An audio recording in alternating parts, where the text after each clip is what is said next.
You and I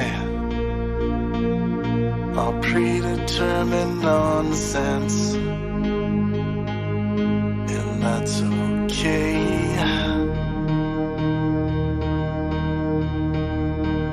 You and I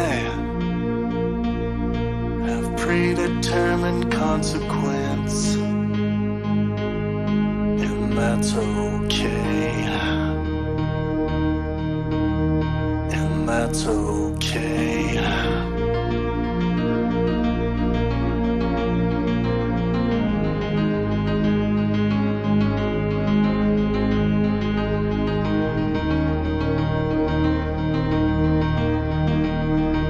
You and I are locked into our destiny,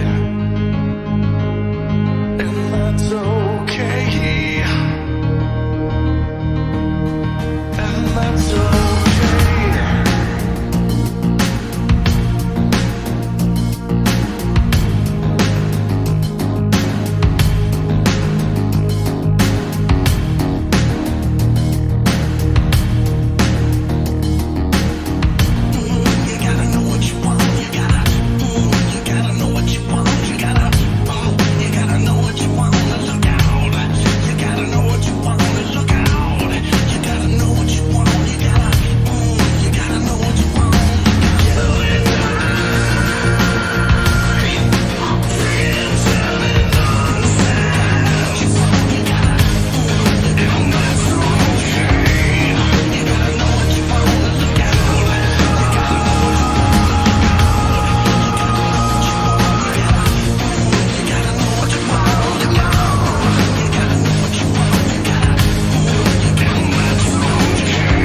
that's destiny,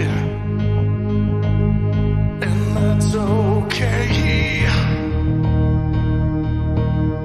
And that's okay.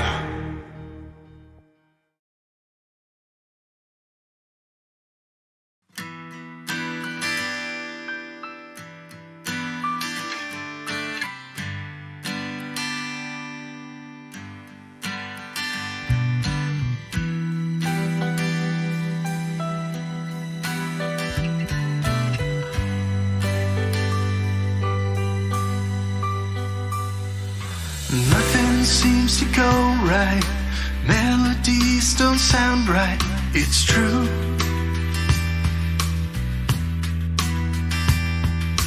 Days disappear. Shadows remain plainly clear. The door opens, and the fizzing in my beer slows. The door opens as it slows.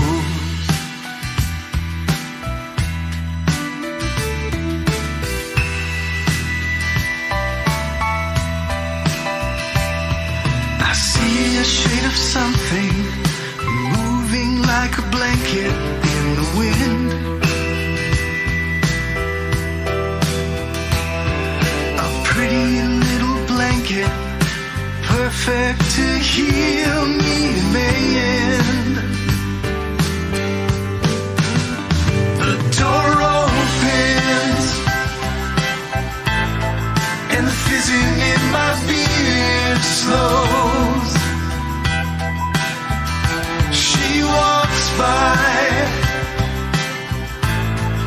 the spinning in my head grows. The door opens as it slows.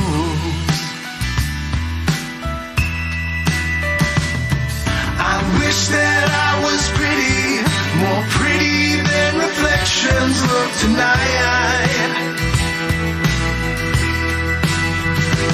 But I'm past the point of caring. It's time to make a moment. Let's not make a moment. This shouldn't be a moment.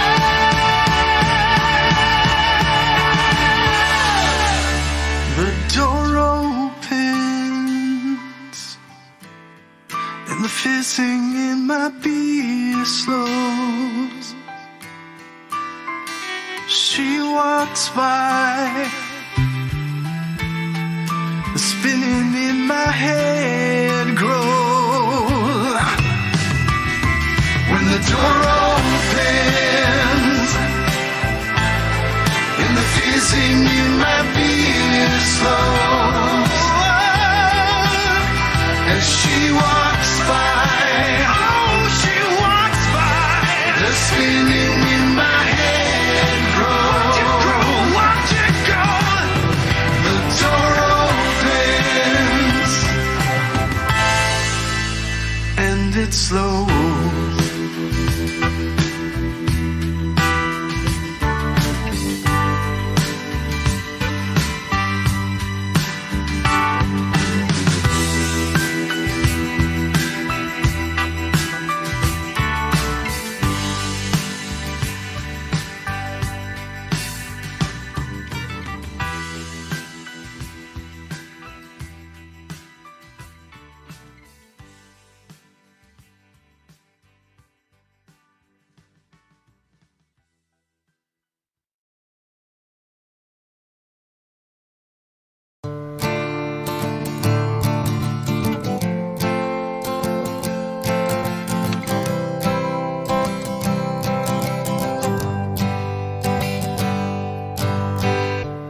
Closing sale, everything must go, nothing left behind, no wild oats to sow.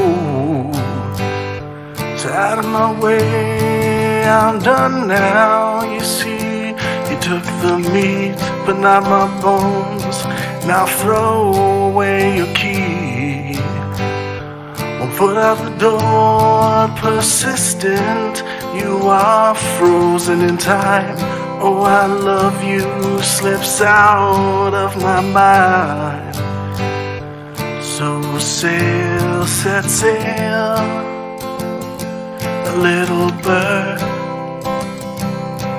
Just go and set sail. Set sail, set sail, a little bird. Just go and set sail. I'll take my ship away as the storm rolls in.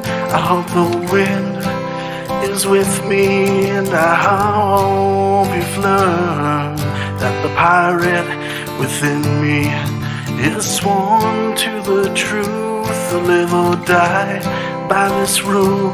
Something old and something new is the treasure within me.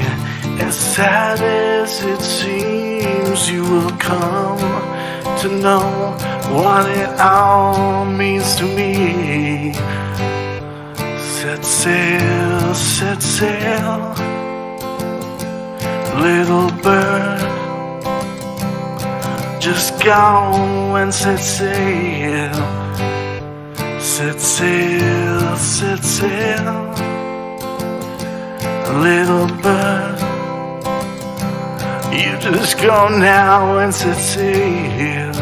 Some pictures and some memories, ones I can't forget, on the crest of my black heart. You best not forget that the pirate never loses. He always collects one way or another. Now you can clear up all your regrets of the time you set sail with that pirate from the sky. You will remember him until that day that you die.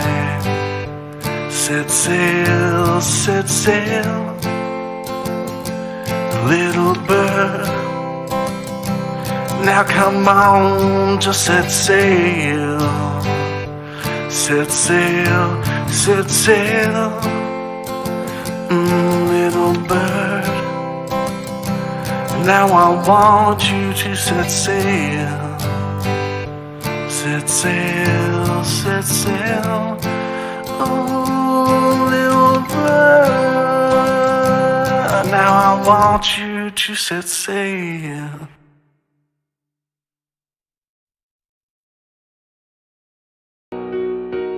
Don't forget to lose your mind tonight.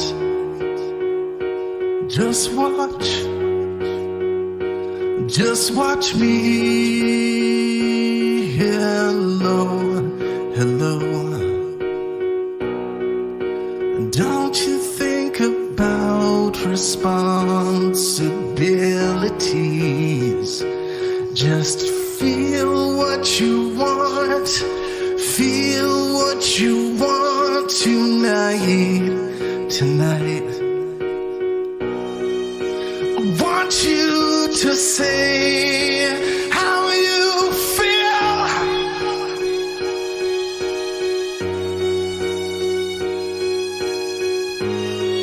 I want you to tell me I'm no good.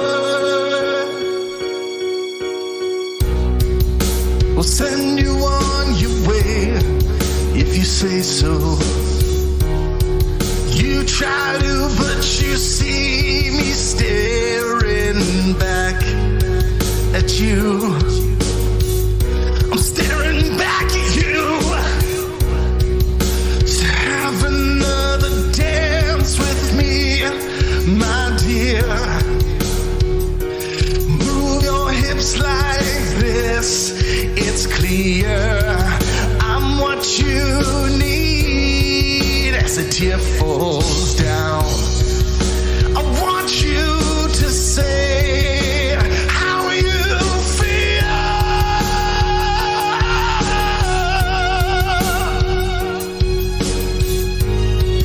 I want you to tell me I'm no good.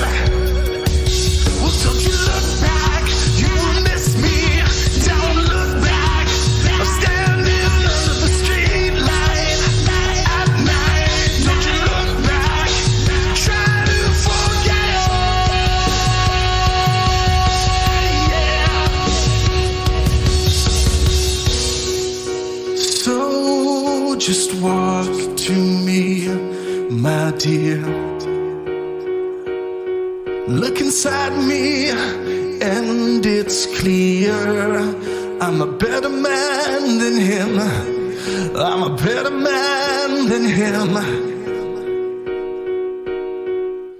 Then time stops. I want you to say how you feel.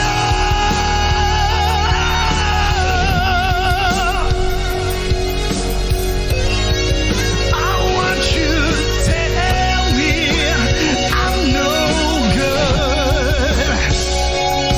Well, don't you look back, you will miss me.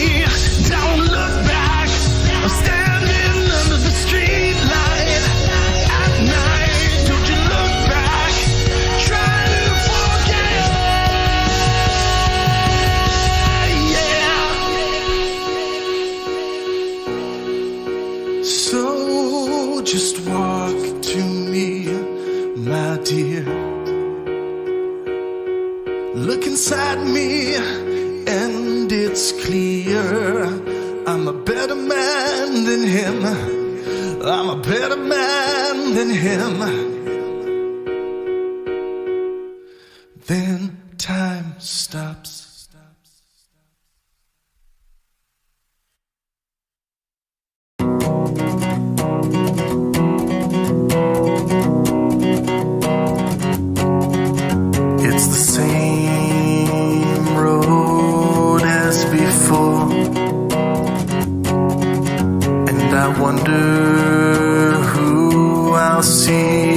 time just to touch the water and swing through the trees. Home is at memory away.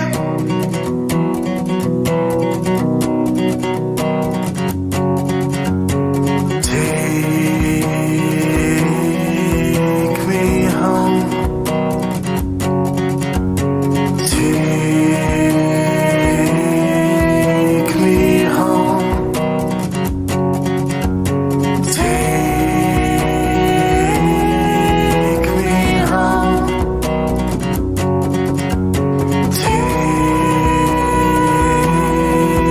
me home. Come to think of it, I've never felt so free. My tunes are a blaring, consuming that mountain breeze. Makes me so grateful to be alive. Home is a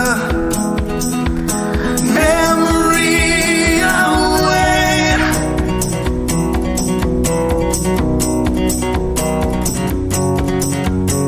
Take me home. Take me home. Take me home. Take me home.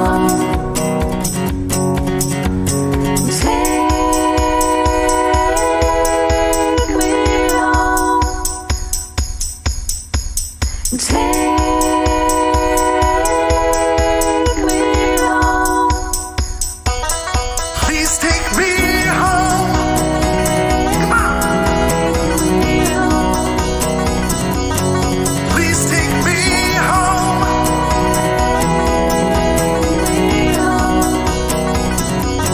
Please take me Take me home.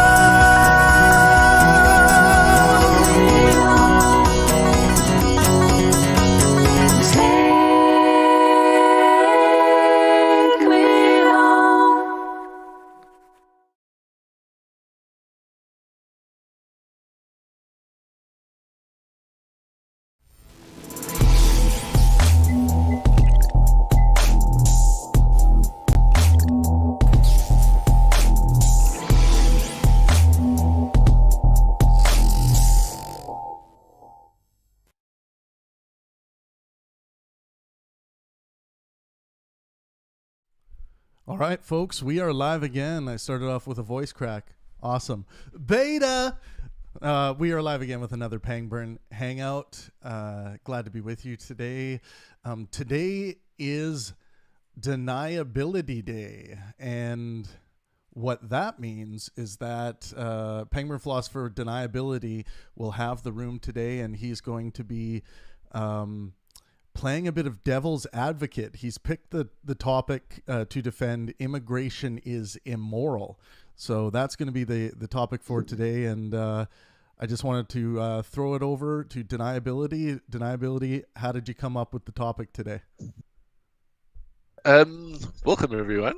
Sorry, that was my alarm going off there. No worries. So I came up with this topic because of a debate sort of style I was taught at university. But just on the top note of the topic, I found that people seem to take it for granted our stances on immigration, and we tend to just take it as a self-evident truth that allowing people into a country is a good thing. I'm of that perspective, but the debate technique I was taught at university was sort of like a steel manning technique. You ought to make the strongest case for the arguments against your case, so that you can truly understand what your perspective is. And I don't think enough people do that. And I'd like to encourage people with the segment to engage in the absurd and hopefully that helps cement some people's ideas on things.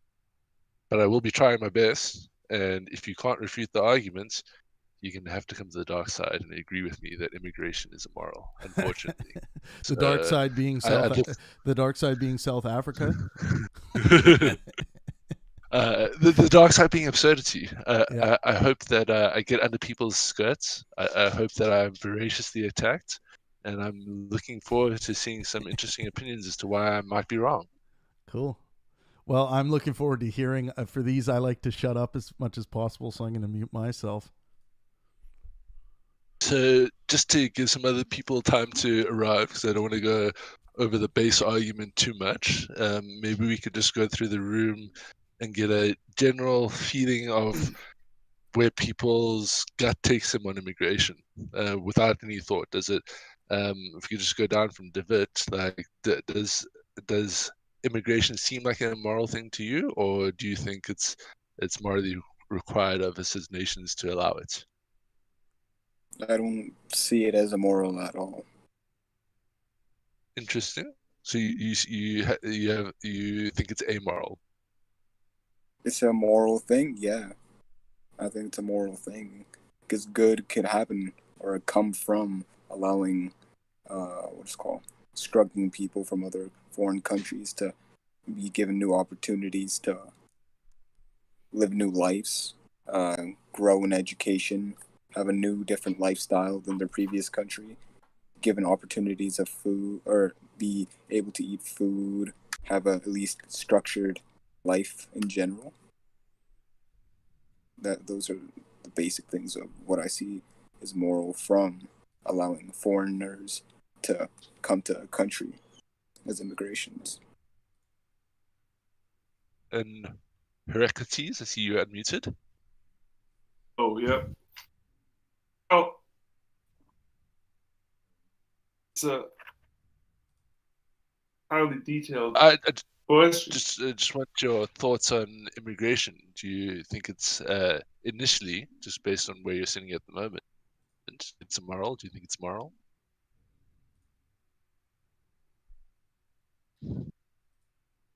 When we circle back to you, I think maybe your mic's struggling there. Jerome, Oliver. But I'm just thinking. I don't think you can.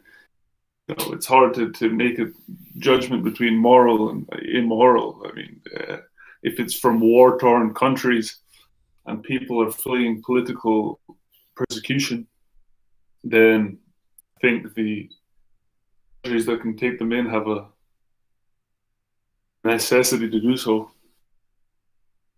When it comes to free immigration, then there's a highly, a bit more debate towards it. I always like to use the example that if Australia had completely open borders, anybody who would like to come in and gain citizenship, whole of the UK, for example, or a lot of countries in, let's use the UK for this example, most of the UK's workforce in terms of youth would probably leave to go to Australia. It's just better quality of life. What's that, sorry? So that's an interesting consideration. I might be able to convince you passing the needle there. And Bobby, what are your initial thoughts there?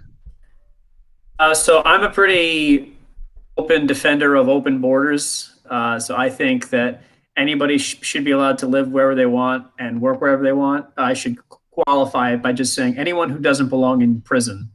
So if you have a clean criminal record, then if somebody wants to rent you an apartment where they want and somebody wants to hire you for a job they want, no one has any right to say no. So I don't really, libertarian. almost to the point where I don't even think countries ought to exist. So that's very libertarian. Interesting. I'm very pleased to have that perspective. I hope I've accounted for that in my arguments. Zombie, welcome. We're just taking down initial thoughts about immigration before I go into my debate points. Thank you. What are your initial thoughts? Is it moral? Is it immoral? Is it amoral? it's interesting because I don't know who was just talking previously, but I'm kind of on that same wavelength, frankly. And I don't know if a lot of Americans think that way necessarily, but I feel like we're a land of the majority of us have roots of immigration. I know that mine are pretty deep and old, but I believe that we should be able to move around freely as long as we're not hurting other people. And so, kind of along that same wavelength of if you're a criminal, then you need to be on lockdown wherever you're a criminal.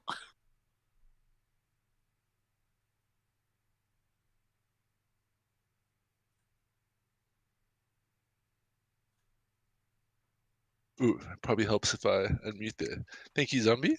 And Dal2, would you like to opine initially before we get into the debate? Is immigration immoral or moral? Immigration? Like allowing immigration or immigrating yourself? Either or.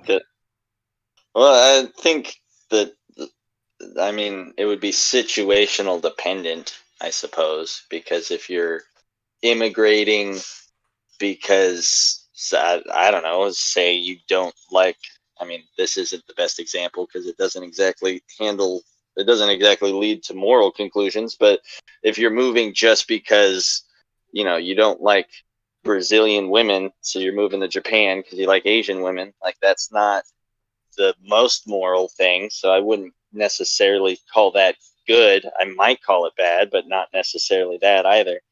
And then in another situation, you might have someone who maybe they're a doctor and they're moving to Africa because there's an upkick in malaria, and so that I would call a morally good immigration thing.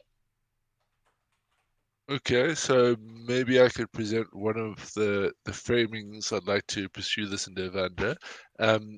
To frame this conversation, I'm focusing specifically on immigration seeking permanent residence. So we'll be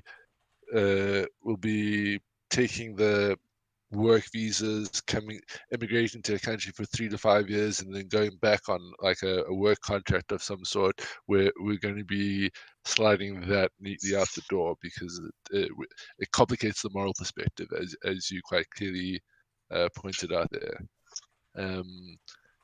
Okay, Green Goblin, welcome. Would anyone else like to go, just to give Green Goblin a moment to catch his breath before I jump on him? Maybe I should go. Good. I don't know. Yes, go for it, Jerome. Sure. I like how you actually know my actual name now, which is kind of funny. I mean, it's probably fine, right? Immigration, at its base. I mean, speaking for me, I don't want to give like an anecdote, but I'm gonna have to. I'm gonna struggle to be convinced that immigration is immoral because I probably wouldn't exist if it didn't exist in specific ways. Because my mom and my dad both came to the UK, like recently. Well, not recently, but soon after they were both born. So, don't know if I would exist if immigration wasn't a thing. So it's gonna be pretty tough. But I guess we'll see. Okay. What's that argument? The arguments about time travel where you can't go back and like kill yourself. Oh Sounds no a bit no no! like that. I'm just no, because I wouldn't want to be like immigration is like blanket immoral and then say, oh, I probably shouldn't exist then. You know. Okay. I think I'm gonna have some challenges with you, but we'll find out. Welcome, Green Goblin. We're just taking some initial perspectives before we get stuck into it. Do you have anything to say on the morality of immigration? Hi, thank you. So I definitely, first and foremost, don't necessarily think that immigration is inherently moral or immoral. I think it can actually be a relatively neutral thing in general. I think the biggest issues at hand are assimilation and tolerance of cultural norms. Those are just my initial thoughts. Okay, cool. So an amoralist. Hopefully, let's see if we can. I think we got a nice even spread. We got some people against it. We got some people accepting nuance. We got some libertarians that are just wild and crazy like me, and some people, some amoralists. Okay, cool. Let's get going. So just a reminder, this is a very difficult thing to do. It is made inevitably much more difficult through bad faith discourse. This is my attempt to hopefully assist people with gaining the Oxford manner to deal with ideas gracefully. And maybe one day I'll all convince you to argue for Hitler and Nazism, but we'll see if we get there. Okay, so immigration is moral. So it's important to note that we're talking about a moral quandary, less policy, national interests, things of this nature. And I'm going to be approaching it from my own personal moral claim, which is I think the moral action is the action that causes the least harm in society. And I think there's an interesting consideration when you consider immigration, when you're looking at society as a multiple game play out. So looking at how society iterates over generations. It's a bit of a consequentialist take. So you can criticize consequentialism if you like. You can come at it from the moral perspective. But that's essentially the thrust and the gist of the argument. So I'm going to open with my first premise, which is I'm as yet unaware of immigration solving any problems in host nations. I find this problematic because it seems like we're looking to immigration, which is ultimately at best a band-aid fix to a situation, and treating it as if it's a permanent cure. I find that quite worrying.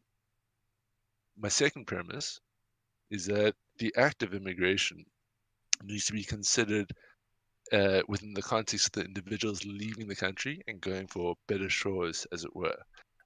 When people immigrate, you're not getting the bottom tiers of society. More often than not, you're getting the most capable and the most intelligent tiers of that given society. I'm sure many have heard of this. It's commonly referred to as the brain drain. The reason I think this is important to consider is while the argument can certainly be made on an individual level that this is better for individuals, problems are not magically solved. Problems don't just like disappear or go away. Problems are solved when people make the effort to solve them. And if developed nations are robbing developing nations of their best, brightest, and most capable, I wonder how these problems actually get fixed and how we ultimately put an end to it instead of just pretending the band-aid of immigration is a permanent fix and a worthwhile solution. In this manner, I believe that the current status quo ends up entrenching developing nations into a cycle of poverty that they really have no hope of getting out of.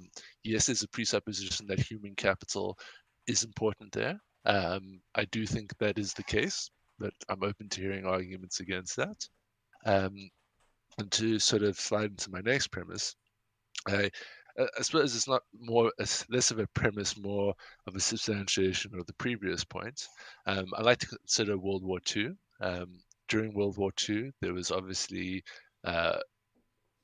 huge scale warfare in Europe, and Nazism was clearly and evidently wrong. And I fear to think what the world would look like if British people and French people just decided, no, we're not going to stand and fight. We're going to go to America. We're going to go to Canada. We're going to seek political asylum. What would Europe look like if people just retreated from the Nazis? And I mean, it's arguable that no one person can stand up against Nazism, but to form a group of people, you need individuals participating. And yeah, I think that sort of ends my point there. But if the British didn't stand and fight, then I think the world would be a very different place. Yes, the Americans came to help, but that was because people were willing to stand and fight, as it were. Okay, so it's used as pointing out problems, particularly in moral conversations. When you're taking a consequentialist perspective, you ought to look at what would be a better situation. So when you look at the current status quo, most of my research is on Europe. I'm sure we could see similar sort of trends in other developed nations. But currently, the EU is spending 5 billion euros per year on illegal immigration control, which comes to a total for their 7-year planning period of 34 Sorry, Heraclitus, can you mute yourself? Thank you. coming to a total of 34 billion euros planned for the 2021 to 2027 planning period. This was previously for the previous 7-year period 5 billion euros. So it's increased from 5 billion to 34 billion. When we look at but I mean that's just illegal immigration. So that's not immigrants and refugees. There's obviously other things to that. But once you break it down to refugees, you see a similar trend as well. From 2014 to 2020, the EU spent 3.5 billion euros on housing refugee asylum seekers, refugees. Sorry, that's 2014 to 2020. And in the prior period, 2006 to 2013, they spent 640 million euros. So every 7-year period, the amount of money Europe is spending on immigration control and refugees and asylum seekers, it's going up exponentially.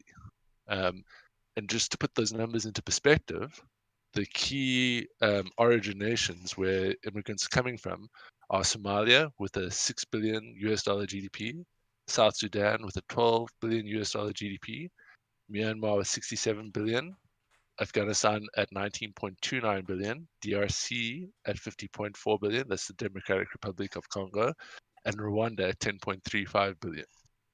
So the amount of money Europe alone is spending on the immigration crisis, as it were, on an annual basis is worth more than many of these countries' entire GDPs. Once you factor in how much these GDPs grow per annum, it becomes absolutely ridiculous. So as to why I think it's immoral, because it seems to propagate more harm over time. And where I think we could do better is to take all the money that the developing world is currently spending on protecting their borders, on housing refugees and political asylum seekers, and I'm including economic immigrants in this as well. All that money they spend, that would be better spent trying to solve the problems of the origin nations and essentially eliminating the problem for the overwhelming number of people in those countries, because in reality, immigration is just helping out the most capable percentages of the country, leaving the least capable people to suffer in abject misery. And whereas you just turn that money around and you can look at more interesting solutions, I would argue. And then the final one is sorry, I wanted to add a libertarian counter in there, but the housing situations in Europe, and I can provide you guys references if you'd like to have a look through them. On average, the almost 35 to 40% of refugees live in substandard housing that is overcrowded, and almost 60% of refugees live in substandard housing. So this idea that they're coming to America, well, it's coming to Europe for better lives and getting the developed world experience, for the most part, that seems to be incorrect, because they're not getting the same living standards measure as most people in the developed world are. So yeah, I'm not quite sure I see use value in the argument. And just to speak to my libertarian brothers in the room, it's an interesting point to argue for open borders, but why I would advocate for attempting to fix origin nations with these massive budgets in the developed world, I think that needs to come before you can give a serious consideration to open borders, because it's a worthwhile argument to make for open borders, but it needs to be a free choice. And for someone to make a free choice between what area of the world they want to live in, if we're going to abolish borders, all areas of the world need to have a similar living standards measure for you to make a free choice. And I think that the current situation locks us into the cycle of poverty that we see in the developing world. Or, well, I wouldn't say it locks us in, but it certainly, with the countries of crisis, it locks in their crises. Okay, so that's as best as I think I can do it. I've purposely left a few gaps in there. There's some interesting ways we can take this conversation. Would anyone like to counter, dive in? Who's my first attacker?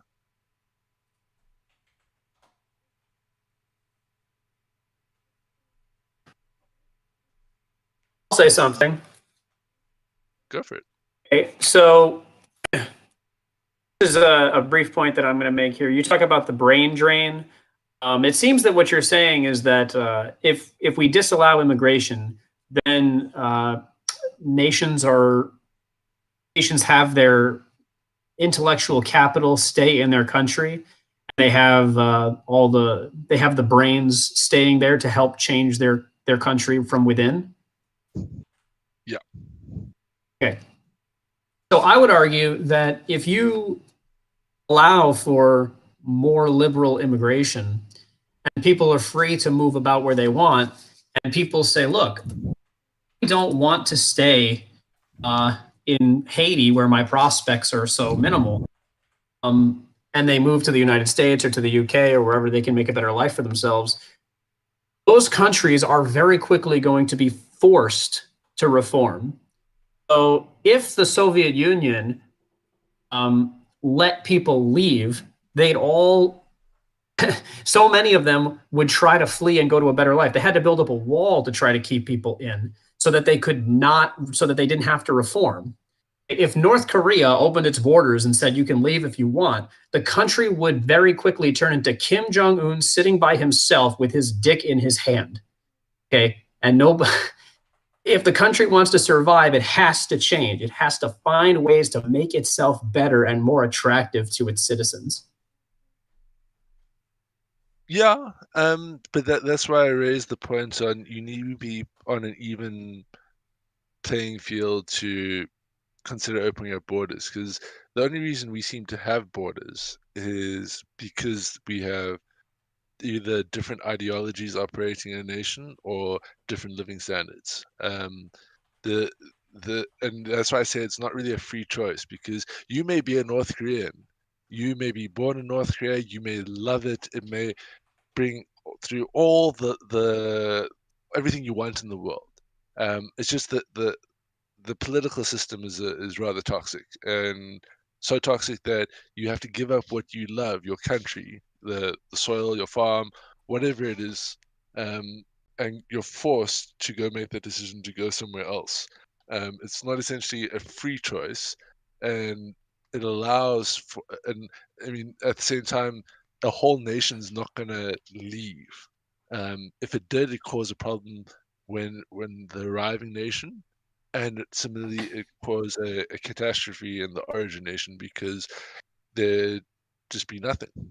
I don't think that's I mean, it's a bit of a Kantian reductionist counter to say that, you know, if everyone followed it, like, what would the world look like? And I just don't see that as an ideal outcome.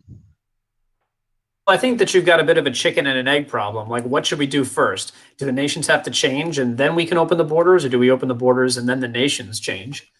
I mean, countries that do the right thing, though, the right thing in quotation marks, like if you adopt property rights, if you establish a little bit of free markets, which I'm going to argue are preferable to the alternative where the nation is just collective property of its citizens, like Botswana has, in the past couple of decades, adopted property rights. They have rule of law.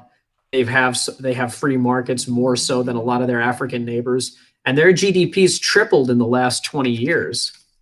I mean, like, it's very easy to look around at your neighbors, see what's working, adopt those policies, and skyrocket.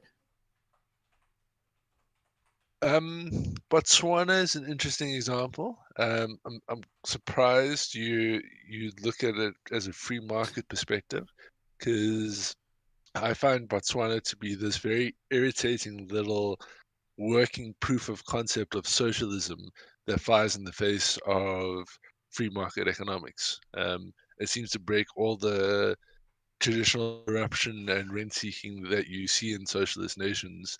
Because I don't know if you know, but Botswana is a very small country. It's only got a population of 2 million people, I believe. And what happened was they have a huge diamond resource, and the government nationalizes it. They own 50% of the mines. De Beers owns the other 50%, and together they do this to beneficiate their citizens. So from the funds that are raised from the diamond mines, every Botswanan citizen at the age of 21 is given a 2 or 3 bedroom house, depending on requirements. They've also given free education, and the equivalent to $10,000, but in real term incomes, it's more about $100,000 just to get their life started. So yeah, it does break the whole socialist decay model. It seems to be very well managed. There seems to be very little corruption. They are a homogenous society, and yeah, if you look into their growth, it's pretty much just the expansion of diamond mines and tourism, essentially. But that's fine. The salient point is that they've created something for themselves that will make the citizens not want to leave. Okay, but if a nation sucks and people want to leave, so you don't think that it creates an incentive for the country to want to change? Not fast enough. And I think that's clear, because we have many nations that have been experiencing, like Sudan, that have been experiencing immigration crisis, people leaving their country. That's immigration with an E, not an I. And they're not turning around. And I think maybe the sort of incentive structure they're looking at is something along the lines of what China was looking at, where China went, well, we've got 2 billion people with an exponentially expanding population. It's really difficult to live people out of poverty. So you know what? One-child policy. It's paying for the repercussions of that, but the specific aim was to shrink their population so they could raise the per capita GDP that much more effectively. And I think from a government perspective, if you see people leaving, there's just more for you, as it were, if you're a corrupt government official. So I'm not quite sure that I see the incentive. Does somebody else have a point? Because I'm going to bring up just another one. Oso, I know you stand in opposition. I see you lurking in the wings. I like your points. No, I only just came in, so I don't really know what the discussion's about. I was listening to what you said, but I can't really give a point because I'm still waiting to try and figure out what's being discussed. Okay. Sorry. I won't rehash it, but I'm making the case for immigration being immoral. Zombie, Mr. Grimm, welcome. Sorry, did you say immigration is immoral? Yes. Oh, that goes against America's ethos. What's that statue say? Bring me your tired, your poor, and okay, that's interesting. If only it were the case, when in reality it's bring me your capable, bring me your intelligence, bring me everything you need to fix your country, and I will accept it graciously. What's kind of interesting, like when I've mentioned before, is that most of the CEOs in America are from tired, hungry, and poor people that live in other countries where they couldn't flourish the way they flourish over here. So when their opportunity arose, they chose to educate themselves. And, there's something scientifically, which is kind of interesting, that your IQ points can only kind of go like 20 points or whatever Like, so if you have an 80-point IQ, it's almost physically impossible to have 140 IQ. But there is something to say about people that have been oppressed and then they give that opportunity. It's not the education or the capable or whatever. It's the people that they're fighting for it, and they're doing everything they can to build on their strengths. So my question to you, what do you mean by immigration specifically, and is there any type of immigration that you do believe in if it met certain parameters? So the only immigration that's excluded from this conversation is temporary contract visa work. So if you're immigrating to a country for business reasons and you have a 3 to 5 year contract, and after that you're done and you go back home, we're not talking about that. But everything else, from refugees, political asylum seekers, to economic migrants that are looking for permanent residence, is under consideration.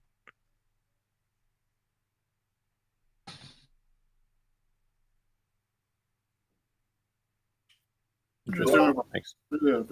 Ideally, I would like people to stay in their own country. They wouldn't have to leave, but unfortunately, the governments and too many people start crazy militias that start killing people. So people start leaving and running to other places.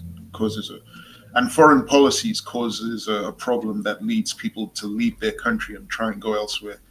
So it's very complicated. I mean, you can say that the government in that country can try and make things better, but if the country outside of there is implementing a foreign policy that is imposing sanctions, embargoes, or bombings, I mean, you then have this refugee crisis and immigration. And people complain about immigration or illegal immigration, but it's so complicated because the world is interconnected. Other countries can cause an immigration problem in your country by their embargoes or their sanctions or their bombings. So I don't know. It's just... So there's a lot to unpack there, Osa. I'm sorry you missed my introduction, but the one point I made to that is that right now the budget that the EU has for immigration control and refugee housing and political asylum seekers, job skill training, and all the things they need to do to integrate them into society, that budget is increasing rapidly and exponentially on a seven. So that the EU has a 7-year planning period, and just for the housing of specifically refugee political asylum seekers. So we're not talking about economic migrants here. Just that budget has increased from 2006 to 2013, where 680 million euros has increased to 3.5 billion euros. And there's all the expectation that for the 2021 to 2027 planning period, that's going to triple at minimum. I think that's deliberate, though, in certain countries, because I remember 3 years ago during the whole Brexit referendum thing, it was mentioned that in the EU, Germany had a very large aging population. And the younger population, which was like between the late teens to the early 20s, the population wasn't as big as the aging population. So they needed that role to be filled, certain jobs or whatever to be filled. So it was kind of like this secret impetus to like have people come in there who are of that age to kind of balance things out, to replace the various jobs that needed to be done, because they were complaining about an aging population. It was a number of years ago. I don't have the data on me, but they were claiming that the aging population was getting bigger and bigger in Germany, and the younger population was smaller. So they needed immigration to kind of balance things out. Yeah, I remember. so this is one of the core drivers, I think, from a political perspective for many developed nations, because what you're pointing to is not unique to Germany. They're just further along the progression path, as it were. The population pyramids for all developed nations, as far as I'm aware, are called upside down population pyramids. And the reason this is a problem is more and more, and this is the specific problem in Germany, the retiree population, the population over 65, has now become the majority. So why that's a problem is you still have a socialist state paying per capita, but you have fewer income producing citizens that you can tax to fund that. So over time, with an upside down pyramid, these socialist policies become impossible to enact because you just reach abusive levels of tax. So this sounds more like a political issue, not an immigration issue. It sounds more like an issue with governments to me. Well, the reason I say it's immoral is because it seems to be the case that it propagates more harm over time, as to what I think would be a far easier solution, which is to take the budget that Europe's currently spending on housing immigrants and protecting their borders and go spend that budget on fixing host nations so that people don't have a desire to leave those nations, because immigration only helps a minor percentage of the population that's currently experiencing harm. There's still all those people in the host nation that are experiencing massive harm, and the GDPs of these countries are so low that comparatively the amount of money Europe's spending, it could do a massive amount of good in these countries. But not only that, you can't even look at it as an absolute number. You have to look at a real number. So I mean, that's just to say that a steak in Europe costs somewhere between 40 to 50 euros for prime grade A steak. A steak in Sudan costs something more like 2 euros for the similar grading. So the amount of money they're spending in Europe is not only massive, on a real income basis, it could be much better spent in the host nations. I mean, I don't still find that immoral. I still find that a socioeconomic goal kind of problem there. I mean, and still, it's not. Here's where I'm really coming from is that if I'm looking at, and I'm not a historian or a researcher of this, but just looking over anecdotally, I live in a country founded off immigration. We became a first world nation within 200 years.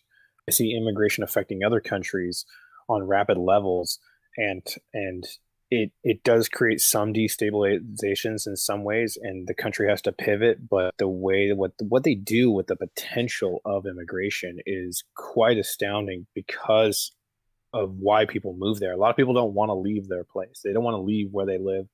They like their environment. There's something innate about that. But to go to another country, they come mostly motivated, and it is quite intense taking that potential, and it's benefited these countries rapidly. So from looking just from a historian kind of point of view, you look at these countries which have just benefited over and over and over and over off immigration, as compared to you're talking about like some problems with the government or some problems with like economy, and it's like, well, yeah, I mean, those are just solutions that need to be fixed, but the potential's still there. Where's the real problem? Well, where's the real problem of like closing up your borders and just not allowing your people to live in my land kind of mentality? Well, because it's an immoral action committed against the host nations for the benefit of developing nations, for the benefit of developed nations. So we completely agree on what you just said. It's to the tremendous benefit of countries like America and Germany to allow in these immigrants. One, from the aspect of the population pyramid and an aging population. Second, from the aspect of they don't just get anyone from those countries. They more often than not get the brightest and the most capable and the most motivated. Arguably, the people that are required to fix the problems in the host nations. So I don't disagree. Completely beneficial to America to have immigration, and to Europe. But if I'm looking at a global perspective, I think there's a lot of harm left in the developing world, and it does a lot to lock developing nations into a cycle of poverty. I mean, I kind of agree with you if a nation decides to keep things different, right? They want to do the first world economic run like you see in Taiwan, South Korea, and other places which, granted, 40 years ago were just, really poverty stricken and war stricken, and now arguably, passing us, passing the U.S., which is kind of interesting when it comes to their advancements. So I can see a nation coming along and saying, we just don't want to do that, and we just don't want to do that dance. We want to keep it more traditional here. And I could agree with them on keeping that type of immigration in some ways. So I definitely see where you're coming from on that side. No, Graham, you're being far too reasonable. Come, guys. I specifically chose an absurd point of view. I need some fierce disagreement. Okay, let me. Okay, listen to this. Okay. So you're talking about trying harder to solve problems in host nations, and my question is, when will it be enough? Does the literacy rate have to be absolutely 100%? Does can there be no homeless people? How good does the home country have to be before you say, all right, now maybe we can start looking at letting immigrants in? Parity living standard measures, I'd argue. So if you have the same living standard measures as America and you're living in South Africa, then I'd say it's an amoral decision if you want to move to America. It's more approximating what the belief that I personally share with you of open borders and true libertarianism. But more importantly, I want that to be a free choice. If you're coming from like Sudan to America, it's not a free choice. It's shit in Sudan and it's not shit in America. You don't need to know how not shit America is. You just know that it's not as shit as Sudan. So yeah, yeah, go ahead. But why does it matter that the immigrants have a lower standard of living than their neighbors if they're like the refugees are in housing projects in the UK? Like they're still doing so much better than they're doing in Syria. I don't understand that point. In civil war situations, yes, but the actual living situations of many economic migrants are atrociously poor. Just to provide I guess you could say it an anecdote because there's no serious data to it. But in America, in South Africa, because this isn't just a trend that exists between developing and developed, it exists between greater developing nations like South Africa, Brazil, China, and India, and least developed countries like Somalia and Sudan. One of the trends we have here in South Africa is most of our private security guards that are privately employed are Malawians. Now, Malawians get paid 3,500 rand a month for this job. To run a household of one person in South Africa is roughly 6,500 rand a month, to not go without, basically. So these individuals are making 3,500 rand a month. But what's more, they're only living on 1,500 rand a month in South Africa, and they're sending the other 2,000 rand a month back to Malawi. And it turns out, because of exchange rate controls, that 2,000 rand a month in Malawi can support a family of 4 or a family of 5 because of just the exchange rate. And what these Malawian security guards do here in South Africa is they will rent a pretty crappy house, and like say a 5-6 bedroom house, and they'll fit 12 to 15 of them in completely unsanitary and unsavory conditions, but they do it to make the money for their families at home. Okay, so but if you're just talking about, if you're going to talk about people sending money back to their nations at home, how come that is not contradictory to your point about immigration helping the nation that the person fled from? If a person is only making $1 a day in Haiti, and then they go to the United States and they're making $100 a day, and they send $50 of that back to their country, how is that not benefiting the nation they left? It is, and I wanted to slide that in there to move on to an interesting debate point. So the general trend, that's generally how it seems to start out. But once you start making that much more money, it's very difficult for people to go backwards. And the trend seems to be that while initially it starts out like that, it does tend to lead more often than not to permanent residence and then eventual importing of their family members to South Africa when they can afford. And then, and instead of going back to Malawi, and maybe, I mean, the ideal scenario would be for them to come to South Africa, raise enough money, move back to Malawi, start a business, start employing people, and start making life better in Malawi. But they don't do that. It's just it's a put another way, it's a consumer problem. It doesn't really matter how much your nation consumes. What matters is how much your nation produces, and this is the fundamental problem I see, where people just see individuals. I see individuals that are capable of affecting a great many number of lives. So, I mean, I'm sure many people have experienced this. Immigrants in developed nations are often very successful entrepreneurs. They work incredibly hard, they're highly motivated, and I just want to see that in their host nation. I want to see them employing people in the host nation, improving lives in that host nation. And I Right. think business is a fantastic tool to do such. So as a extreme capitalist as you are, and I'm not probably to some of the extremes that you have, because I think you're more of a no government, all capitalistic mindset, right? No, more Milton Okay. Friedman. Yeah. Oh, I'm sorry.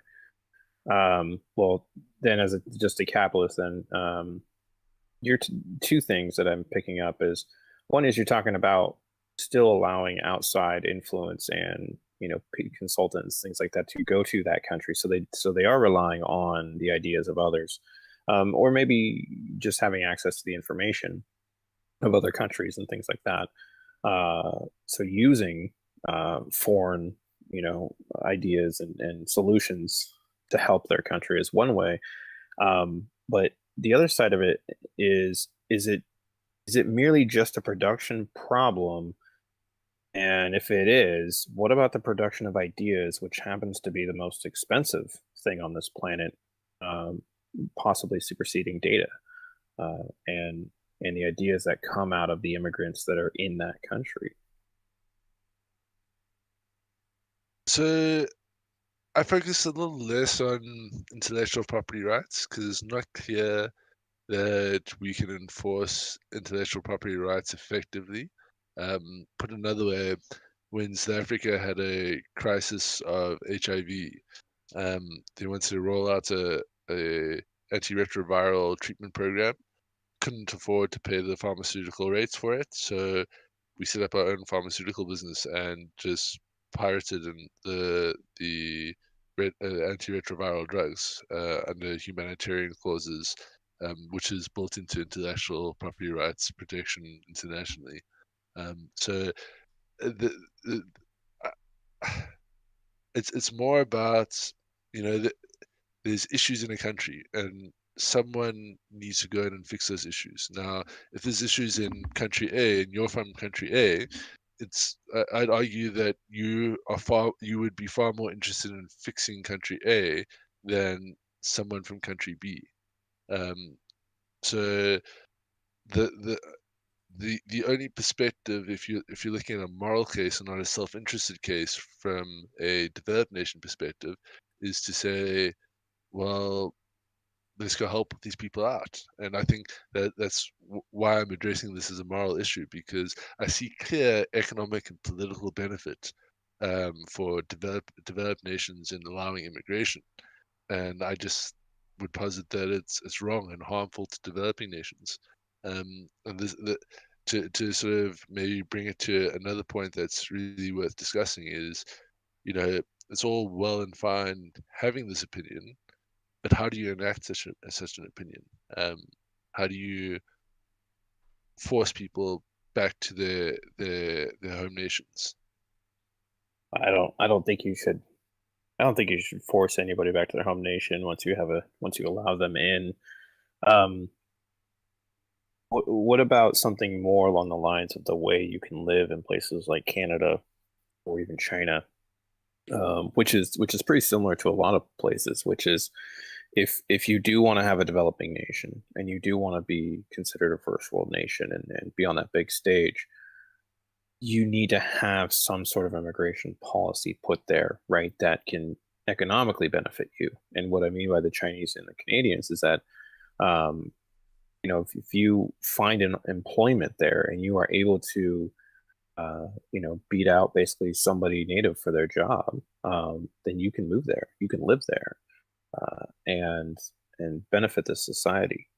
So is that something that you can see as for just like specifically for some nations, or maybe other nations you would see that as just really bad, or maybe both nations, all nations? I'd say it's bad across the board. Hmm.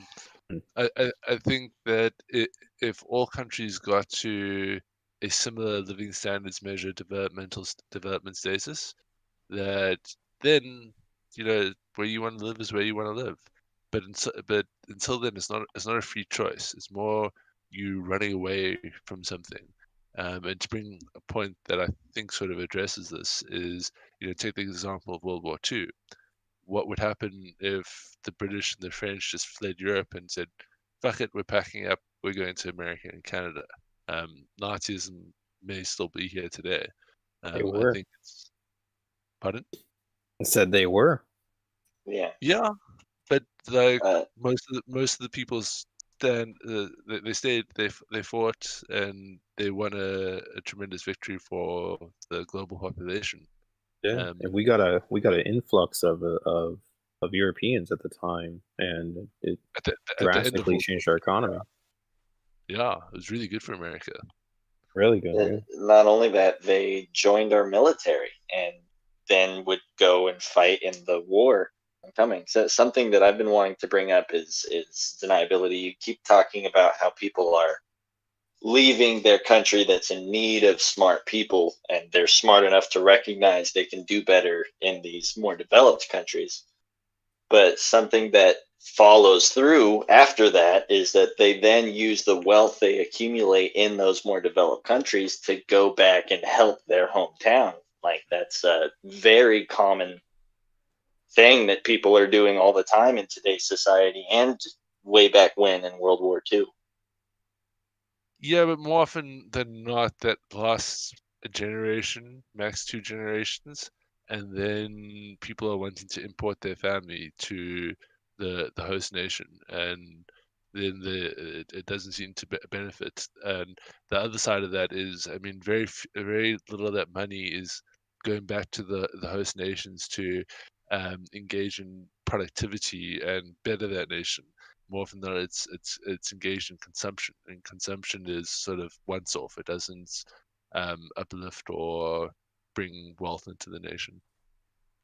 Well, I would disagree there. Like, money coming from one country into another to buy goods, I think that alone is pretty good. And then you also have stuff like charities and things that help build the infrastructure of the developing nations. Like, I think people do a lot to help their home countries when they move. And sure, they might move their families out here, but then their families are first generations too. So they're going to also go out of their way to help. And there's a cultural dialogue between generations. So it won't always just be the first one. It might be the first two or three, or if your culture is really strong. In the case of a lot of Jewish cultures, they heavily support Israel and always have. Or, well, I can't say always. My lifetime. And yeah, like, I think that just looking at what has happened and what is happening, I think that if you follow through with what happens, like the natural progression of the way people move through society fixes that problem. It might be slow, it's not going to be instantaneous, but it's not a detriment to the less developed societies. I'd say it's But more, they can do more with the wealth in the other countries for their home country than they could otherwise. but what about um? But like, how do you go about fixing the problem in the host nation then? Because that doesn't seem to be like a the consumption thing doesn't, it just doesn't generate wealth. Like, we know that, and just I know I keep using South Africa as an example, but South Africa, as a sort of rush to show people that apartheid was over, and because we suffered a lot of trade embargoes, we opened up very rapidly, and we increased living standards measures quite quickly with like bringing in things like KFC, McDonald's, Coca-Cola, all the nice things that people want to consume. And all that happens is the money gets spent in South Africa and then leaves South Africa. That wealth goes off to KFC headquarters or back off to Coca-Cola headquarters, and then it's extracted out. And all that's changed in the South African context is people have different food to eat.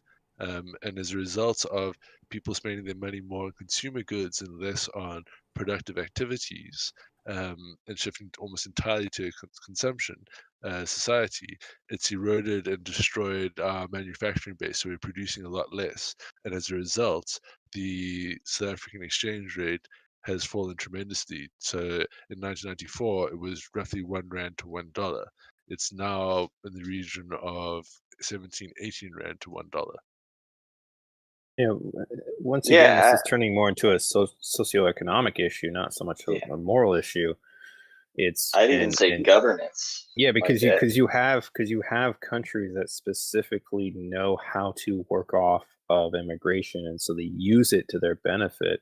And so it depends on the country that you want. And I know that you're speaking from a South African standpoint. South Africa, to me, is the land of the raped.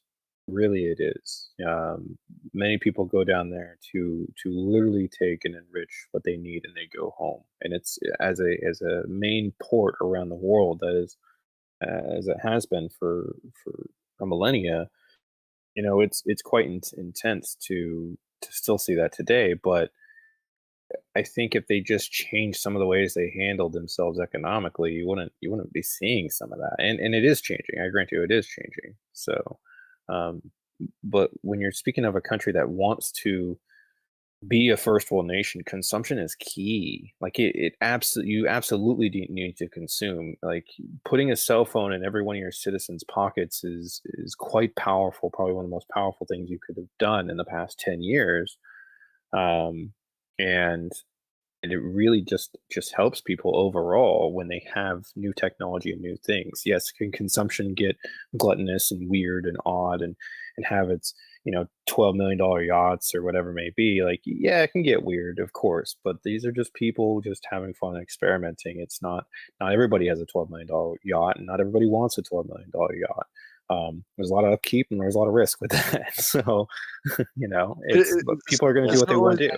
You have to. It's not always about $12 million yachts, right? And it's not like we don't know how to build economies from a completely devastated state. I mean, Europe after World War II was basically rubble, and with a lot of capital financing from America, which I think most European nations only recently paid off, somewhere between 2010 and 2020, they were able to bounce back into developed nations.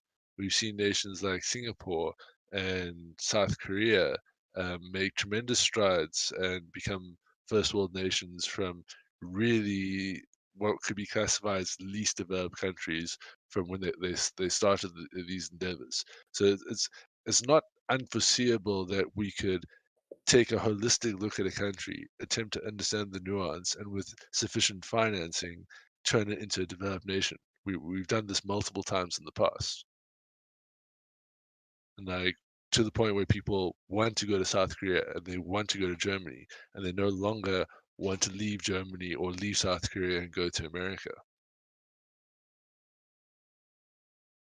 Yeah, it's hard because because the two things are going to happen based off what you're saying. I will allow, and what you're going to have is you're going to have a country that is trying to tax immigrants in an interesting way because you can't live there, right? So they're not really an immigrant, but like visiting people, almost like a tourist kind of way. And they're going to either try to engage in some sort of tourism, try to get that money, but they're going to tax people that are working there because those people that are working are literally taking potentially a couple $100,000 a year, each individual person, or depending on where you're at, but those people usually called in specifically for high paying jobs. And then they're going to move that money away from your country. Wouldn't it be better to capture some of that, to welcome, the high paying, high net worth individuals to live in your country and keep that money incoming and possibly enjoying their stay to where now they're traveling to other countries and importing more money into your country? Once again, we do see examples of those nations, but they are largely consumer driven, and as such, there isn't they don't have that productive capability that keeps them sustaining. Because if you just have consumerism and you have no productive capability, there's all the evidence to show that wealth just it just keeps on leaving your country no matter what. So I mean, we have nations like I don't know if the Isle of Man is a nation, but certainly Mauritius, the Caribbean islands, where wealthy people will purchase citizenship completely legally.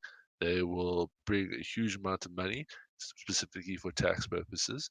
But as most of that money is spent on consumption and not creating productive industries, it largely just results in people living in abject squalor and wealthy people getting a nice, cheap experience, as it were, because they really have no interest. Hold on.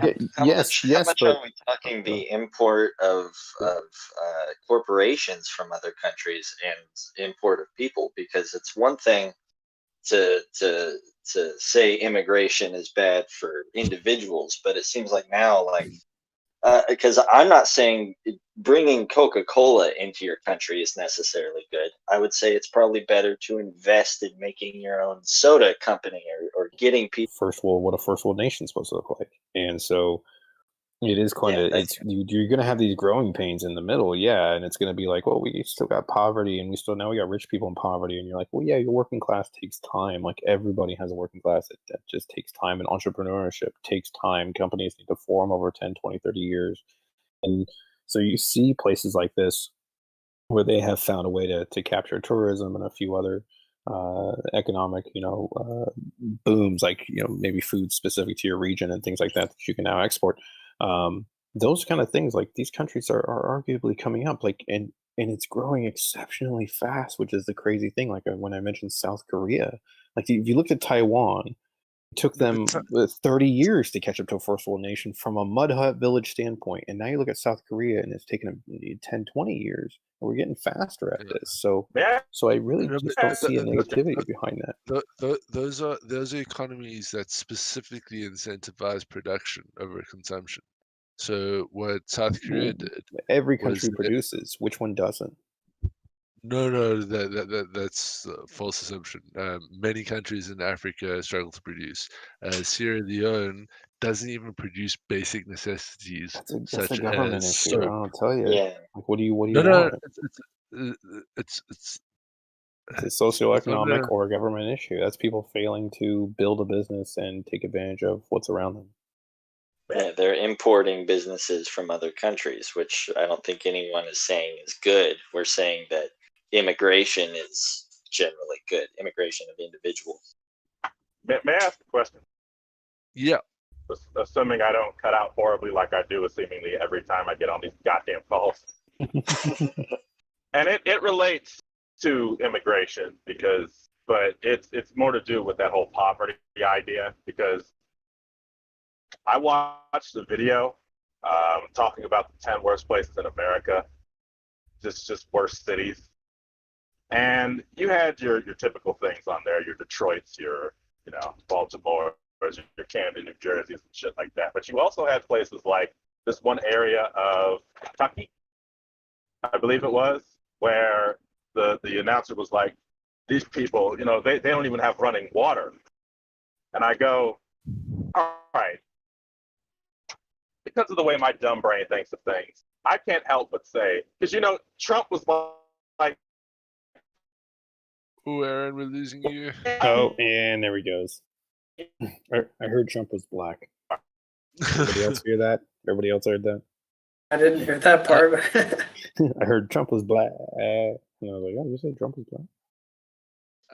If you're able to, Aaron, maybe you could type out a response in the live Yeah. payment philosopher chat, and we can read it out for you. That's fine. So to your I'll just response, wait till then my I go connection for the. stabilizes. Oh, I think you're good now. Give it a shot. So Trump was always saying, why can't we get, people from like Denmark or Sweden? Why do we always have to get people from these shithole third world countries? I couldn't help but think when I saw that video and see people who live in quote unquote poverty. Do people tend to forget that there was a point in time where all human civilizations looked like that? I think they do. It's You often a can't deny the fact that there was a point in time when all humans lived the way these people live. No, they didn't have running water. No, they didn't have electricity. They actually had to go out and find their food. Why is that so bad? That's a simpler way of living. And if nature's taught us anything, usually simpler is better. That is an interesting one that I haven't accounted for. So that is a very worthwhile criticism there, Aaron. By the way, the one thing I have to add on top of that, all it takes is one solar flare from the sun to be pointed at the earth, and we all go back to that way of living. Just saying. I don't think we all go back to that way. Yeah, I think this. If our transformers are gone and our entire electrical power grid We'll build is new ones. basically non-existent, what about in the meantime? Aaron, I think there's a magnetic shield around the Earth. I don't quite understand the science, but it's my understanding it protects us from a lot of solar radiation. And It protects us from a lot of solar radiation, but the idea of a coronal mass ejection is that it's so powerful that it could actually strip us of our. Oh, okay. Yes, It would basically blow a hole in it, and it would slowly repair itself over years and years, depending on the. By the way, just to keep it, I mean, technically, it could wipe out all life on it. It technically could. In some ways, yes. The idea is that, I mean, the way it was worded, I have a serious problem. Immigration is immoral. Look, I understand that morality is subjective, but immigration is immoral. What could possibly be the reason why immigration would be immoral? Now, granted, I've said it a billion times before, and I'll say it again. Humans are territorial creatures. We're like a lot of animals on this planet. That's why we have these stupid border lines and crap. But, I mean, if you're pumping more people into a society that needs more people, because the thing most people don't know is, thanks to this bullshit feminist movement, birth rates in the United States and in a lot of places all over the planet are on a downturn. So it's going to get to a point where if we want our senior citizens taken care of, or if we want our businesses to stay alive, we're going to need immigrants. So think about that for a second. So Aaron, we have touched on quite a few of those notes. So to maybe bring you into the consideration why this is framed as a moral question is I'm operating from the perspective of the correct moral action is the one that causes the least harm. So it's a consequentialist perspective. So I certainly agree with everything you just said. There is a case for extreme benefit for developed nations taking immigrants. That is not where the side of the arguments I'm positioning my arguments. I'm positioning myself on the side of the developing nations, the host nations where these immigrants are coming from. They are being, while a good situation for the United States of America and Germany and Europe, and it certainly helps in their societies, it all but entrenches the developing states of developing nations because you experience a brain drain. The best, most brightest, and most capable individuals from these host nations that are war-torn or are struggling economically, they're going to places like America and Germany. And instead of contributing to their own societies and reducing harm in those societies, they are contributing to places like America and Germany, which I would argue don't need for further contribution. They're already developed nations. But if your comparison is going to be like, well, they need to, if their economies were similar or their level of development was similar, then immigration would be an amoral decision. Seems to be like, well, then even in the developed world, you have disparities. like no one in the world would be allowed to go to Luxembourg, right? Because Luxembourg is so much richer than everywhere else. Like even people here in the United States, it'd be like, I mean, are you willing to defend that as well? Well, that's specifically why I exclude sort of temporary temporary residents. So people working on work contracts for 3 to 5 years and they go back home. For sure, fine with that. Tourism, people visiting nations, getting to understand the culture, staying for a short holiday of 3 days or maybe a long sabbatical of 3 months. Totally fine with that.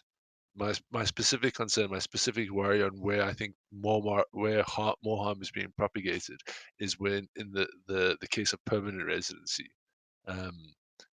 That I find problematic. Well, I'm gonna execute a bit of a hot take here.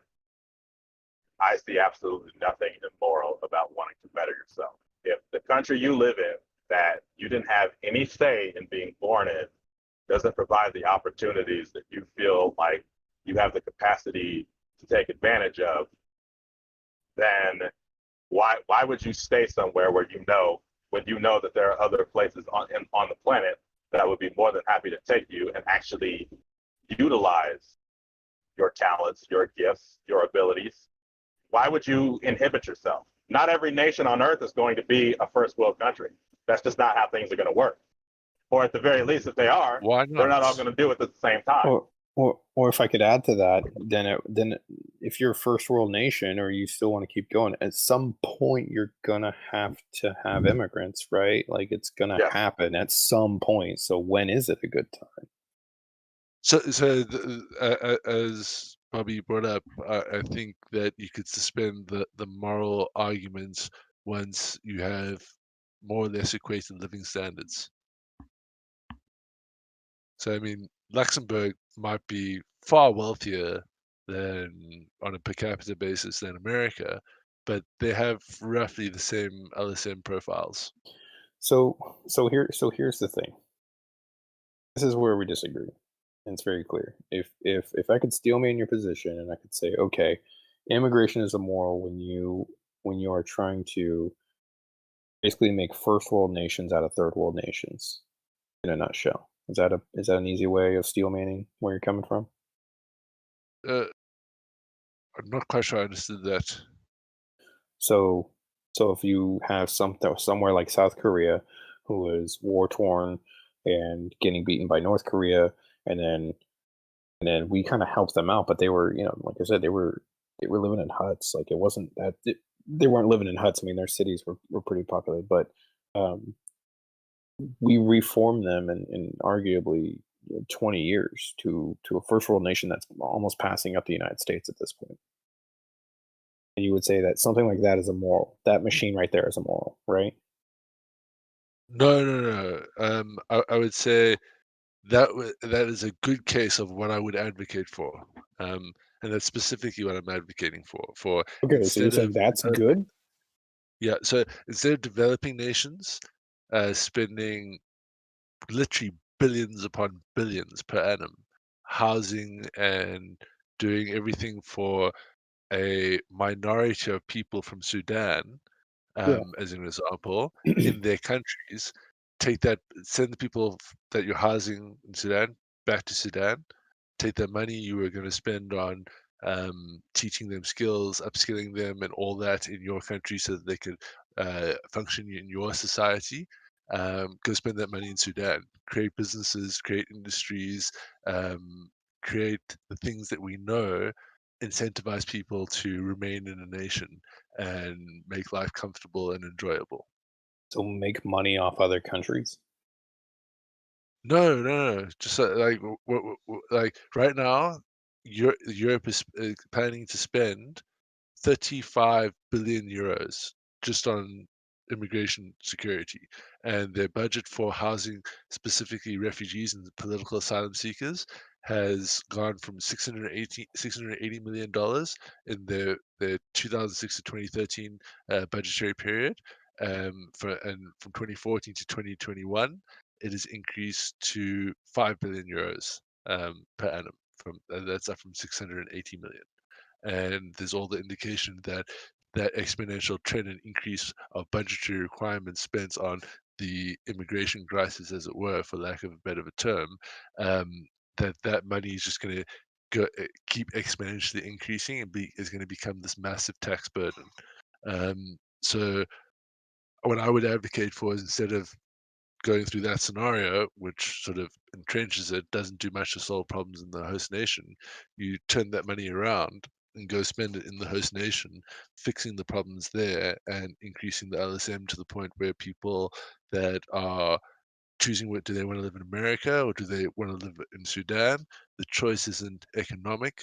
The choice isn't related to living standards measure. The choice is related to, I don't want to live in deserts. I want to live with snow. Something along those lines, you know?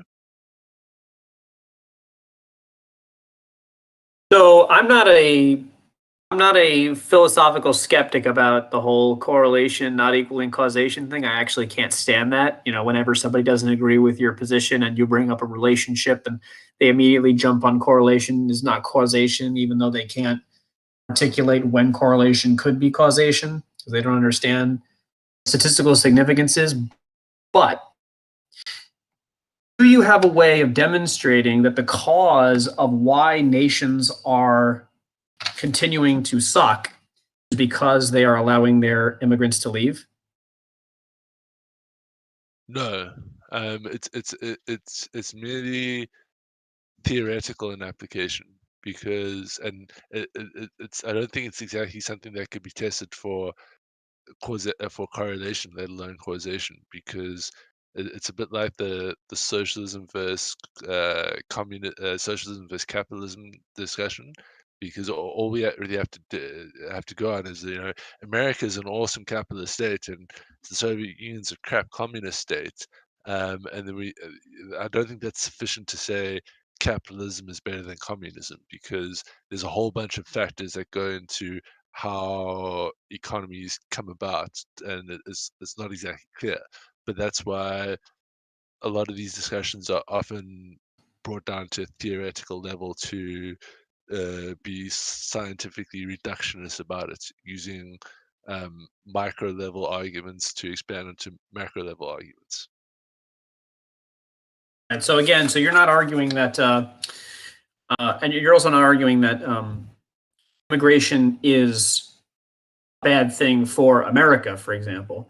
Like No, you will no. you will concede that if a developed nation closes its borders, it will do worse than it would if it opened its borders. Correct. So now you were talking about the you mentioned this briefly at the beginning. You were talking about the welfare consumption, right? What did you say? 640 million euros or something? Yeah, it's gone up from 680 million euros to 3.5 billion euros for the 7-year spending period. Is this measured against their productivity?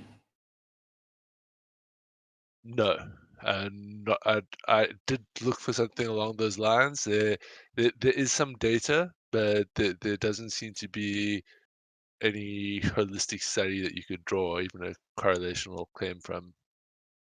Yeah, well, none of this seems that it would matter anyway because we're not talking about the nation that the immigrants are going to. Rather, we're looking at where they're coming from. Yeah. I guess, so to a more philosophical point, put it bluntly, if it were true that nations are worse off than they would be if intellectual capital is going to another nation, is there a reason why we care about that? Yeah, with intellectual property rights, I'm not so sure it's a worthwhile consideration, because for the most part, the internet seems to have even the playing fields there. I mean, I could have accepted a critique if we were in the 1960s and you were seeking a better education. You're not going to get it in a low level country. Like if you want a Harvard level sort of education, you got to go to Harvard. You got to go to Oxford. You have to travel to these developed nations to acquire that knowledge. but I think the internet has largely leveled that playing field to where that's not a consideration. So I wouldn't rest on intellectual property, but I mean, it's at least my understanding of business that you cannot run a business hands off. If you want a business to succeed, you have to be on the ground, and as a business owner, you have to be involved in everything physically. I'm not quite sure that can be done remotely to any great effect. It's why when Coca-Cola comes to South Africa, they don't just like hand out contracts to people to manufacture it. They set up their own business. They register Coca-Cola Beverages of South Africa, and they employ a whole bunch of South African citizens to run their manufacturing affairs, and then they export that wealth back to America. Um, so it just I mean, multinationals is an interesting perspective because I think multinationals do a lot of good in that they raise the level of professionalism. I mean, Coca-Cola is an interesting example because they do. It's very costly to manufacture Coca-Cola in America and transport across the world. So invariably, they tend to focus on regional manufacturing plants, and that brings skills and developments to, albeit they're extracting wealth out the country, but you can't take away infrastructure and you can't take away skills development. So Oh wow, that multinational. dangerously sounds like you're saying that the immigration in the long term does help the third world nations. I'm trying to stick to my point, Bobby.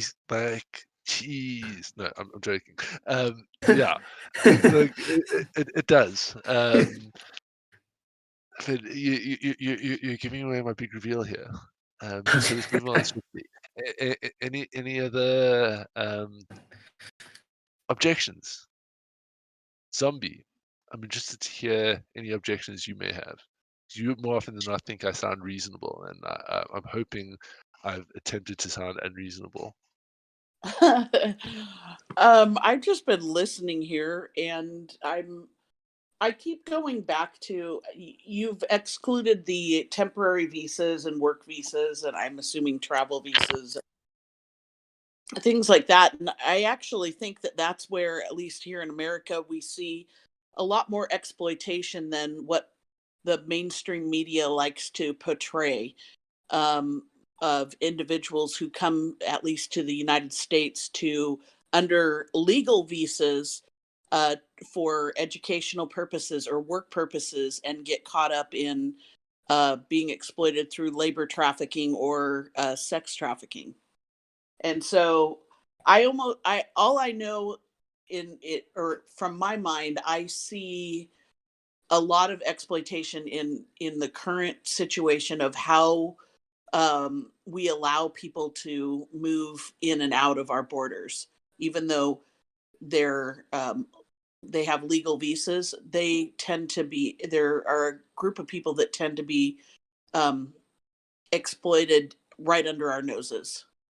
And I'm not just talking individuals from like the countries of Mexico, but women that are coming from China who are coming in under educational visas and are getting caught up in our massage parlors, reflexology, foot rub, and nail salons. So Happy I endings. I know I'm off on a tangent on that, but that's my wheelhouse, so that's the only thing I can think of. So would you be of the perspective that immigration is wrong on a receiving nation side from the harm that you see it generates? I think that if we actually I removed, well, I think it's all about economics, frankly, because the nation that's actually sending those individuals, because I don't necessarily think that that may be an individual's choice. There may be some coercive circumstances that are surrounding their movement from their originating country to America. I think that part of that is that they know that there's an ample audience of individuals, I'm not going to sugarcoat my words, that need their dick sucked. um, So, so I I'm don't not know. quite sure. I'm not quite sure how to unpack that, because I think it kind of fits into my arguments that, I mean, you cite coercion, but I think the coercion I see is, people. I honestly don't think people like going to places like America and Europe. I mean, if you live in the southern hemisphere, it's really challenging to just simply think about 10 months of winter, 10 months of like too cold to like go outside in a t-shirt and shorts. That's rather unpleasant. That's why, despite all the suffering I experienced in South Africa, I still enjoy living in South Africa over living in America, having experienced both.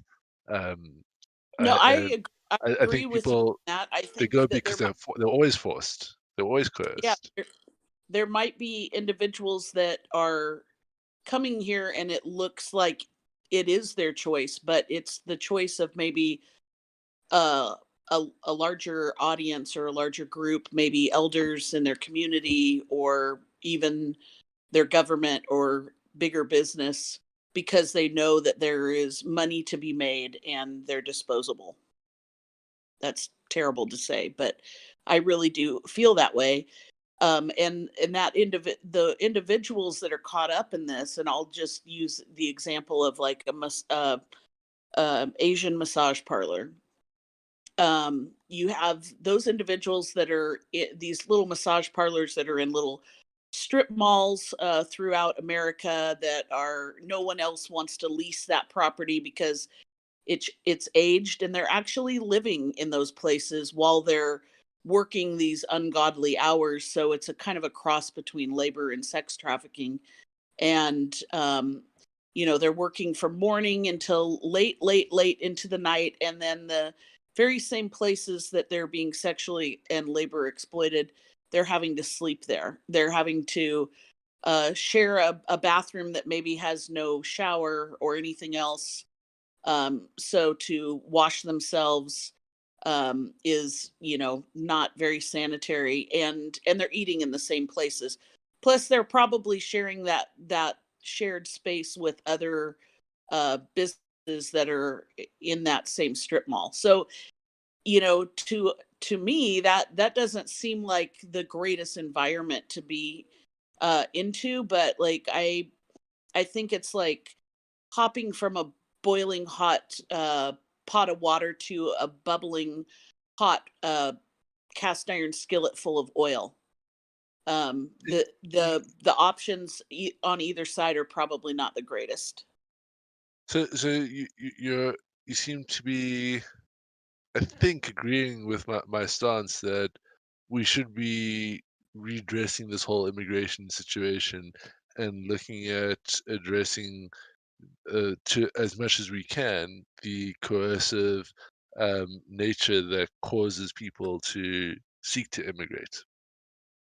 Oh yeah, definitely. But I wonder how much, if we just had open borders, how much of that would be an issue. Yeah. Like, th- I could uh, I was trying to put myself in that. Like, if someone like decided to come here, like eventually they're going to create great voids in areas that they were in. And so what if I want to like capitalize on that and take my resources to that area and relocate myself?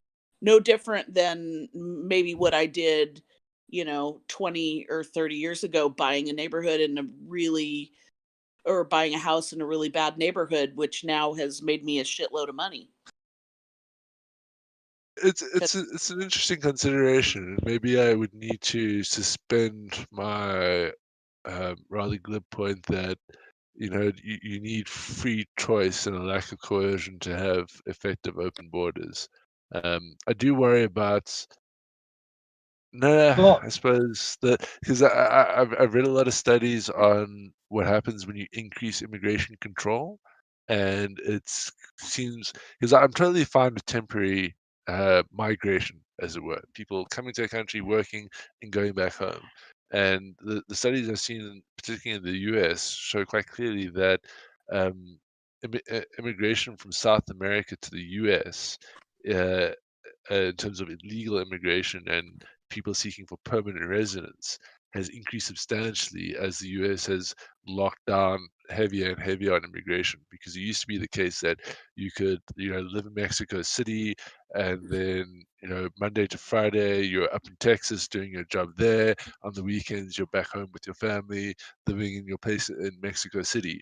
But as soon as the US increased border controls and made it specifically more difficult to get back in, people sought less ideal living circumstances in America to retain their jobs, and ended up becoming permanent residents and seeking permanent residency. And ultimately, I think that this sort of speaks more to the problem I'm talking about, of like you want to try avoid permanent residency until you have equal LSM measures. So yeah, maybe open borders. Yeah, I'm willing to accept that critique and suspend the argument against open borders requiring even LSM fields. I'm also selfishly thinking that a lot of our homeless population in Portland and Seattle would relocate to warmer climates. Sorry, I'm being cynical there. It's an interesting consideration. It's one of my armchair theories that maybe we could explore at another date on why the northern hemisphere seems to have a distinctly lower level of homeless people. I think they just die to exposure. Also, if we're talking about immigration to America, I feel like America needs to get its shit together before it says, hey, come here. Because I have a nasty feeling that most of the people who do immigrate to this country don't wind up experiencing what they're led to believe they'll experience if they come to America. So Yes. I would argue that even with America so-called being the richest country on earth, if you are going to migrate, there are way better places on this planet you could go than the U.S. Call me un-American, I don't give a shit. I'm not so sure that I agree with that. To live, certainly, but to make a life, I don't know. And just so you know, America does have their arms wide open, but they put certain criteria on their arms being wide open such that it does actually benefit America, and they do actively engage in the brain drain. So you can currently come to America and create a green card within 3 months that is that is probationary for a period of 5 years, which means you have to meet the criterion for at least 5 years before it becomes a permanent green card. So it's a temporary green card, but it's not, but it is a green card. You get all the same rights and all that. And those conditions are, if you are a lecturer at the top of your field, internationally recognized, if you're in medical research or IT research, specifically AI, and then they have the EP5 immigrant entrepreneur visa, where if you invest, I think it's 1.5 million US dollars, that has to stay at risk for a 5-year period, um, and employ 10 Americans in predefined industries, then you can just pretty much walk into America. So this concept that America's borders are closed is wrong. It's just closed to the people that aren't going to benefit America. For people that, in the American government's perspective, will benefit America, you can literally walk in the door and get a green card within 3 months. But well, that's fair, but that meet wasn't the my requirements. point. My point is that this place, America, isn't the best place to live for native-born Americans. So if we're going to talk about immigration, I mean, sure, there should be laws in place. You shouldn't just let anybody from any place on earth into your country just for pure safety reasons, because not everybody's trustworthy. But maybe we should make life a little bit easier for native-born Americans before we call ourselves saying, oh, we need, immigration. Like, why would you want to come here if there's only an illusion that your life might be better?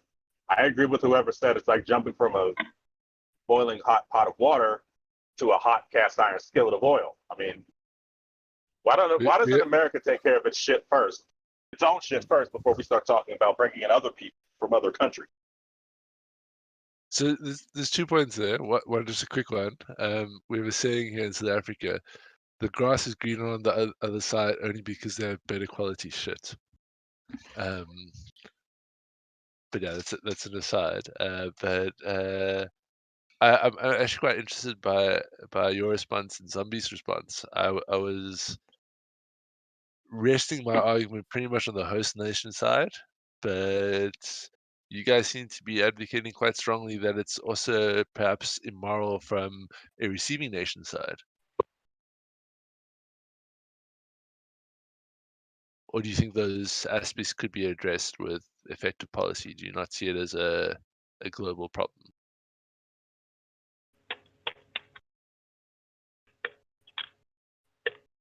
I mean, if you're just going to bring somebody in from another country to have them struggle just like everybody else, then what was the point of them moving? If you're just moving from one shithole to another, what was the point? Well, maybe there should be laws in place that, first of all, protect and make life easier for native-born Americans, since that's the whole fucking point of the government. But yes, there should be laws in place that say, you know, whatever manifestation of, if you're going to come to this country from another country, yes, you should still have to work your way to the top because no one gets through life free.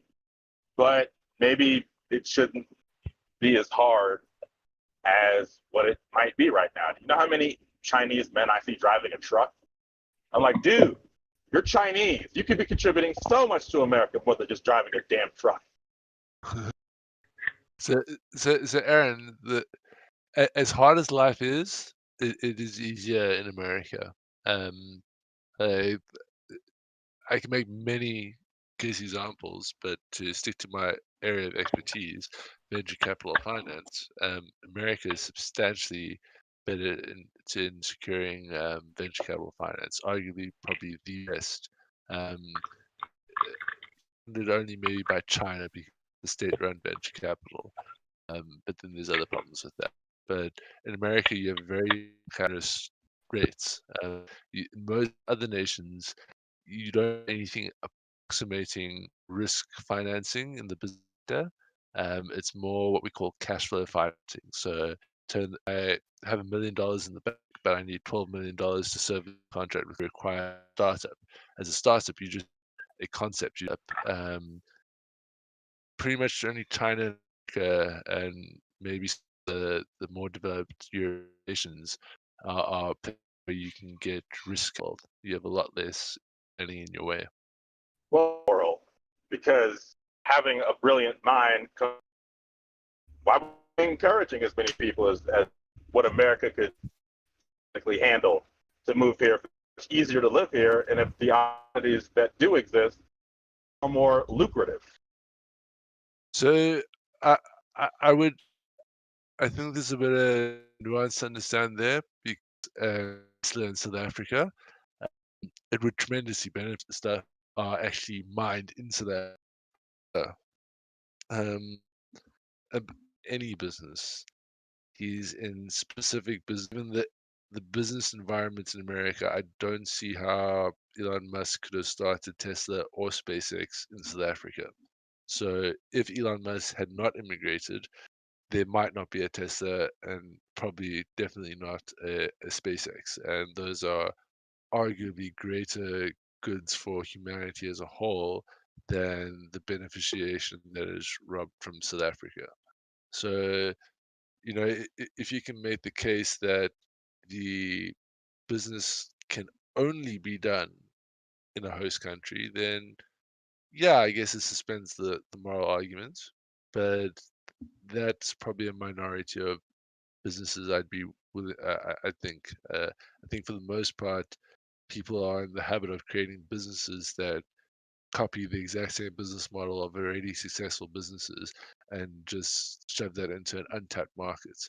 And from that perspective, the third world is ripe with business opportunities, because you don't really need to be that innovative to be a successful businessman in the third world. You just need to take a really good idea from a developing nation and bring it to from a developed nation and bring it to a developing nation to an unserviced market.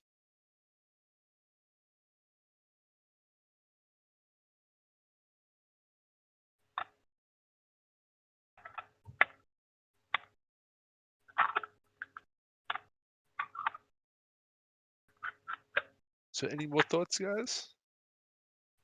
I'm disappointed. I'm viciously disappointed. I hoped we were going to get more disagreement.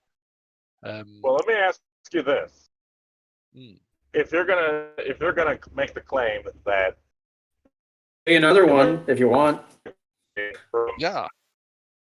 Well, maybe this is just me. This strikes me as this kind of gross, moral point of us all being our brother's keeper. It's our responsibility to make sure that these other nations are not staying in the same spot that they're in. And I'm still kind of not sure as to why that's our problem. Like, it just seems like kind of a gross, like, it's our responsibility to take care of other people.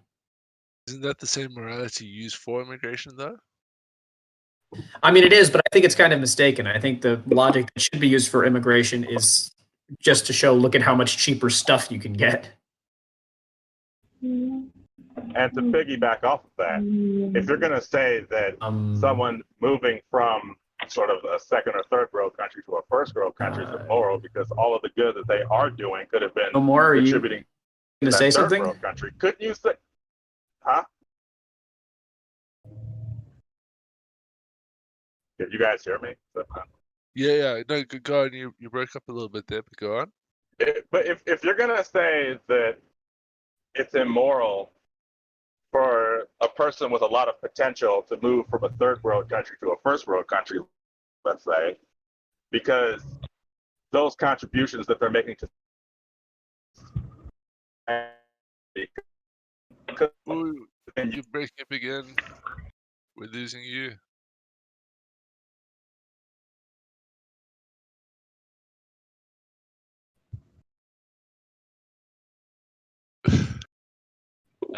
Okay. Nivek, are you muted? Oh no, that was yesterday. But no more. You've been here a while. What do you think about the conversation? Do you have any thoughts on immigration being immoral?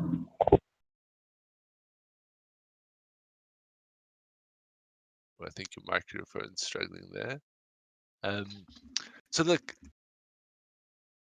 I think this is a very complicated consideration, because and my hope in raising this topic is that people give it a serious think, because I don't necessarily think immigration is immoral. I think a lot of good arguments can be made for immigration on multiple levels. I'm very much with Bobby that open borders seems to be a more natural way of experiencing the world. It's actually mostly since World War One and World War Two that we've come up with really strict. We've always had national borders, but the concepts of migration control and passports and documentation as to where your citizenry is a relatively new thing. Yes, it's developed hand in hand with democracies and who and who isn't a citizenship because of how we run democracies being funded by the tax base. But it's a I think it's a very highly complicated topic, and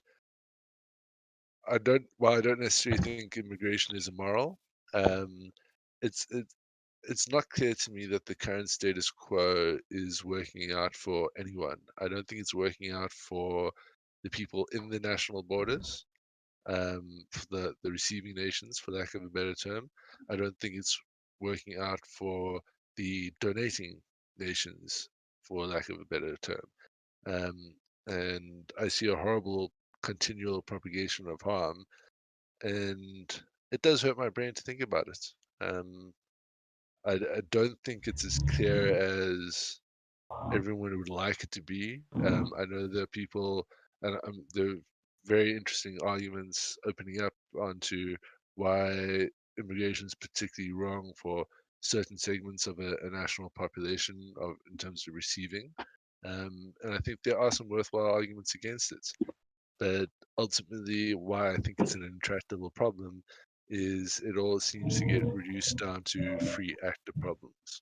And it's not quite clear to me how you get rid of free actor problems without throwing freedom out the door. And I think as a first principle, freedom of movement, freedom of thought, otherwise known as freedom of religion, are primary conditions. I'm just going to mute you a second there, no more. Are primary conditions required for the benefit of society. And I really honestly do think it's an intractable problem. That is sad. I don't think it can be solved. Well, And as I yeah, was trying to say before I was so rudely interrupted by bad internet, I feel like if you're going to go along with the logic that it's immoral to immigrate from a lesser country or no, I want to hear your thoughts, but your internet keeps hijacking you. I feel like you're having the South African experience of internet connectivity.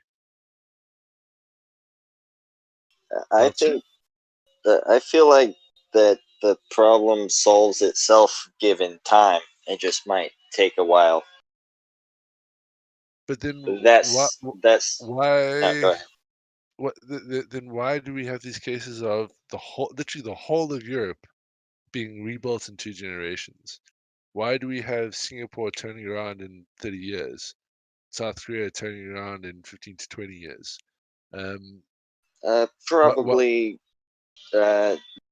Well, I can't speak for all of them, but a lot of them would be different decisions in government. Some of them chose to invest in incorporating outside corporations into their economy instead of investing in their own people to build their economy from the ground up.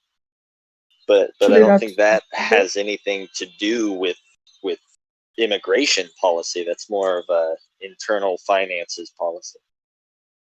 So have you heard of the great man argument?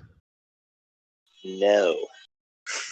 So it's not without its criticism, but on the whole, I do think it's a. By the way, no more. If you want to be unmuted, I just muted you because we had background noise. Just say something in live feed, and we'll unmute you. The sorry, I'm lost in my thought here. No, it's gone. Sorry, Deltu, I got distracted The there. large man. The great man argument. theory. Yeah. So what the great man argument is society takes these quantum leaps forward through the innovation of particular individuals. It's necessarily my reading of history that societies are propelled for there's 2 ways societies move forward. The first, and this is a worthwhile critique to the great man theory, is that technological innovations and innovations in thinking are often moved forward for the most part in a standing on the shoulders of giants way. So there's nothing for your average everyday innovation. There's nothing special about a unique individual. That is to say that we solve problems in hierarchies, and if you take away the person at the top, the next 2 people in the hierarchy will most likely eventually solve the problem and move society forward. However, there are these moments where society takes quantum leaps forward in understanding of anything political, sociological, moral, technological, and these individuals seem to be necessary for that movement. So, like Stephen Hawking's, Albert Einstein, Nelson Mandela, there are people that push a field in a quantum leap sort of way, and because society is predicated on individuals doing this, we ought structure societies that allow any individual within that society to rise to the top and put their contribution into the pot, as it were. And this is why I think things like democracy and freedom are intrinsically important. And this is going back to the free actor problem. Because you don't know where those individuals are, you have to structure society in such a way that allows any individual to rise to the top through competency, because then you're going to get the maximal contribution from these great people, as it were. And if you have an autocratic society that doesn't have any freedom and doesn't allow for anyone to rise to the top, you're arguably going to miss out on a lot of these great people that push society forward in quantum leaps. Yeah, I think I agree with that. There might be a few small points where I might word it differently or something, but I think I, for the most part, agree with that. I'm not sure how it relates to immigration, if that's what it was being tied back to. Well, it does in a way, because I would posit in my argument that right now these great people are going to America and doing great in America and doing great things for America. And if they were in their host nations, they would do great things for those host nations. But what's obviously Well, clearly standing in the way is the I'm not so ability for them to realize their greatness, because the society is poorly structured. So I would advocate for us to come into societies that lack freedom and lack democracy. I would argue for us to go into those societies if people are abandoning ship, as they are in countries like Sudan, um, and we go into those societies, we restructure them so that they are able to bring their best and brightest to the fore, as it were. Like, I think that's a decent idea.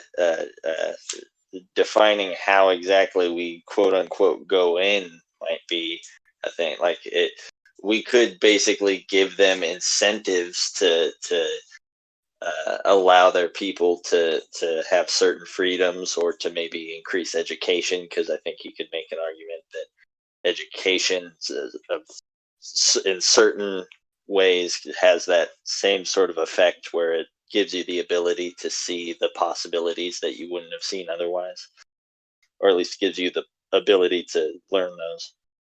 But yeah, I think there is a sort of obligation to attempt to get cultures to see that not only will they be better off for allowing people these certain freedoms, but that we'll all be better off in a world where everyone has these certain freedoms and everyone can contribute to society. How we go about doing that is complicated, and I think I mean, we could get into that. I think it's kind of separate, but Complicated, very difficult, but not necessarily impossible. And we do have case precedents. yeah. Go ahead. No, you can go ahead. Okay, so I guess we're not really talking about your rhetorical position anymore. I did want, but I wanted to ask you: are you aware of the research, and if you are, do you agree with it, that as nations become more diverse and they allow more immigration, welfare states actually go down, or at least public support for welfare states go down? Yeah. So I am aware of the research, and I do think it largely is true, but I think it's part of the what I would describe as the obvious solution as well, because you've got people in America that have been born with freedoms and born with democracy and capitalism, and now they're questioning it.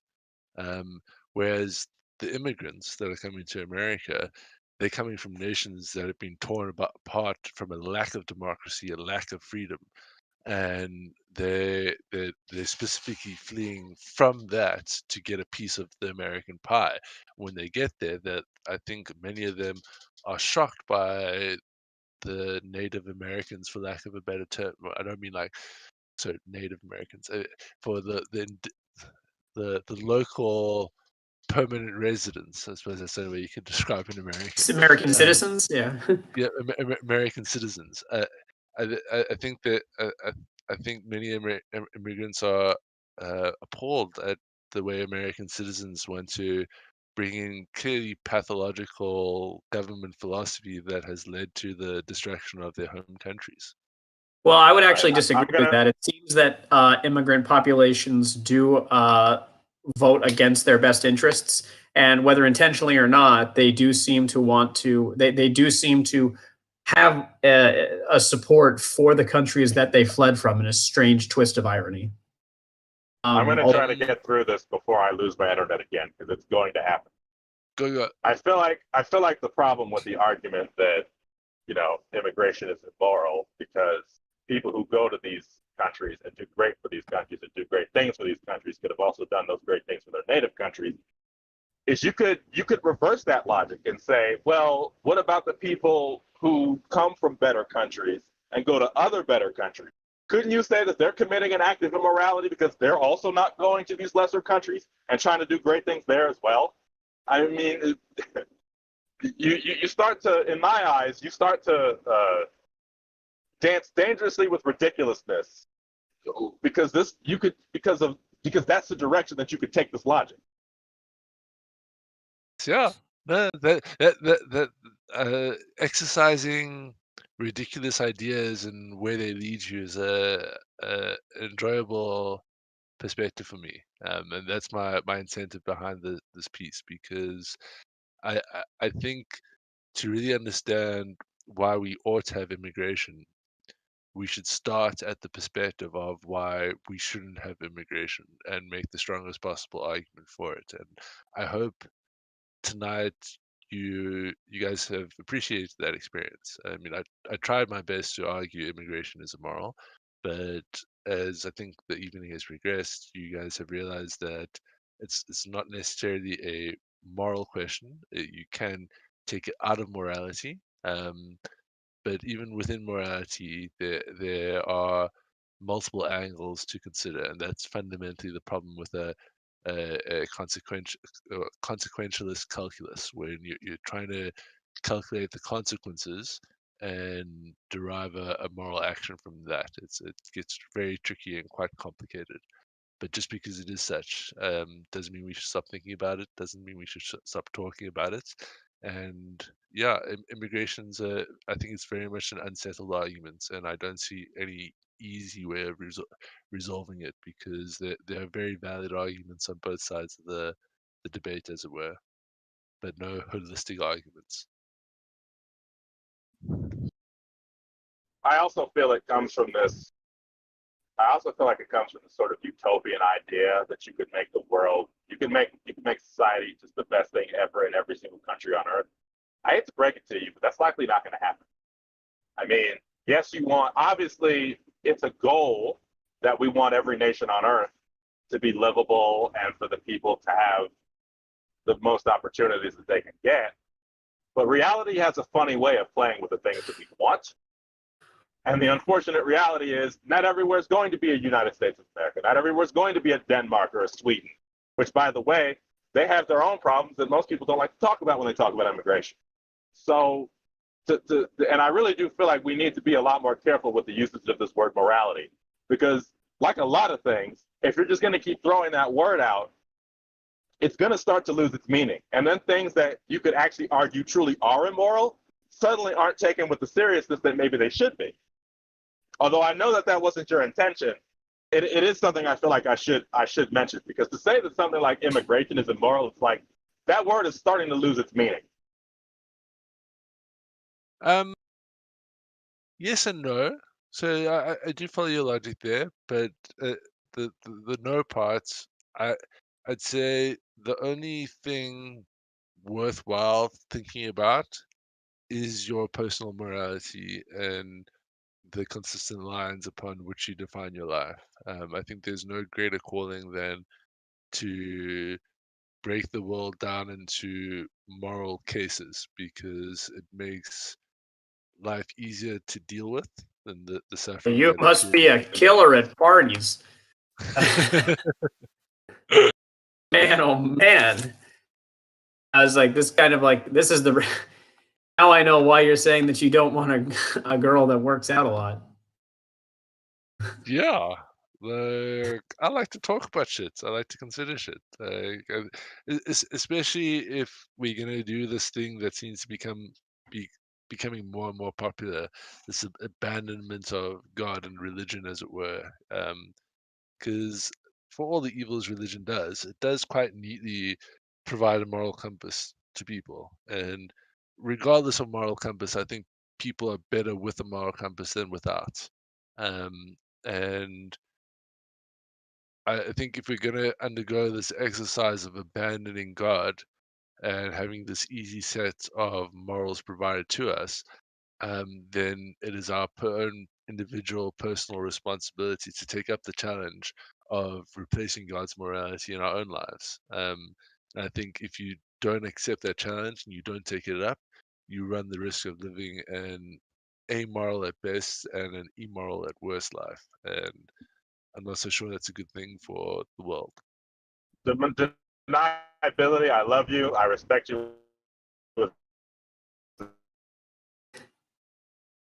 You're breaking up when you're complimenting me. You can't do that. Like, my ego's not going to suffer. My ego's not going to survive. Sorry. I need adulation. I need applause. Please come back with your adulation. Unless you really go with a sneaking big butt there, then like, okay. That's what I thought was going to happen. I was like, he cut out right when the butt was going to happen. You were like, you can leave it there. Chomsky, you've been dropping in and out. What are your thoughts on the conversation thus far?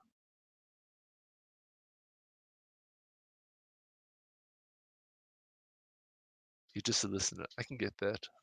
I can get down with voyeurism. Aaron, are you back? You were in the middle of telling me how amazing I am. What? All right. No, I can. Me all right. Yeah, kind of. Not, right? Okay. Just give me. Hold on.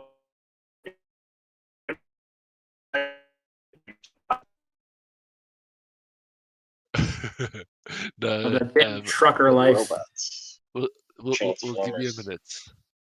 We'll give you a minute.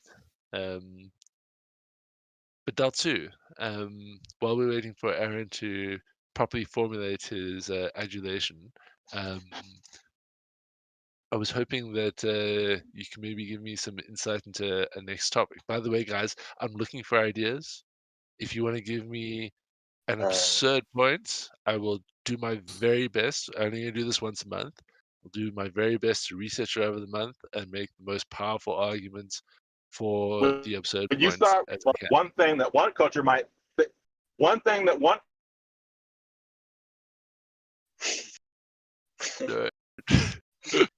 When if you're gonna, yes, I agree that morality is a fascinating topic, but I don't need some sky daddy to get my morality. You know where my morality comes from, if you even want to call it that. Sky daddy. Yeah, where does your morality come from? We got as far as your morality doesn't come from a sky daddy, and your morality comes from, and then the truck took you.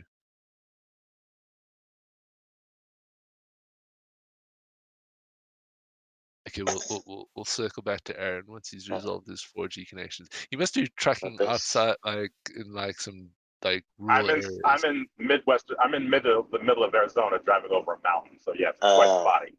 Aren't exactly a lot of radio towers out here. But we can hear you. Talk quickly. Go. So I don't. You know where my morality comes from, if you even want to call it that. What is your goal? What do you want? What's your objective? If your objective is to live the best life you can, free of as much needless suffering, then all right. Then you could say that there are things that you can do that point you in the direction of that goal, and there are things that you can do that point you away from the direction of that goal. The things that point you toward it are good. The things that point you away from it are bad. Simple. That's where my morality comes from. And I have a feeling that's where most human morality comes from, because we all have a common goal, which is to live peacefully amongst each other. Obviously, we have different ideas as to what that looks like, but that's all of our common goal.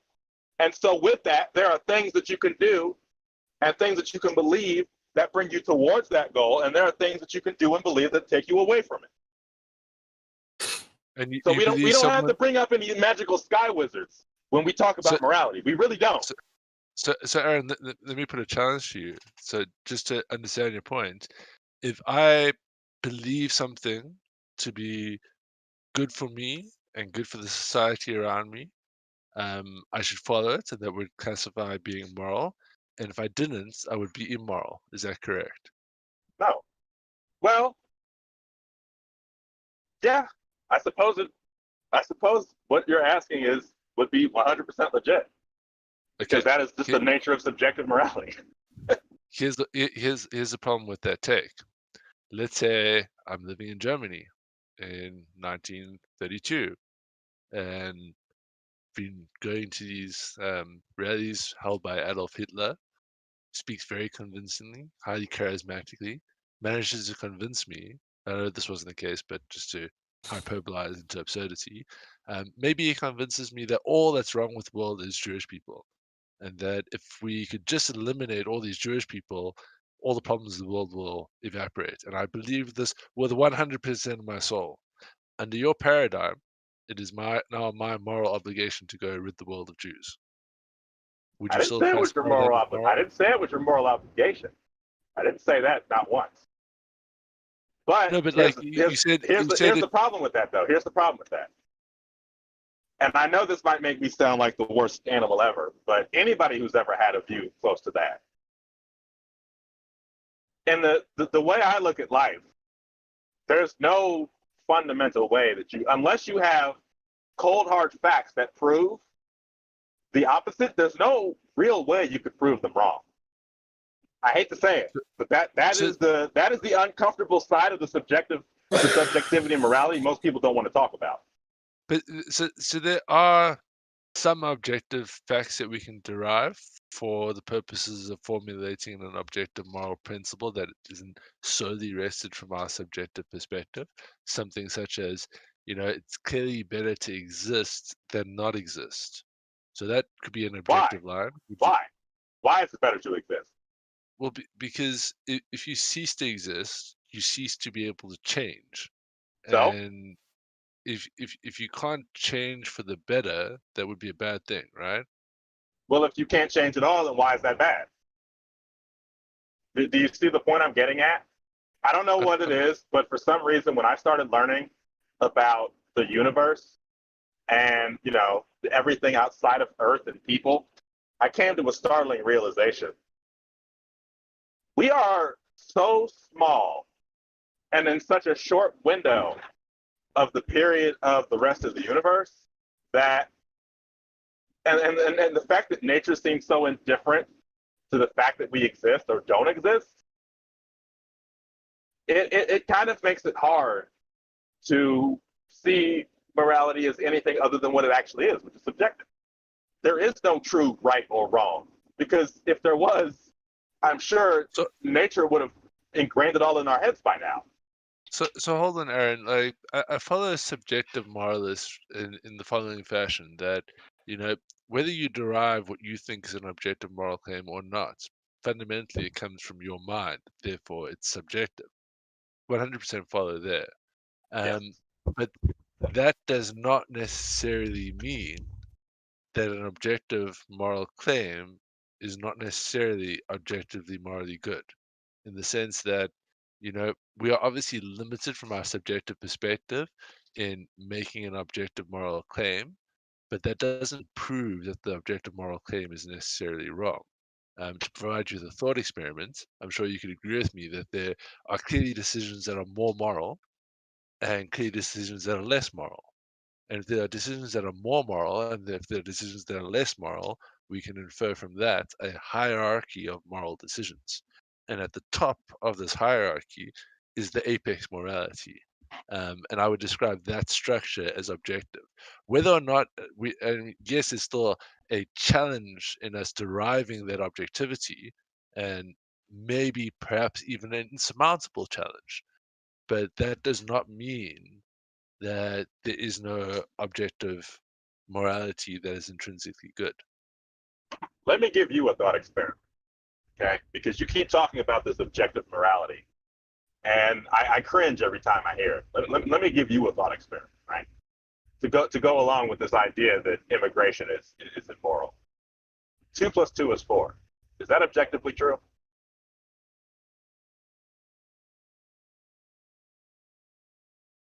Well, is it? If you look, see, it's difficult when you're dealing with language, which is Yes. an abstraction for communication. Thank you. 2 + 2 is 4. That's objectively true. Now, is killing people is bad? Is that objectively true? So I can Depends. tell you. Depends. I See, can tell there you. you go. The word No, you no, just said depends. There you Hold go. on, Aaron. Hold on, Aaron. Don't rush to your victory just yet. So, what you're doing is you're conflating the objective moral principle with the subjective case-by-case application of the objective moral principle. So There's as no it pertains, equation there. There is no hold on, equation there. None don't whatsoever. rush, don't rush. We're going to take you through this slowly. So as it pertains to our legal ethics, we have an underpinning objective moral principle that is, you may not, well, at least in Western civilizations, predicated on the British common law system. And that objective moral principle is, you may not cause undue harm, injury, or loss to another human being. So as it pertains to the subjective application of that objective moral principle, when we're looking at the killing of an individual, what we do is we say, does it cause undue harm, injury, or loss? And if, in the case of cold-blooded murder, it does cause undue harm, injury, or loss, therefore we say it's wrong and we put you in jail. In the case of Okay, well, self-defense, you're not causing you are causing harm, injury, and loss, but it's not necessarily undue. And because it's not undue, it's not classified as wrong, we don't send you to jail. So there's a Okay, difference I between need to the stop you subjective there application. because I mentioned absolutely nothing about the legal argument. Set the legal argument aside, because there are plenty of things that are illegal that shouldn't be illegal. I didn't say should killing people be illegal. I said is killing people bad. That's what I said. Because here's the thing. Take away the sent to No, jail. no, And no, just no. say You this is wrong. could say that murdering someone in cold blood is bad. If the idea is that you want to continue to survive and you want everybody to continue to survive, then yes, murdering someone is bad. But is it bad if that person has a terminal illness and only has a couple days left to live anyway, and those days are going to be painful, whether the entire time that they're wishing that they could just end it and be done with it, also known as euthanasia? Is that bad? Because I would say it isn't. Well, once again, I mean, okay, let's take the legality out of it. Let's just say our objective moral principle is, you may not cause undue harm, injury, or loss. In the case of euthanasia, the person is clearly experiencing so much harm and suffering that they want to be released from it. So you wouldn't be causing undue harm, injury, or loss in the case of enacting euthanasia. So you would still be consistent with your objective moral principle. And Fair, what but I'm here's getting my at point, is, though. There are still people who would think that euthanasia is bad. That's my point. yeah. So there's certainly a lot of conversation to be had about what objective moral principle we're choosing to use. For Christians, it's quite simple. Like, it's not the 10 Commandments, it's not the 7 Beatitudes, it's not even the fucking Bible. For Christians, the objective moral principle is, what's within God's will is right, what's not within God's will is wrong. And then the Christians take this thing called the Bible and they read the allegorical stories, and a good Christian that is acting within being a moral Christian agent should read the Bible and look at these stories and go, okay, this situation this moral quandary I'm presented with in the here and now, is somewhat approximated by this allegorical story in the Bible, and based on that, I can infer God's will, and then therefore this is the moral action, or this is the Okay, immoral well, action. guess what? I was raised Christian, so I already know what you're talking about. There's an entire story in the Bible where God wipes out an entire village because they're gay. So I don't really want to hear that side of the moral argument, because that's the kind of shit that you get from the Bible. So I'm really not trying to hear that. But that's when you take a literary take on the Bible, right? But the case I presented you with you, which is arguably the right way to do it, is to treat the Bible as as a system of allegorical stories, not as literal facts. Yeah, in your opinion, that's the right way to take it. In your opinion. Okay, fair, but I mean, it's just to highlight, like, Aaron, there's no way to decide if something is right or wrong unless you're measuring it against an objective stick. And if you want to be consistent and moral, you ought to do that. Even if that objective, I think the only subjective counter to that is to say that the objective moral principle you are using is fundamentally subjective because it's coming from your own mind. It's a worthwhile critique, but I would once again say that just because it's subjective, is subjectively derived, doesn't necessitate that it is not an objective truth. I wholeheartedly disagree with that, but I'll let it go. Here's what I will say, though. You know what I would love? This will never happen. But you know what I would love? Since morality seems to be seems to be a hot topic for humanity, what I would love is if we could get a couple representatives from literally every place on Earth that isn't like the North Centennialese who don't want shit to do with most of the humans. Not that I blame them. Get them all together in a room and have them really sit down and hash out this whole idea of morality. Talk over their differences, find some common ground, and then have sort of a holy grail of sort of moral standing. Because I believe that that's probably the closest we'll ever get to any objective morality, is a morality that all people, regardless of their culture, their upbringing, or their perspective, can agree on. That's what I think should happen. That's never going You know to why happen, people are confused? but I feel Because like they're that's the mixing best up their intellect we with could their get to. emotions. Yes, absolutely. Yeah, And emotions Aaron, can't be a good guide, because sometimes what you think is good through your emotions is bad, It's because not you think good. a person is an Absolutely. evil witch and you have to burn them because they wore the color blue. You know what I mean? And that's so Exactly. unnatural. So there Exactly. must be That's something why I said evil it'll never about them. happen. So Aaron, what you That's why just you have to described think. is. Sorry, Navik, finish, yeah? That's why you have to think through both your that's why that's why you have to think through your prefrontal cortex. You know what I mean? Of fact and logical thinking that we determine morality of what's best, because the more information you get into your head, you've processed that rationally, and you come to rational conclusions. You don't end up thinking crazy through your emotions of fear and hate of what you lack in understanding. You will more communicate with the person mutually beneficial through your intellect. A lot of it is by being ignorant. When your ignorance fans immorality, because most of it's emotional driven. And Well, of Nivik, what you I feel. second that notion. A lot of people that are emotional driven is because they're lacking of connecting with other things and people to gathering facts to rationalize logically in order to come to an understanding of not fearing this or fearing this thing or that person, and then therefore going to their emotional part of thinking through their fear of hate by lack of understanding. You ever saw the movie Arrival? When the spaceship was there, what woman was about logic. There's one part where people were thinking through their emotions, and there's another part where people were thinking through the linguist and the mathematician. They're about logic, and that was what the battle was. It was a battle between human beings about being that exactly. And when she was and they were communicating with the alien logically, and everybody else, they're just idiots, and they're like, let's just attack these people. Let's just attack them. Like, why are we sitting here? And they went and attack them.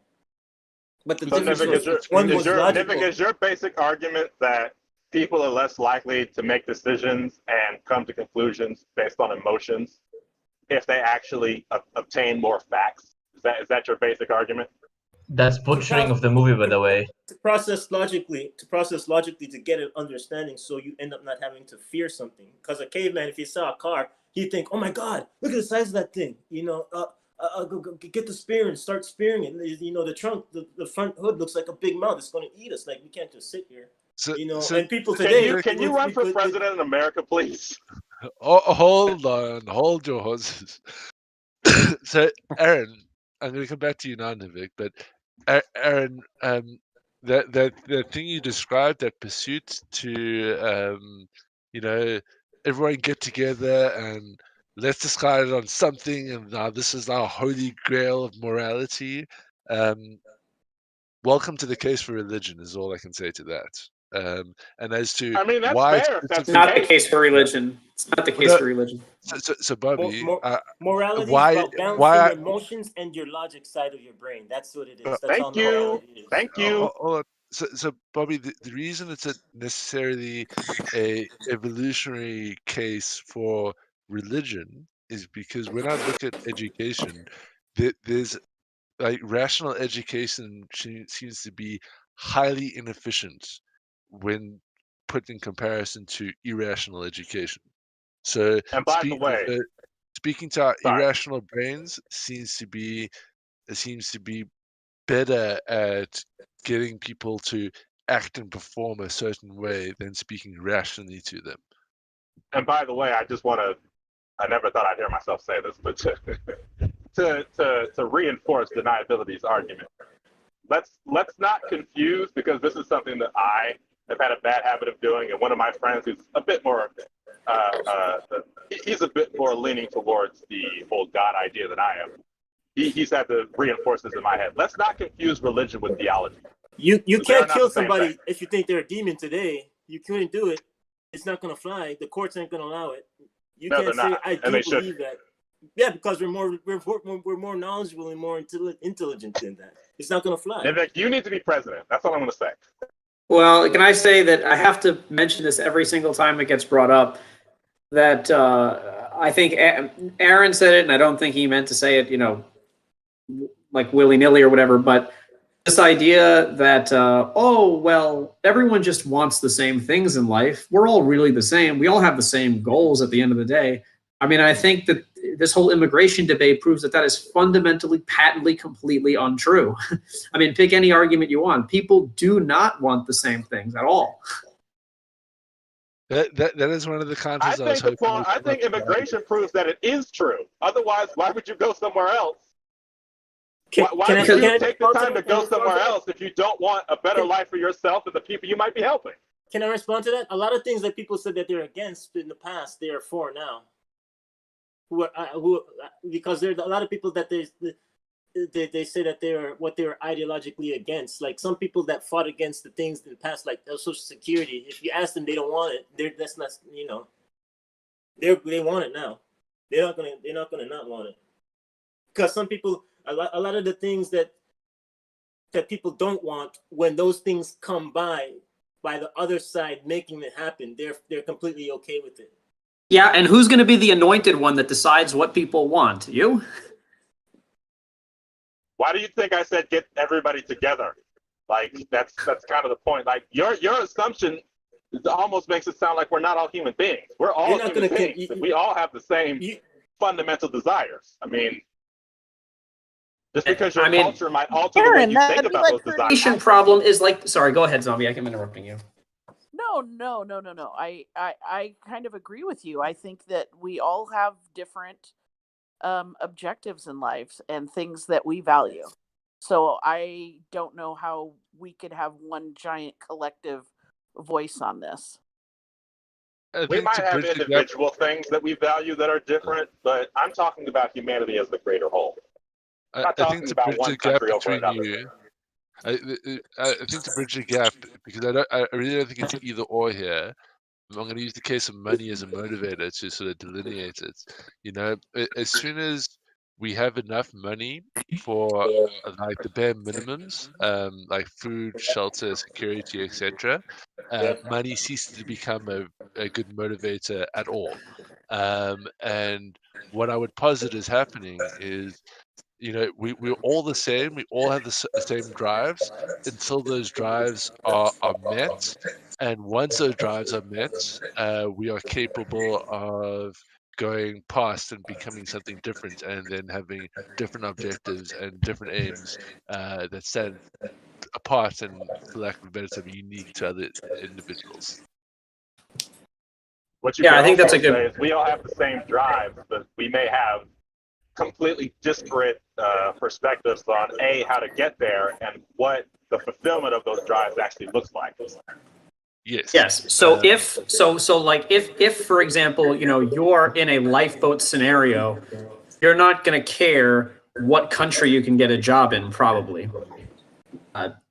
If it really is a matter of life and death, it's not going to matter to you very much where you live.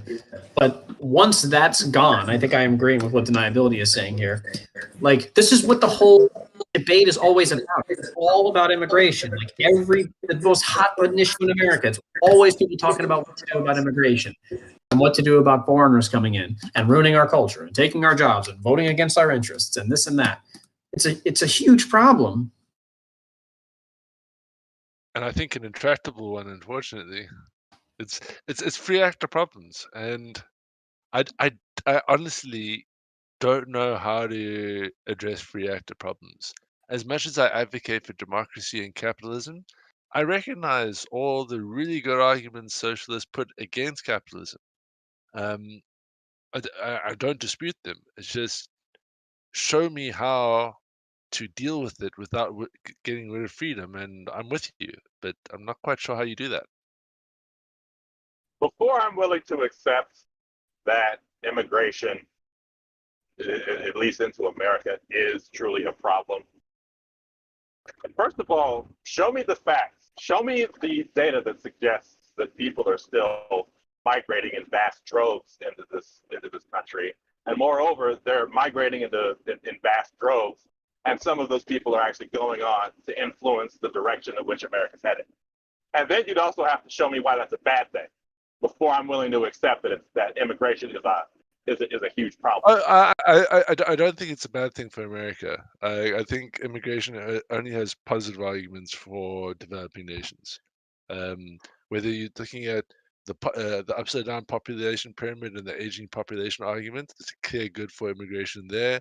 Whether you're looking at innovation and technology, it's a clear argument there. And specifically, I mean, you asked for examples, Elon Musk, and you got to remember that in social hierarchies, we have Pareto distributions where the top 10% of a hierarchy produces 50% of the work. So if, the top 10, the whole of Sudan does not immigrate. I would argue it's pretty much just the top 10% of Sudan that are immigrating. Yeah, but that's not how you can't convince the Americans here. You can't convince bikers for Trump on the economic problem. You have to get to them on the cultural problem.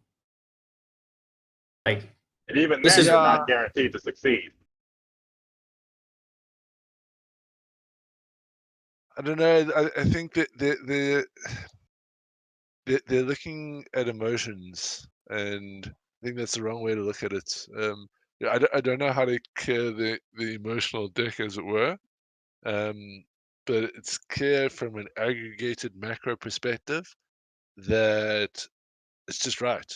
Immigration is to the benefit of a developed nation. I can't see a way of escaping that logically. For sure, emotionally, in the short term, but not as soon as you take a consequentialist perspective and you extend it out over a multiple game period, immigration is a good thing for developed nations, and I don't see how you dispute that. I mean, is this just a? Is this? Go ahead. Sorry. Is this just a spot where we're just? Damn it! I hate it when this happens.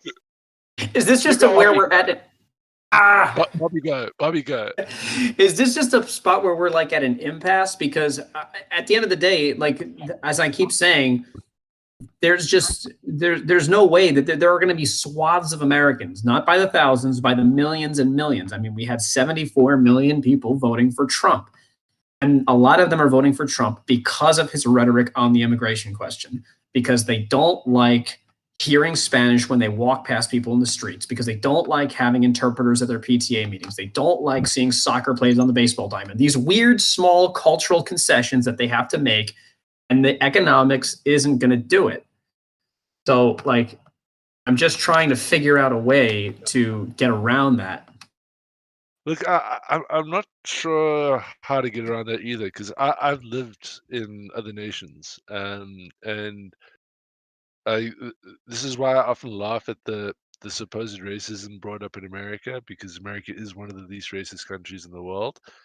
You go to any other Asian, African, or South American nation to specifically work, not to go there on holiday and spend your money, but to specifically work, you will be faced with horrible xenophobia on levels that are quite possibly unimaginable to the Americans that are against immigration. Um, and the only real way I found to deal with that xenophobia is to learn the language.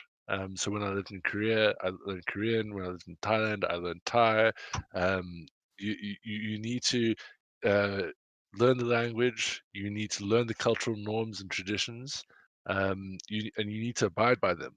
And if you don't, you stand out like a sore thumb, and you do get hammered for it. So I think if immigrants are coming to America and they're not taking the time to learn English proficiently, and they're not taking the time to fall into the cultural norms and practices, that is something to be addressed. And I disagree with this idea that you need to create safe spaces in America for minorities. If people want to go to America, they need to respect the cultural norms there. They need to get in line, as it were. I It's the don't. only I'm not appropriate way to fully deal with it. convinced that. I'm not fully convinced that America really has. First of all, English has not been established as the primary language in America. And this idea that you're talking about of When you're driving a truck, bro, what are the road signs in? well, I said that English wasn't the primary. I didn't say English wasn't the primary language. I said it wasn't the established language. There are people who live in this country who don't speak English. And by the way, what about all those places that are, mostly Hispanic, mostly Mexican, mostly Asian, where they've brought the culture from their homes, from their countries into America? I don't think America really has an established culture that we can say that everybody else needs to fall in line to. I think the whole point of America was that we were supposed to be a mishmash of other cultures and bringing them together under one roof. Maybe I'm wrong. Liberty, freedom of speech, the right to bear arms. These are things that are unique to America and part of their culture. Is freedom of speech really unique to America? It's the only country that's ever had it, still to this day. The rest Isn't of the freedom world of speech in the Constitution of Japan as well? No, what you have in other nations is an enshrined right to freedom of expression, not freedom of speech. Oh, fair enough. Only country to have separation of church and state to this day, or the clause about Congress making no law respecting an establishment of religion. In God we trust. Yeah, that's kind of weird, right? That's kind of like a weird anachronism. Like, in God we trust technically shouldn't be on the money, and I guess One the God nation part under should God. that should be out of the pledge. There are little things like that, yeah. I mean, but the fact that it's there in the Constitution, It's there on paper. Let's put it that way. Yeah. In practice, it might not always work the way it was intended, but it is at least there on paper. And like, let's be honest, because you didn't America didn't start off with a specific cultural aspect. It does really come down to your Bill of Rights and your Constitution. And one thing I think America's always gotten right is, in your schooling education system, you are required to learn the Bill of Rights. In many democratic countries, that's not a requirement, and it does have largely negative outcomes. Um, like in South Africa, the concept of personal rights, it's so new that some people would argue against their own personal rights. And to give you an example, in the rural area of the Eastern Cape, we have a lot of tribal villages, and even though we have the right to vote, which is a personal right, and you should make up your own mind on who you vote for, a woman in these villages will vote against women's rights issues because her husband told her to. And her husband will tell her how to vote based on what a tribal chieftain told him, or told him as the village will vote as. And um, not only is this the case, but the woman voting against her own rights on order of her husband, on order of their tribal chieftain, will tell you that this is the way things should be. She will believe, well, she will tell you that this is the order of the world, that it is wrong for a woman to go against her husband and wrong for a husband to go against the tribal chieftain. This is how new personal rights are as a concept in South Africa, and that's one of the more interesting challenges to the immigration is immoral aspect, because if you're buying what I'm selling on that line of thinking, you have to derive a penultimate way of a society operating. And as hard as I advocate for democracy and freedom, I don't think there's enough evidence to say it's the penultimate. I certainly believe it to be the penultimate, but I can't say that with 100% certainty. And I don't think anyone can say that about any system of socio-economic dispensation. And I think for that reason alone, that whole immigration is a moral argument falls down, because if you accept what I was selling, then the question is raised, well, how do we go and fix these countries? I glibly refer to South Korea, Singapore, and post World War II Europe, but ultimately there are a great number of factors that go into it that is just too hard to narrow down to one. Well, I think that there's a question that you have to even take a step back before you ask, how do we fix these countries? I think the question you need to ask is, who the hell gets to say what the fix for these countries should be? Yeah, that's basically what I was saying. And I don't see an easy solution to that question, which is why you can't even start to have a conversation around immigration being immoral, because it's got a first premises that needs to be solved before any further discussion can be had on the matter. And of course, another thing I just thought about with this whole argument of, it being immoral, because the things that you could be doing for your native country, you're doing for another. Now, look, I don't like America for most things, but one of the things I do appreciate about this country is the fact that it does allow me to think freely and think for myself instead of having other people do it for me. But even with that freedom in mind, how can we honestly be sure that, granted, I doubt many people are immigrating from this location, but how can we honestly say for sure that people from the Middle East aren't content with the way that their lives work? And the people who would say try and leave these places are simply the outliers, the exceptions that prove the rule. I'm not saying they are, they aren't. I'm just saying, how could we ever truly determine? It becomes a really interesting question in the ethics of war, because from one perspective, you might say America's right to go wage a war in Iraq and eliminate Saddam, bring democracy and capitalism and personal freedoms. But that's your own subjective perspective, because you think it's better to have a non-theocratic state. If you're a devout Muslim, the ideal outcome is to have a theocratic state and live by the laws of the Quran. And for people that are completely into that, they want Sharia law everywhere.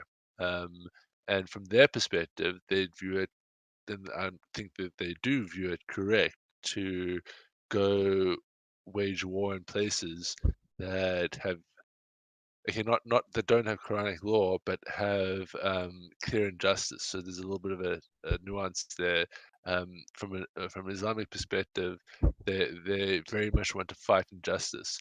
Ultimately, injustice as defined by the Quran, but they see a moral obligation in fighting injustice, and secondary to that, they see a moral obligation in running predefined Muslim lands under Sharia law. When it comes to that whole thing, look, I have nothing fundamentally against Muslims. I don't give a damn how you live your life. And the same goes with America, by the way.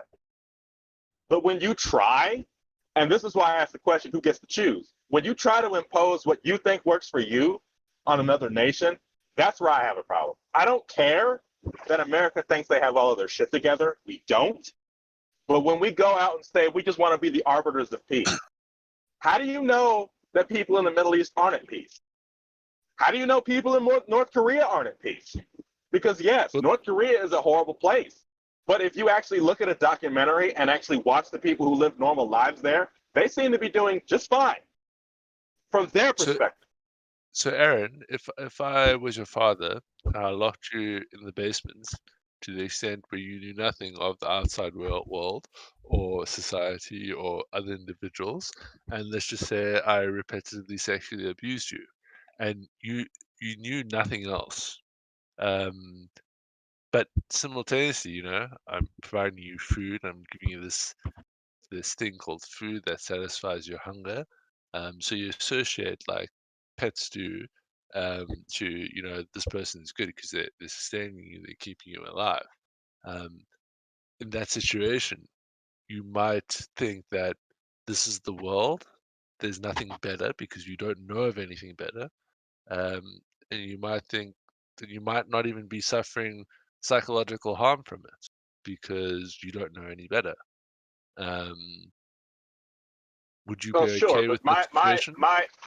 well, if I didn't know any other way, then I would say yes. But because I do know another way, I say no. Now, here's the thing. The only reason I bring that up is to simply say this is the trouble that you run into when you want developing countries to get their own shit together. Because But using your they may not know another way, but you may think that you have the answers, but that doesn't mean that you do. There are more than enough people in this country who look like they're a part of a third world country to the point where someone like me would say, okay, well, you want these developing countries to keep their best and their brightest when those best and brightest want to go to a better what they perceive as a better opportunity. But what they perceive as a better opportunity might only be a better opportunity for them personally, and immigration as a whole might not necessarily benefit from people simply assuming that one country is better than another. Because in my eyes, every country is ultimately shit. It's just a matter of they're all shit in different ways. That's the only reason I brought it up. Yep. Using your ways that matter. In ways that matter. Yeah. So Abe, you had something to say there? Yeah, but using your same analogy, right? So what if I go over, right? Kill that person who has that kid locked up, and maybe even destroy the home, and then just leave. You know, does that person have a means to feed themselves? Like, you know, do they have any shelter anymore? Like we don't follow through, or I guess like you have to follow through if you assume responsibility when you go and try to take out some power. Yeah. And that's By the way, that might be because I remember, I don't know who it was earlier talking about, I don't know why it is that we feel like we should be our brother's keeper.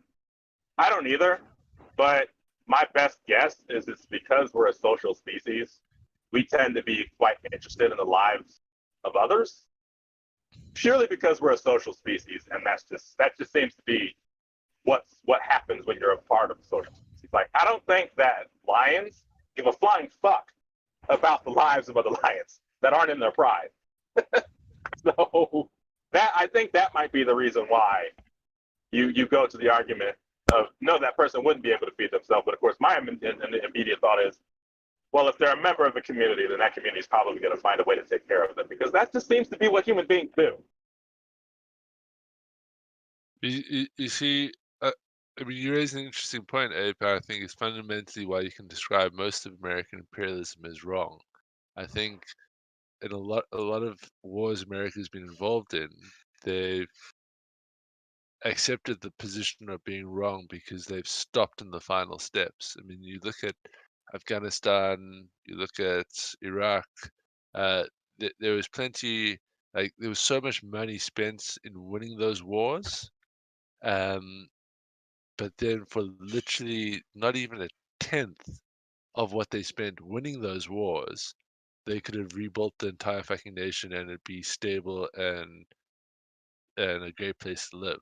But they won the war and they stopped, and then they left and we're going back to our analogy, they left the poor child that had been abused alone in the basement with no one to feed them. So yeah, I like the way you put it, and it's an interesting thing, but you're still left with the problem of how do you assert that moral authority because we have no way of verifying its objective truth. Because even while I think Aaron's argument is insufficient to say just because we derive an objective claim from a subjective mind doesn't mean necessarily it's all subjective and doesn't necessarily mean it's not an objective truth. Just because we derive something subjectively doesn't mean that it's not objectively true. Put another way, in a less controversial subject, Isaac Newton, he came up with the theory of gravity. He found it to be self-evidently true. And he came up with this theory of gravity purely subjectively from his own mind, but turns out, there is an objective truth to gravity. And that's kind of my point. Gravity's not immoral, though. No, but like with morals, unless you want to refute my thought experiment on the hierarchy of morals, we have to accept that there is an objectively true moral best outcome. Yes, we're flawed, and we have to fish around between subjective claims of objective outcomes to sort of discover what it is. But I mean, let's just say, for example, that I don't know this to be true, but it might be the case that causing the least harm is that objective apex moral truth. There is literally no way for me to prove it or know that it is. But just because there's a difficulty in divining the objective truth, as it were, doesn't mean that you don't need an objective truth to sort of set your moral compass by. I mean, the more I listen to you talk about it, the more I'm willing to get on board with the idea that perhaps there may be a sort of objective moral compass that does exist. But the only caveat I would add is that it's probably nowhere near as complex as even I might initially think it is. It may be more of an Occam's razor type deal than the complexity of modern human society might be led to believe. So I think the best we can approximate and investigate if we're on the right track to that objective moral truth is to put objective moral truths into play, as we have done across many different societies, and sort of see what societies they produce, because it is a scientific reductionist model. It's to say that from this single objective moral principle, the rest of our complex society is given rise to. And the purpose of an objective moral principle is to make it easier for people to navigate effectively in society.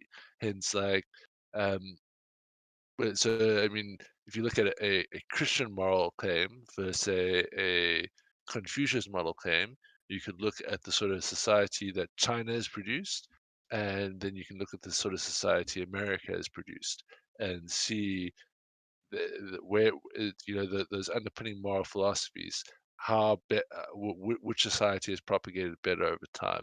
I'd say, on balance of evidence, Christianity has propagated America's society better than Confucianism has propagated China's society. And based on that, I'm willing to say that Christian moral claims are superior to Confucian moral claims. No, you've got lost me for that.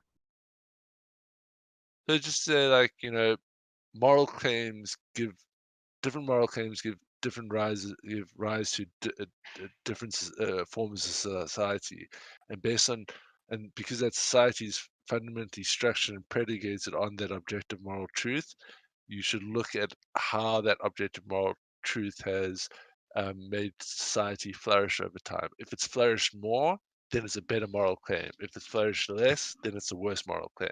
I would add that it's a little more complicated than that, because there Yeah, could it be is. good moral claims that are nested within something that was ultimately bad. So, like, I'm a big fan and a big proponent of Taoism, but Taoism didn't go on to have such a huge effect on society as something like Christianity. But that doesn't, in my opinion, necessarily mean that the truths that you can derive from the texts and moral teachings of someone like Lao Tzu can't still be just as, if not more valuable than those of Jesus Christ. But if you look at the evolutionary perspective of why, maybe not moral claims, but I think moral claims and ideology are one and the same. But the evolutionary evidence for why ideologies exist and have purpose is, if you need something to bind people across family ties, across tribal views, across national borders and all that, and across races and all that. And religion as an ideology seems to do that best, because it's not dependent on your race, it's not dependent on your tribe, not dependent on your national founding. It's just dependent that we all believe in the same God. And it seems to me that the simpler that belief and the more black and white it is, the easier it binds more people to it. And when I look at Taoism, there's not a black and white. There's a lot of acceptance, a lot of gray areas. It doesn't have, I would argue, the same binding force that a very black and white, simple ideology like Christianity. What's in God's will is good, what's not in God's will is bad, and here's this text, the Bible, so that you can derive God's will. The that simplicity and that black and whiteness, I think, appeals to people more and binds them better, and that is why I think maybe they propagate better over time.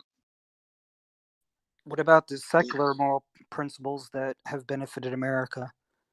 Like the First Amendment seems to me to the separation of church and state is not something that the Christian church would originally have supported, nor is there like evidence in any holy books of religions to support secular moral principles. Yeah, to a degree, but at the same time, you get back to that herding cats analogy that Zombie put into play, where the it's a great ideal, but you can clearly see from the sort of political strife in America that many people are struggling to buy into it. And there seems to be this bigger and bigger divide forming in America, because there's no people seem to be moving away from the black and white ideology of freedom. Like, you either have freedom or you don't, and any infringement on that freedom is an infringement on our ideology now. There seems to be a movement within America to find limitation, to seek acceptable limitations on freedom. But imagine America where there was no there's no history of any secularism, no history of any atheism or agnosticism or free thinking, or basically moderate religious people who aren't really that dedicated, or fundamentalists dedicated to their religion. Imagine if it was just purely America was purely based on different religious perspectives based from their dogmatic point of view, and there was absolutely no questions. It was all basically dogmas and just which one wins. Well, I think to a large degree, most societies still practice a lot of dogma, even if they have separation of church and state. I mean, America I is agree still on that. I'm just majority saying Christian. if you stripped away all the questioning parts, because there's a lot of historical evidence that religion pretty much laid the groundwork for the foundations of ideology. I'm not saying that without religion it never would have happened because of human nature. I'm just saying that it's manifested in its greatest aspects in religion. I think that, and I'm kind of with Jordan Peterson on this perspective. I struggle to separate rational thinking from Christianity necessarily. It's not to say it's unique to Christianity, but most of the more compelling religions that have spoken, that have become most popular and sort of dominated other religions across the world, they seem to have the same core tenets of putting truthful speech at the top of a value hierarchy, and like the sort of analogous story for Christians, Christians and well all Abrahamic faiths is God spoke the world into existence. That's an allegory to the power of speech, um, and it sort of references that individuated on our own we struggle to like think, but once we express ourselves to other people and we communicate using the power of our word, we can use that communication to create amazing things. So all the sort of awesome things of value that we build in our society aren't done one man alone. They're done in concert through cooperation. Um, and that kind of speaks to what I was talking about, the evolutionary argument for religion, is that the more an ideology binds a society, the greater number of people it binds to it, the more amazing things you can do with that society. But religion wouldn't be necessary for that bonding or community. I think In fact, in many cases, it isn't. I think it largely is, and I think, I mean, I struggle to see a way around it, because in America you have this secular foundation, but there seems to be no consistent beliefs across the board. Like on every single issue, Americans seem divided. I could be mistaken, but it seems the case to me that there's very little you guys can agree on. Maybe you can, I guess you can agree on things like slavery is wrong. I don't think anyone advocates for that. But even on racism, there's still pockets of America that advocate for ethno states, and there's people that advocate against it. There's no like consistent binding way, and I think that starts to paralyze the society. Well, slavery is a good example. I would say that those sorts of things are happening because of the increase in secular values and the decrease in Christian values. So we're kind of at a tipping point right now where half the country is holding on to these what they would call Judeo-Christian values, what I might call Greco-Roman values, and the other half is nested in this more like rationalist to like modernist sort of perspective. And I think now that the population levels are pretty equal, we're having this sort of political clash, and I think it has to do with the dogmatic nature of the religious side of the argument, because you have the younger religious. generations are moving on. You have religion and dogma on both sides. Ideology is ideology is ideology, regardless of whether or not religion is involved. I would remove that from the equation to say it's ideology. It is ideology. What I should say is like humanists do a lot less. Okay, so this might be changing, because you are right. Like people are just dogmatic, but there's a lot more indoctrination of children from the very beginning, the age they can speak. You have them listening to you read them the Bible and all this sorts of stuff. And you can indoctrinate them by talking about gender theory. You can indoctrinate anyone based off of any number of things. So like pick and choose your indoctrination. Seriously, pick and choose it.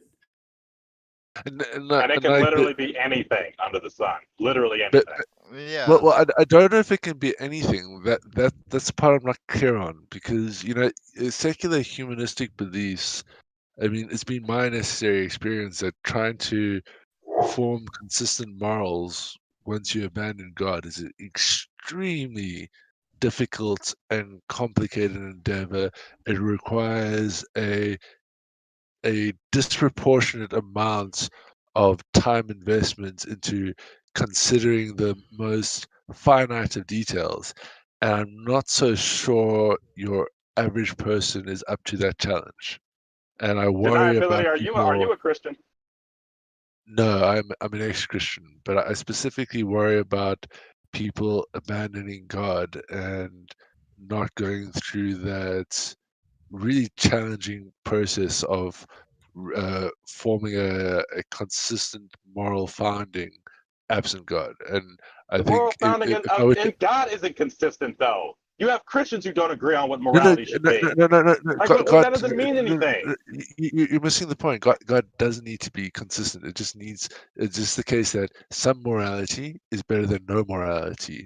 And I think what too What many do people are doing is they're abandoning a religious morality and opting for no morality. And if I were, what I think is far more worse than a religious person is a person with no moral foundation. Or they're joining the moral fervor of something, which is not the same. So say that again, James. Or they're joining the like when you remove religion or something like that, and like you say religion has no longer the moralness, right? The connected moralness. And what ends up happening is you're going to seek that out through maybe a political movement or something like that, where you have the moral fervor that can come from that sense of connectedness. And so therefore is that you have to start questioning, is that grounded in anything, and what is that grounded in, and is that grounded in the best values or not? Well, you see, that's what I think is the fundamental problem is if you're not seeking to establish your consistent moral paradigm once you abandon God, then you stand at risk of latching onto anything that can approximate that feeling. And if you don't investigate the morality, which to do it from a rational perspective is incredibly difficult. But if you're not going to do that, I'd say go dive into the absurdity and believe there's a God. Deniability. What do you mean by rationality exactly? So my own rational, secular, objective moral premise is do the least harm. Pangburn says maximize well-being. No, I'm talking what is rationality? Give me a definition of what rationality is to you. To logically one pillar of rationality is logic. Yeah, to use your critical thinking skills to derive a solution. So I mean, with science, this is fairly easy because you're dealing with like things you can see in front of you. You know, I pick up this conducting an experiment for gravity. I pick this up, I drop it, it drops. Cool. You know, And there's actually your not. you can rationally conclude. So Actually, are not critical that. thinking skills helped or not helped by having your thoughts and beliefs based on faith? Well, then that's a whole nother conversation on what you mean by faith. But I want to dial in on what rationality is here, because you say you're using logic, or you use logic to arrive at a decision. Correct? Is that what I heard? Okay. Well, here's the problem with that, right? I don't know if that's really rational, because what you're doing is you essentially would run into like data paralysis by doing that, because you can't logically understand every single thing. Yes. So does that really fit rationality? Well, I think that's the problem that secularists have in deriving a objective moral claim, because you get into consequential calculus that becomes impossible at some point. We're confusing moral claims with rationality. Rationality and moral claims are just completely divorce them. Like we don't need them together. But like we were talking about rationality. Rationality, we just said that logic is this. It's based off of logic. That doesn't always work. So is that the definition of what rationality is? Yeah. It is. Okay, so then you're not being rational. How can you be rational if you can't use logic to the fullest? So using logic to the fullest is separate from operating from false premises. If you use perfect logic and you have you can't determine if your premises are false, because you still run into a what is it, a combinational explosion, right? And you arrive because you can't see every single premise. You can't see every single thing. How do In which you way? be rational? No, man, you're wrong, man. It doesn't work this way.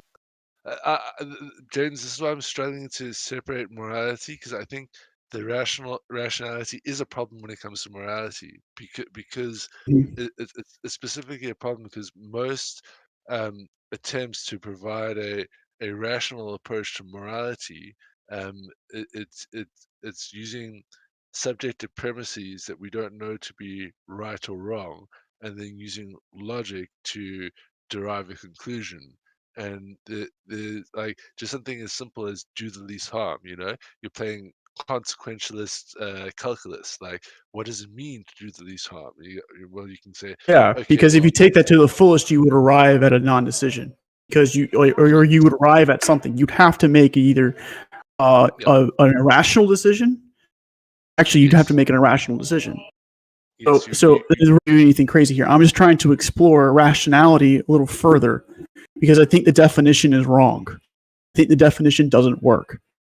well, no, I don't think the definition is wrong. I think all you've done is pointed out an intractable problem for applying rationality to morality, because consequentialist calculus is near impossible to solve. Because I mean, this is one of Jordan Peterson's critiques of Sam Harris, and I think Sam Harris's response was, just because I can't conceive of it doesn't mean that it doesn't exist, and that's the sort of challenge I put to Aaron. And I mean, there's a here's fundamental the problem thing. in an individual human being using his rationality to conceive of an objective moral principle, and Well, here's the thing. an intractable Here's the thing, problem. right? Here's the thing. Because I have to go back to something you said earlier when you said that when you depart from the magical thing, it's a lot harder. How the hell do you know that? I would argue the only reason you could say that in any good faith is because perhaps, given how much these different sky daddies were a part of human life for the longest time, people haven't really tried up until now.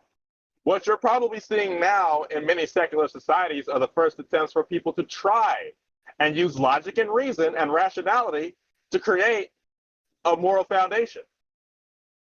Otherwise, how the hell do you know that it would be hard? As far as I'm aware, people have been trying since the ancient Greeks, but even if it's been the last 6,000 years, it's a tough problem.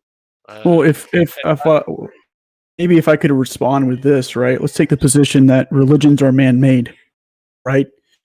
Have we not been trying this for millennia? Well, no, well, yeah. Aaron said something earlier before you joined, James. He was saying, why can't we all get together and have conversations and sort out a system of values? And I don't think he did this on purpose, but he said, come up with the holy grail of what is morally good and right. And I Still wouldn't find the same issue because even being rational, like using the rational, like we've been using rationality here. We'd have to do that with what is it, like 7-9 billion people, something like that, and that's not realistic. By the way, I did say that it would never happen because I knew exactly what you just said. I already knew that, and I did say it would never happen. But it'd be nice. Yeah, it's a combinational explosion. Yeah.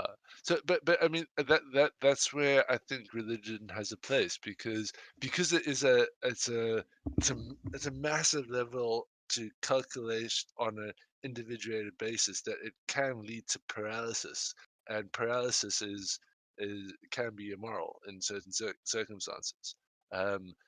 In this way, okay. See, I love it. I like how we constantly in these conversations we constantly come back to in certain circumstances. So is the idea of being rational, using logic and reason, instead of sitting here and coming to certainty claims, using logic and reason, come to relevant claims.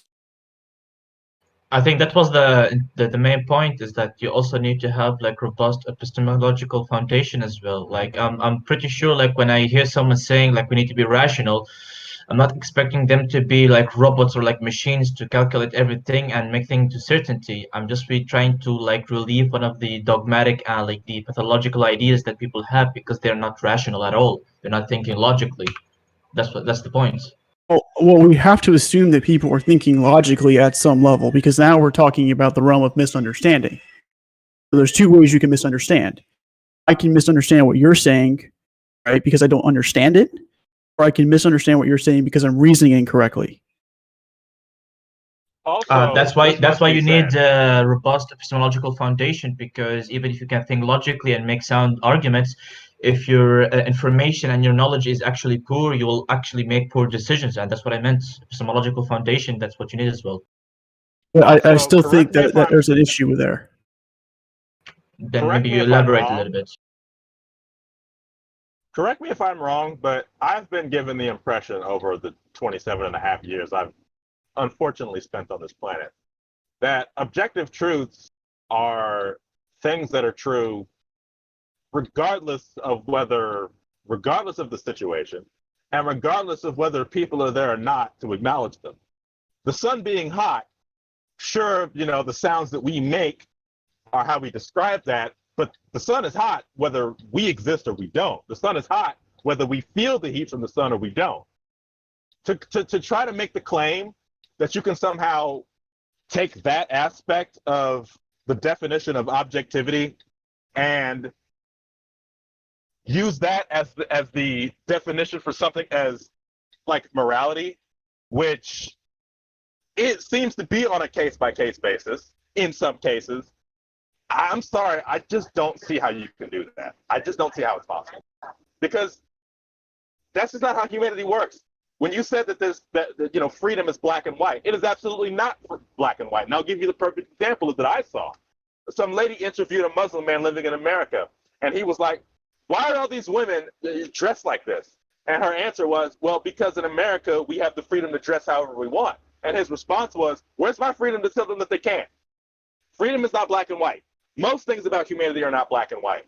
So to try to have this sort of black and white scenario that you typically get with objectivity and inject that into something like the complexity of human society and the human way of thinking, I really don't see how you can do that for us to be even having a conversation about objective morality to begin with. I was kind of on board with you there, but then I had to take a second to think about it.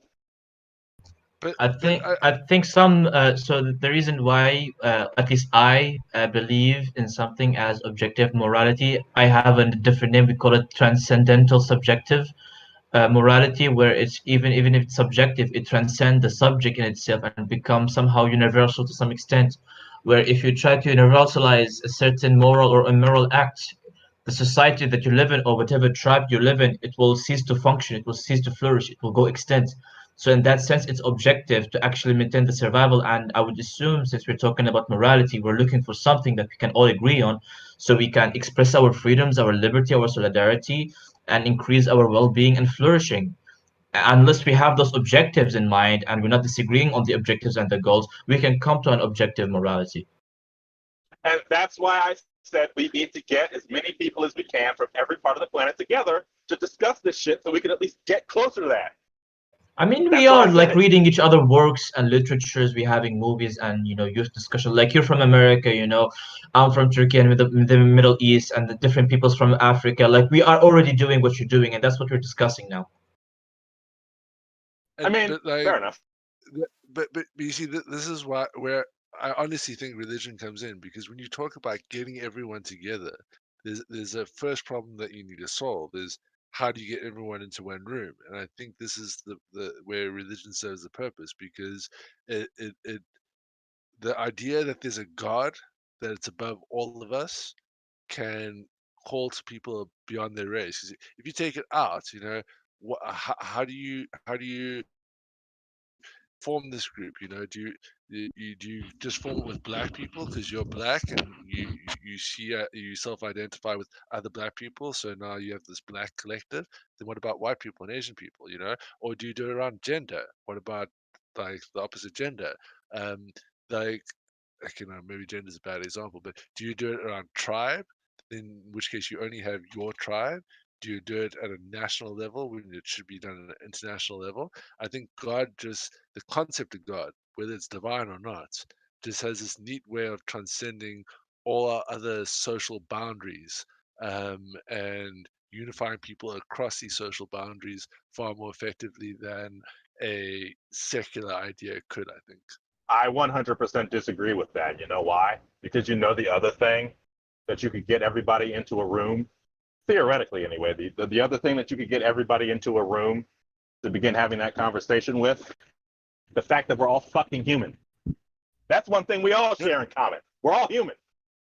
No, but that's an understanding we have now. Take your thinking back to ancient man, just something as simple as traveling across a religious empire, I mean, if you want to travel in the days of the Roman Catholic Church, you just had to be a Christian. You had to profess your faith to Catholicism, and you could travel freely along like Roman Catholic borders. But as soon as you're a Muslim, it becomes that much more difficult, like if we're engaging in trade and like I don't know you're from Britain, I'm from Italy, we meet in France and we're both Christians, let's talk trade. As soon as you're a Muslim, like now I've got no idea of what you believe. I have no, like, let's say I've never come across a Muslim, you just let's just say you told me you're not a Christian.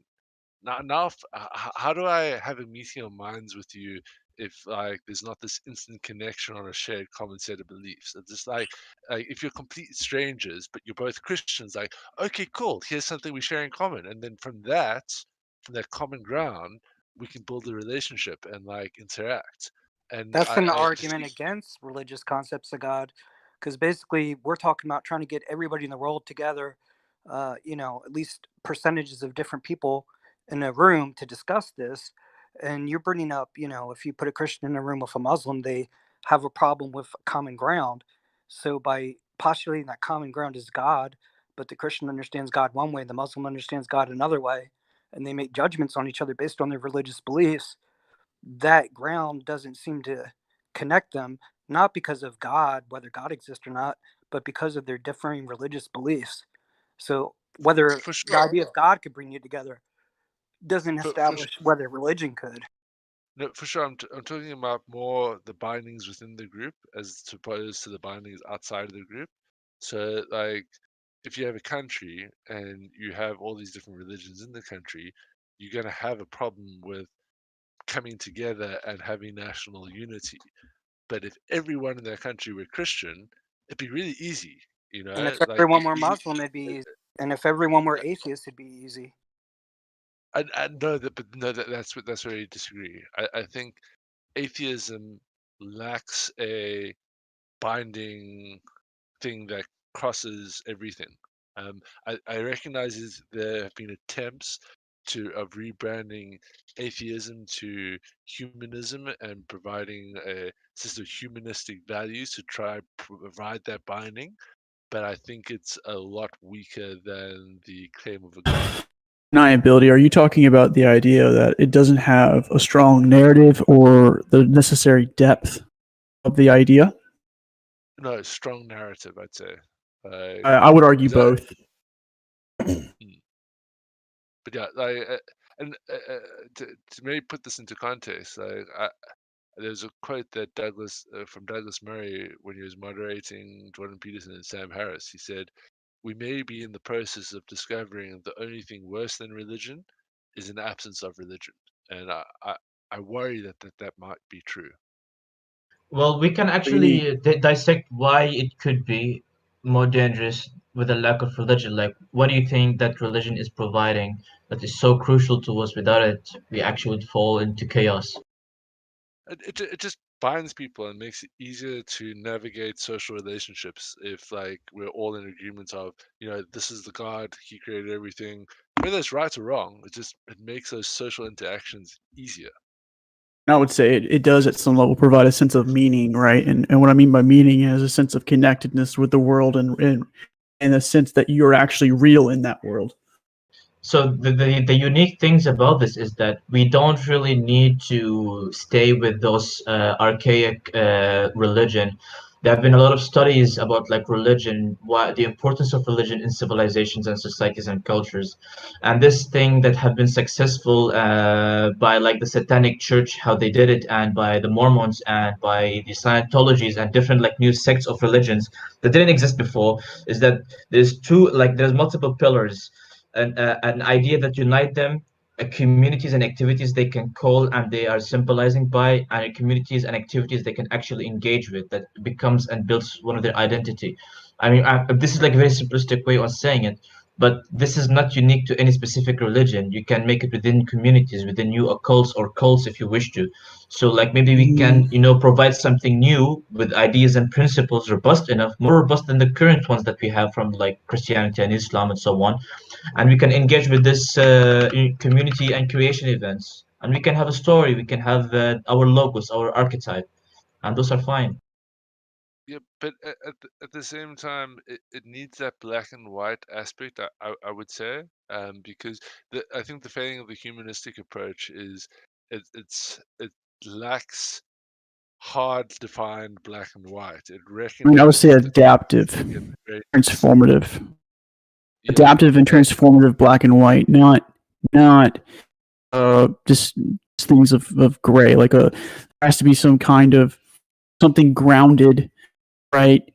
That enables either transformation from one state to another, or some way of connecting multiple aspects of our existence. And I would say that, I think the communities and stuff are symptoms of things. Like, yeah, you can talk about, I think Zet was saying, or was it spiritual? You guys were talking about, you can create all these things through like cults and all these things have the same symptoms, but what's the, like, it has the same symptoms, but not necessarily the same underlying groundedness. I mentioned that the thing is like that, like we are not cheap by like the amount of religions and ideas and occults on this planet. Like we're pretty good at inventing stuff. Honestly, we have over like 10,000 unique religion, and like I don't know, multiple thousand that they're being worshipped intimately, and they have their own identity and their own ideas and philosophy as well. So like it's not the idea that we want to find something that will suit us better in our secular modern world, I would say. I mean, holy shit, like spirituality is coming back, the use of psychedelic drugs and the Buddhas and the Hindus cultural it's being like adopted by secular people like nothing else we have seen before. Like the spirituality is coming back, and I don't see a lot of people coming back to Christianity as we used to. I'm seeing more of them leaning towards more secular enterprises, or secular ideas like Buddhism and Hinduism and so on. And that could be fine. It's more malleable, it's more adaptive, and gives us the sense of meaning and ideas and so on. in many ways, those people are guilty of doing just what Christians have done, though. We have so many different Christian religions because people have said, I like most of it, but this I don't like. I mean, that's the story of the Anglican Church. The story of every religion. Every religion breaks down at some level. I mean, you can include Islam. There's no unified sense of religion. And that's the reason, like I'm not really proposing this as the final solution, and that's why like we need to make those people aware of like their individuality, of their like solidarity and liberty and their sense of meaning and freedom, like to some extent. Like we need to somehow tell them that the way you get your sense of meaning and the way you get your sense of subjectivity is not entirely by yourself. Like you get it by other people as well. You need other agents, you need other humans. You're not an individual organism in that sense as well, and this will teach people how to be individually yet free and united. Wait, you said a bunch of different things that are contradictory. Can you clean that up, please? Sure. So the idea about like the being united in the umbrella of freedom and liberty is to someone to express their own identity and to really understand his own subjectivity, his own self. So the idea, like it comes from like Lacan's, and like the idea of like Hegel as well, like our own consciousness and ego, just like the reflection of the society on us, where like you start seeing other people object as an object, not as a subject, because you know that you're a subject, you're only aware of yourself. But once you come to this realization that other people may see you the way you see them, you become self-conscious in the sense that, holy shit, if I'm object to them, what am I then? Am I like just a lump of meat moving around? So it's like it's a little bit deeply philosophical in that sense, and that's why like when you understand yourself and you understand your liberty, we can be united in that banner as well. The solidarity and freedom of the individual. Okay. Okay, I think I pick up what you're putting down.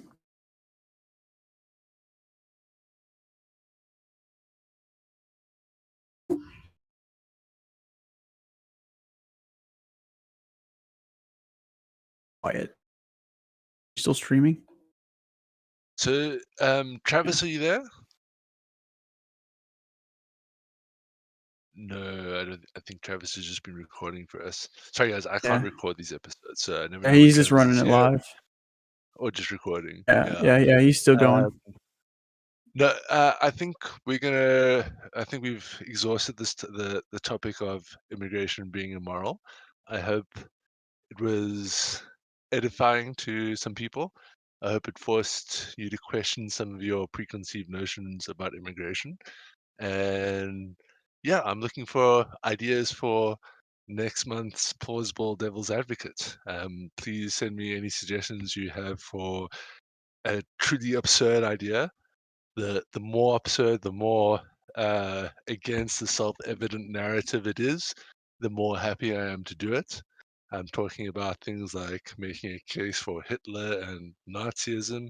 I'm talking about things, the weird and wonderfuls, the things that seem self-evidently wrong.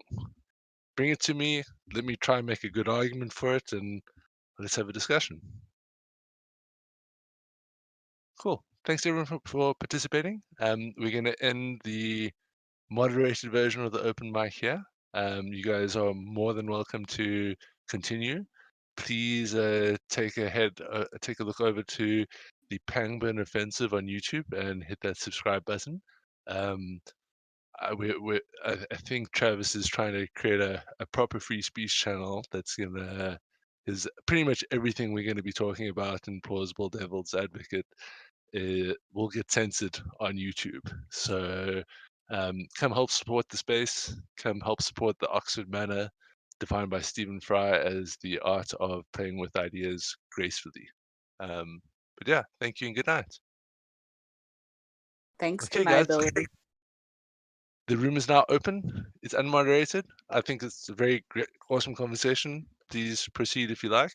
But it's 12 in the evening for me, so I'm gonna bid you good night and have a good evening. Night, deniability. Good night. That was interesting. Talk about subjective and objective reality. He's saying good night, and I'm looking at the sun outside. Yeah. Only you have to relook at our words. Puzzles.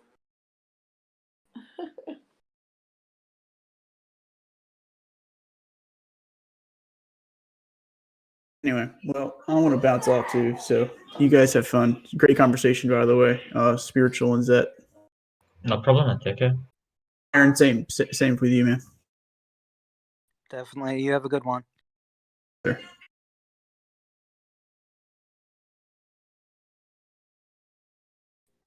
Did anyone define what this subjective moral principle was? What this means?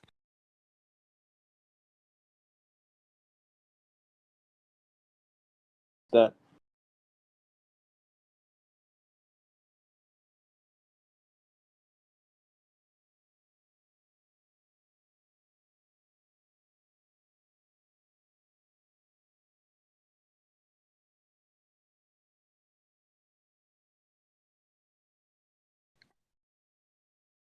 Hello? Oh, okay. I thought I was screwing up. All right. I guess we're supposed to have I'm not sure ideas we're thrown out here. They're talking about what's moral and what's not moral, right? And how to find out what that is. I wanted to know what an objective moral principle was. I know what objective reality is supposed to be, but when it comes to morality, I don't know what an objective moral principle is. Oh, I think it is whatever you think it. Whatever you call it, whatever you say it is. No, I can help subjective. you. No. I get it. I think it is. You come to rational conclusion of what's best for all. You know what I mean? Kind of like this plus this will equal more in gain, so you therefore do that. But I can explain you. the subjective would be based off of what you feel, like more mythology. God says you should never touch this stone, and that is evil and bad.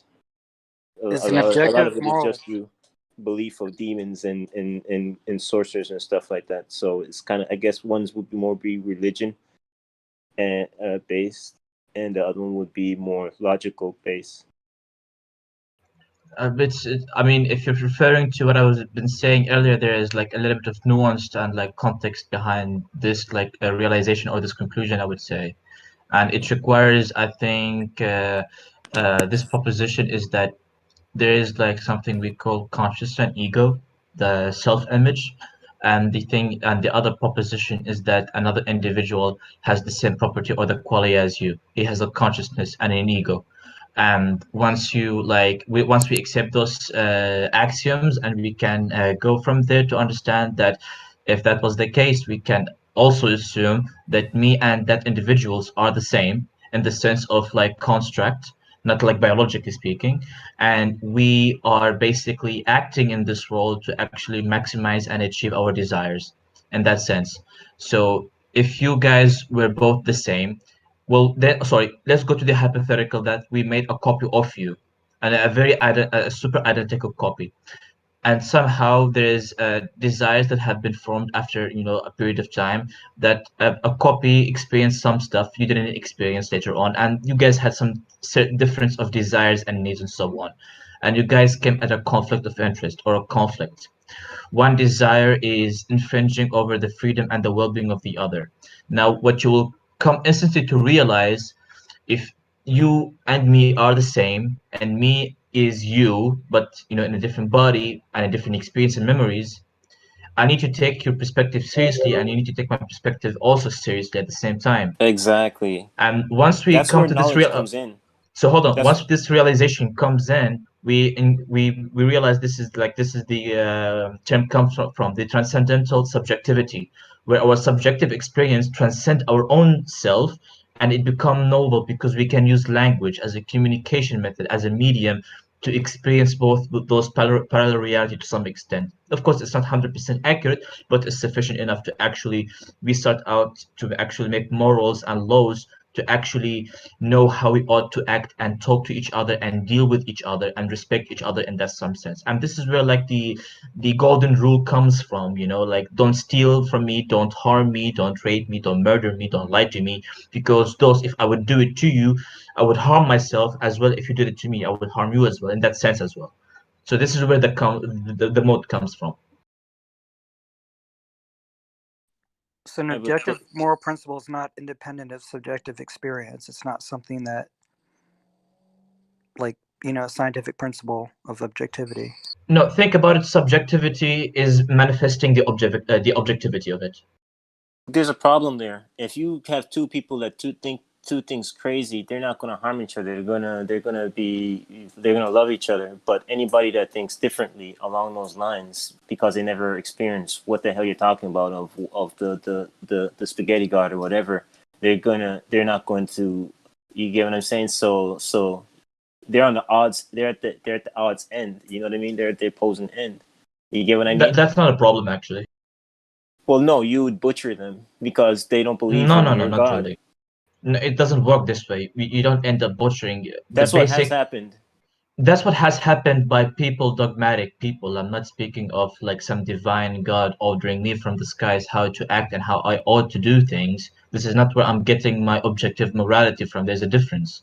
My objective morality, it stems from understanding my subjectivity and your subjectivity, and transcending our own subjectivity to understand what is truly objectively good for both of us.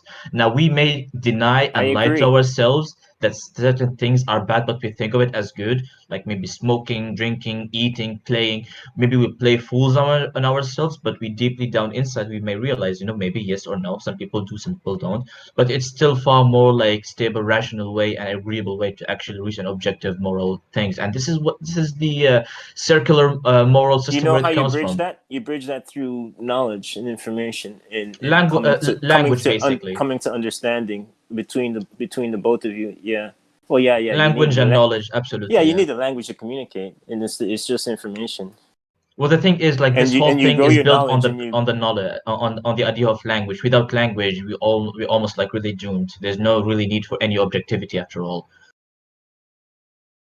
yeah, that's how Like, they you. don't realize the importance of language. The language is the way we actually communicate, and we transcend our own self, and we can actually talk to each other, two minds talking to each other in that sense. You know what I mean? And it Yeah, needs but like very careful it's two defining of part in terms that as well.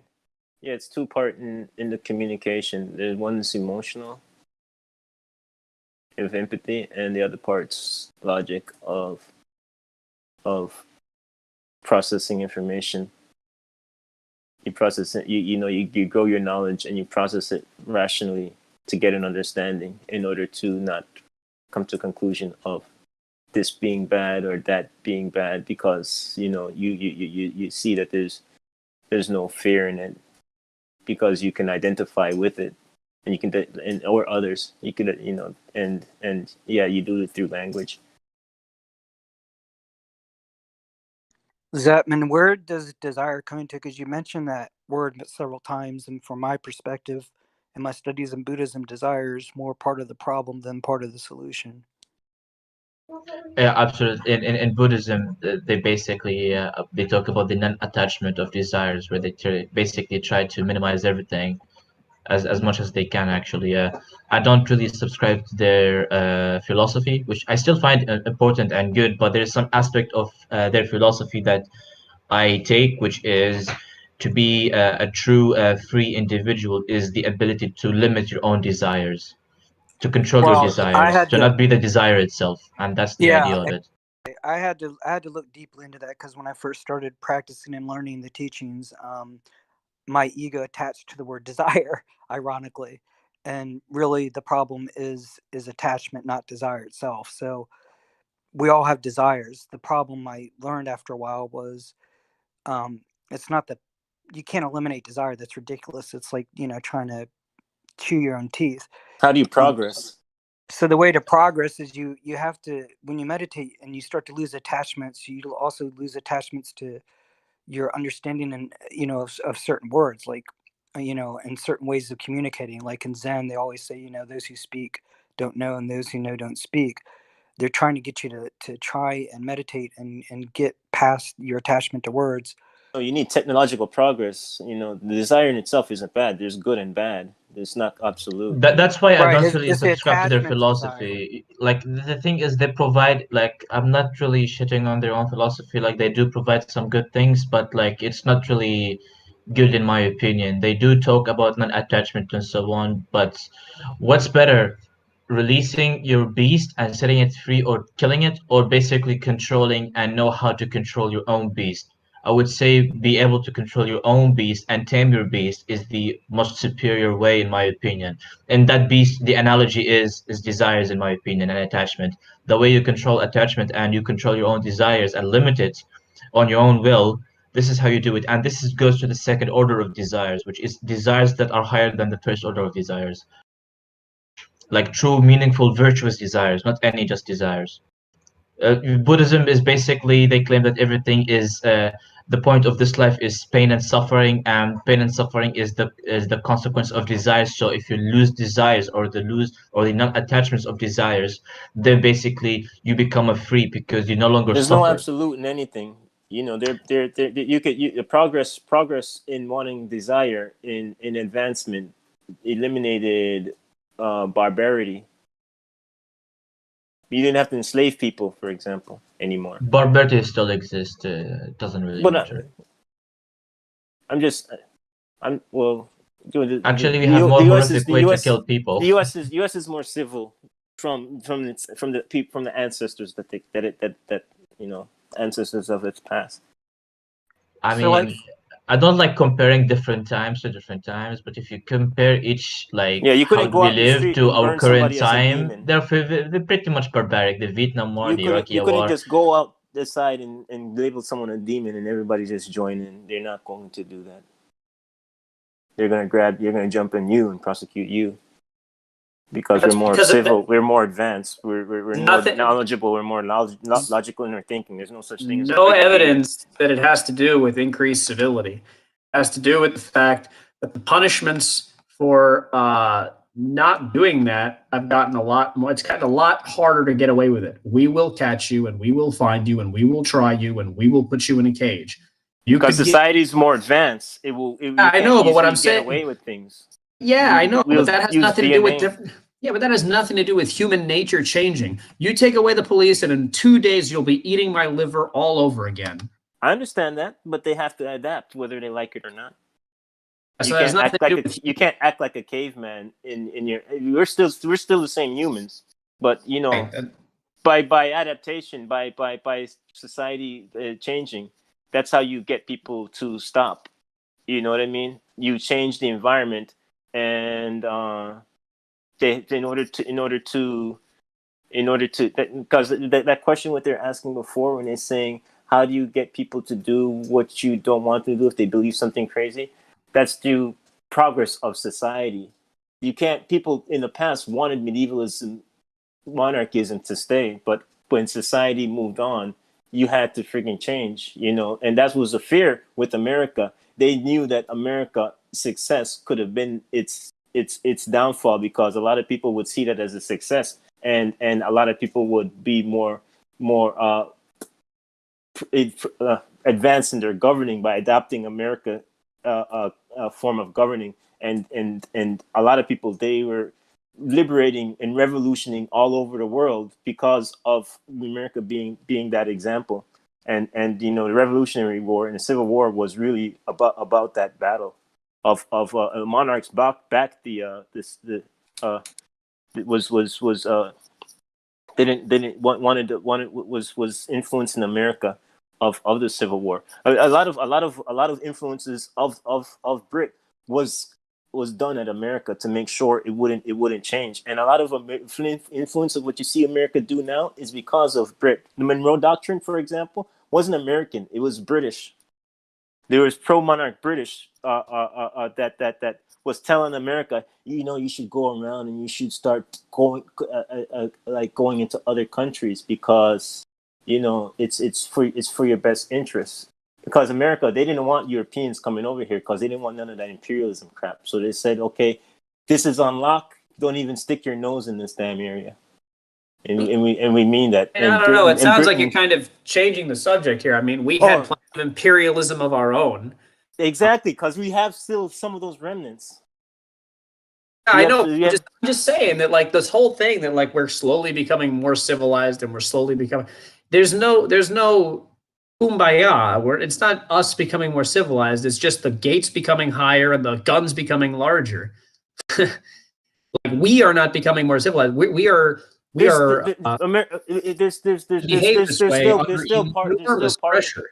still part that is more or less likely than that. It's no more of the just going out and just wiping out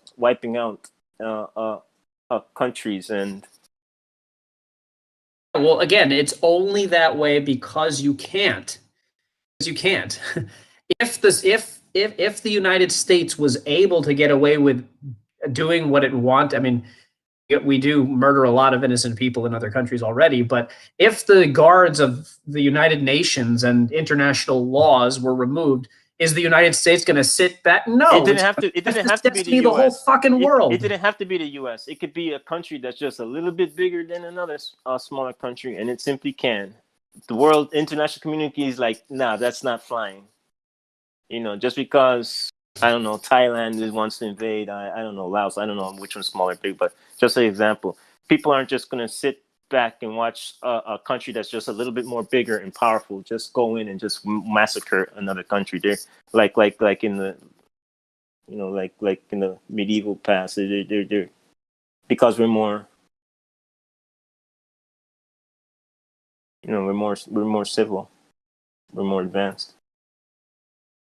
I think you keep tossing around that word, more civil, more advanced. I don't think it's that at all. It's just the force of coercion increasing. It's just social coercion. I see. No, it's a Mexican standoff. Well, you Not could saying- some of it, that. some change that's happened. Some people has changed. And it's not 100%. You're gonna have everybody be an angel, But some people's not minds saying- have changed. I'm not saying that the Mexican standoff is a bad thing, because I prefer to live in a world with a Mexican standoff. Because nobody, if I have a gun and you have a gun and they have a gun, none of us want to die. As long as we're all pointing our guns at each other, we're all going to be just fine. I mean, I'm fine with that. I'm just saying that, like, we're still a monkey holding a gun, I think the better way to word that is, it's not necessary. I mean, we are becoming more civil, but I think it's only because as society progresses, we want to become more civil. Because the thing is that you say the only reason why America isn't a bunch of savages is because that there are laws in place. Well, where do you think those laws came from? What do you think was the motivation behind creating those laws in the first place? It was a desire for this country to be less violent and be more civil. That's where it came from. Cause and effect. But yeah, yes, it would. But yes, it would be that I think that movie, The Purge, made a good point. We are still animals, we are still predators, and we are still tribal. If these rules didn't exist, who knows what society would look like right now? And I mean, these laws that you're talking about, where they come from. I mean, most people, from eras from the past. Like, from a completely selfish perspective, it still benefits me to have these laws, because even if I might have some primal urge to go do some violent thing, I'm willing to make the trade-off for the law, because if I do something reprehensible to another person, the negative impact on me by the police is going to be really terrible for me. By the eras of the past, of the bad things that happened, people learned from those things, and therefore progress came, and having things a way where you couldn't just easily infringe on others as was easy in the past. Yeah, it's still there, and people are still brutal. But progress in changing society, because if medieval people had their way, they'd want society to still be in the medieval times. The medieval times would be today if people in the medieval past could have their way. But because of progress over time, that's how come I said, like with slavery, the technological advancement happened, and you didn't necessarily had to do those things, of attaching a cart to a human being and whipping them to plow a field. Now you have technology to do those things. Well, you can also demonstrate, I mean, with the evidence was there at the time too, during slavery. Even from a selfish perspective, from a totally selfish perspective of just saying, I want as much money as I can get and F everyone else. The best way to do that would be to hire workers and pay them. It's not economically efficient to have slaves because they run away. Well, you don't need them anymore because you have machines. You have the Industrial Revolution. I know. Yeah, but that's modern day. I'm talking about back in the antebellum period. Yeah, but by society being more progressive and more advanced, you didn't necessarily have to go the route of because progress over time. People didn't really do the slavery because they just wanted to get off on it. It's because the demand was there to make a lot of money, and it had to be filled. And the best thing you can do is grab a human being gunpoint and make them plow the field. But now, as society move on and in advance, you don't necessarily have to go those routes. But still, yeah, we have like economic slavery where you make a person be in a most vulnerable position as possible. You pay him as little as possible in a sweatshop, and so it's still that type of mindset. That feudal mindset is still there, but when society more progress and advance, it will less I believe it would less be there because I don't know. If people have more opportunity to move upward and things are more advanced, you don't have to necessarily do those things. Well, I think this is a common misconception that people have about slavery and saying like, well, I have a human being and all I have to do is just hold them at gunpoint and then I can make a lot of money that way. That is extremely economically inefficient. It's extremely inefficient to have slaves. That was the argument with liberal humanism. They're saying that ideology was like, you know what, you get more from a human being by utilizing their potential of what they could innovate and do in society than having a feudal system. It was the feudal system's more barbaric. It's not as efficient. It's better to have people do the things to their best potential, like create rugs and all types of things that are useful of their potential. Than you just keeping them down and just doing the same thing every day of just plowing a field. You can more advance society. You can get more back in return. There is that. There is a big point of that. I mean, of course, the world because becomes everything around you is from a mind of a person. You're surrounded by millions of people right now. Your phone, your phone have probably like 1,000 people behind it with the tech that's in it.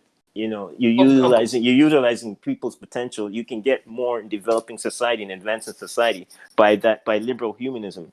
Liberal humanism wasn't about being nice to people. It was about the best. It's kind of like a best way to farm a human being. With this oppressive, barbaric, backwards medieval system, it's just primitive. And a more society advance, you could more utilize the potential of a person.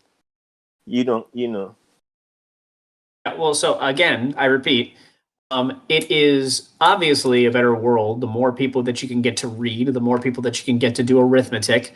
Yes, you're going to have a better world. Everyone is going to do better if people are educated. So even from a selfish perspective, your society is going to do better if you're the world would do better if everybody was didn't Einstein. interrupt you.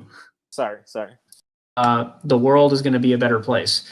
Okay, now, this is a common the misconception that I'm talking about is also the fact that slaves being economically efficient. Yes, there are going to be some winners. The slave owners there are going to be some slave owners who are going to make big by having their slaves plow the fields. But in general, the reason why this system can work well is if the state subsidizes it. So I got into this discussion with a couple of people a couple of days ago where slavery is very economically inefficient because, again, they run away and you got to pay to have somebody watch them. You got to pay to make sure that they don't run away. You got to pay to make people catch them. You got to pay to house them and all this kind of stuff. It's better if you just pay workers and then just fire them or let them go when you don't need them anymore. And the only reason why slavery can be economically efficient to some people is if, again, the state is subsidizing it. So if the police are charged with having to capture escaped slaves and bring them back, and it's not going to come out of your pocket, then that'll be economically efficient for you. In general, it's a horrible waste of money, in addition to obviously being a human rights violation. What about sweatshops? It made a lot of money off slavery.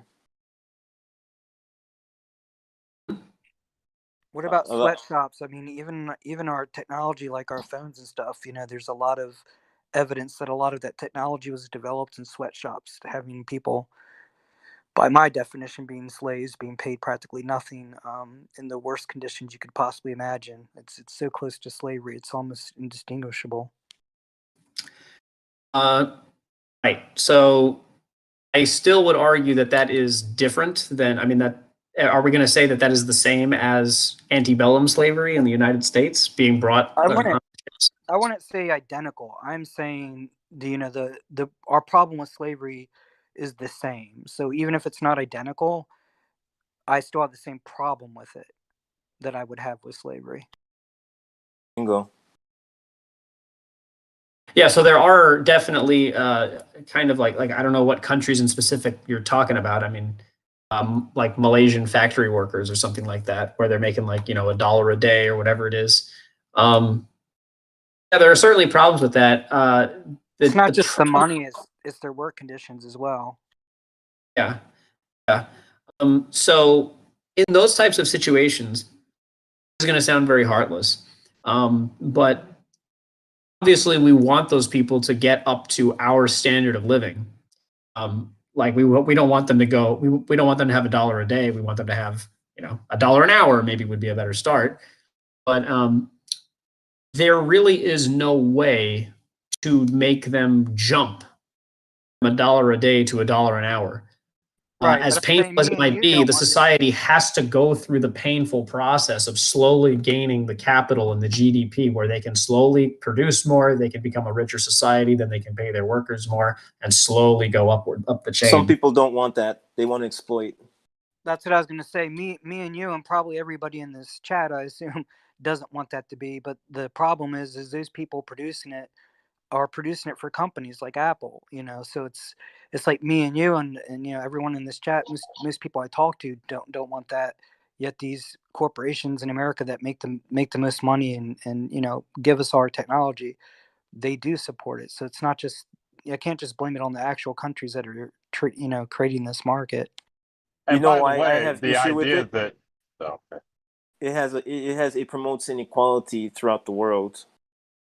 It does. It affects Americans back home because Yeah, you want get a fair cheaper stuff. society.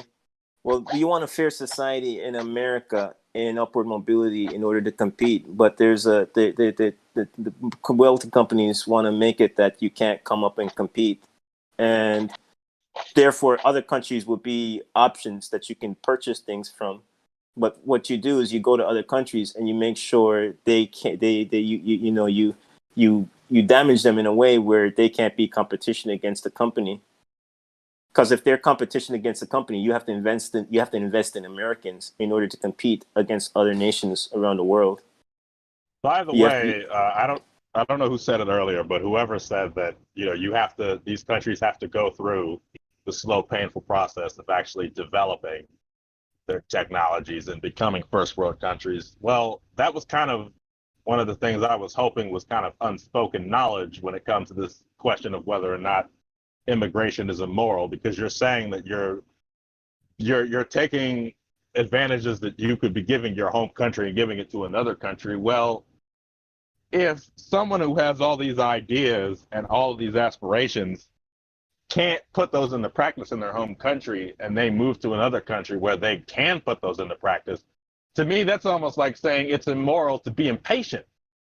Because how do you know that that person who has all this potential is going to be alive to see the day that the country that they live in, that may be a third world developing country, actually does have the opportunities and the finances to back up any aspirations they might have? That's probably not going to happen. Nothing happens overnight. So, You know why people wanted fairness for slaves? Because they wanted that for themselves. Because they didn't want that system to be in place. They rebelled against the feudal system and they threw it out of their society. And now you have people that are enslaved with their society. They can't compete against free labor. So you're therefore turning them back into serfs. You're making the society become that again. And and it's like, you know what, that mindset of inequality, we want it completely rid of. And it was the people of England that didn't want slavery within their society. It wasn't the monarchs or the elites. The elites wanted, they wanted that, but the people didn't want that, because it's like, no, we went through hundreds of years to get to this point.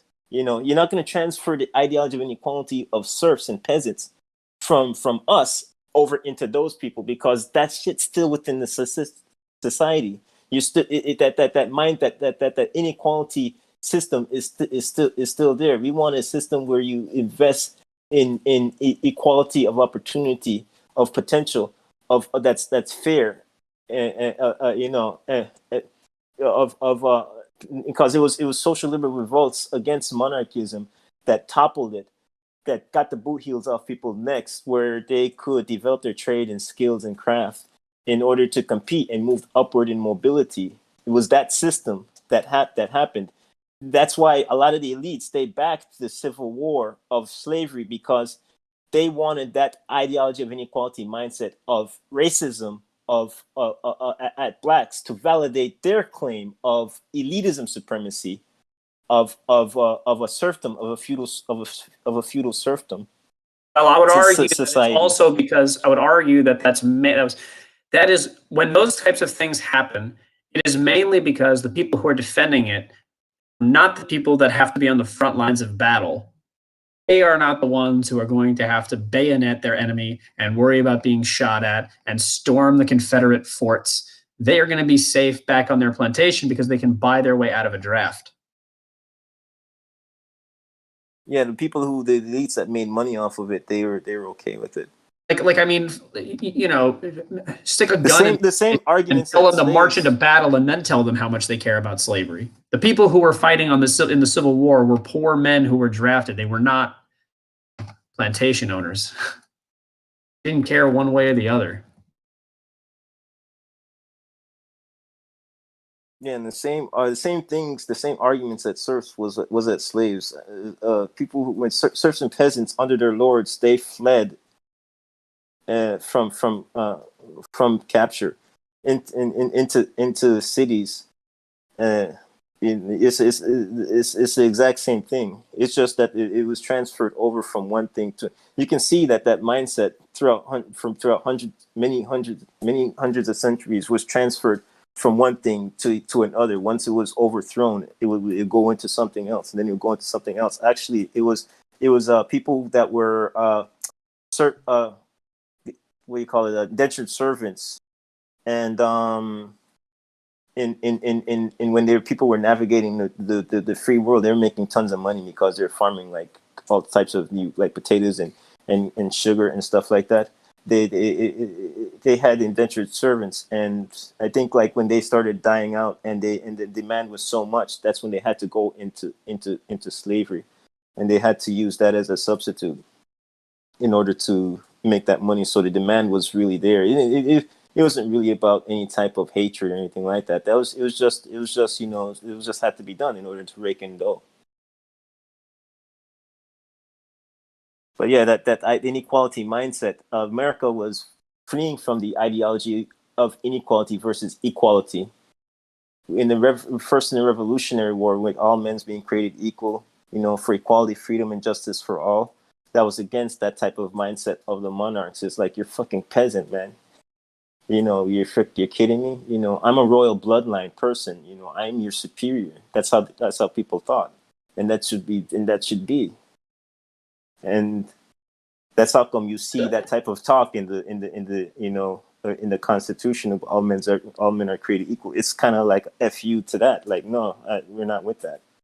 Yeah, well, it does always amaze me that you know, some of these moral proclamations that we make that are self-evident now, you know, like slavery. Someone had to sit down and do the hard work to explain why slavery is an immoral thing. And, you wouldn't want it to be done to you. If you read Thomas Paine's Common Sense, I mean, it's painful. I mean, he has to sit down and for like 50 pages explain why, you know, it's not a good idea to have a system where the leader is just the son of the leader. Why monarchy is stupid. And like, you could, now I read it and I'm like, really, this required like 50 pages to explain this, but you know, it did. Oh my god.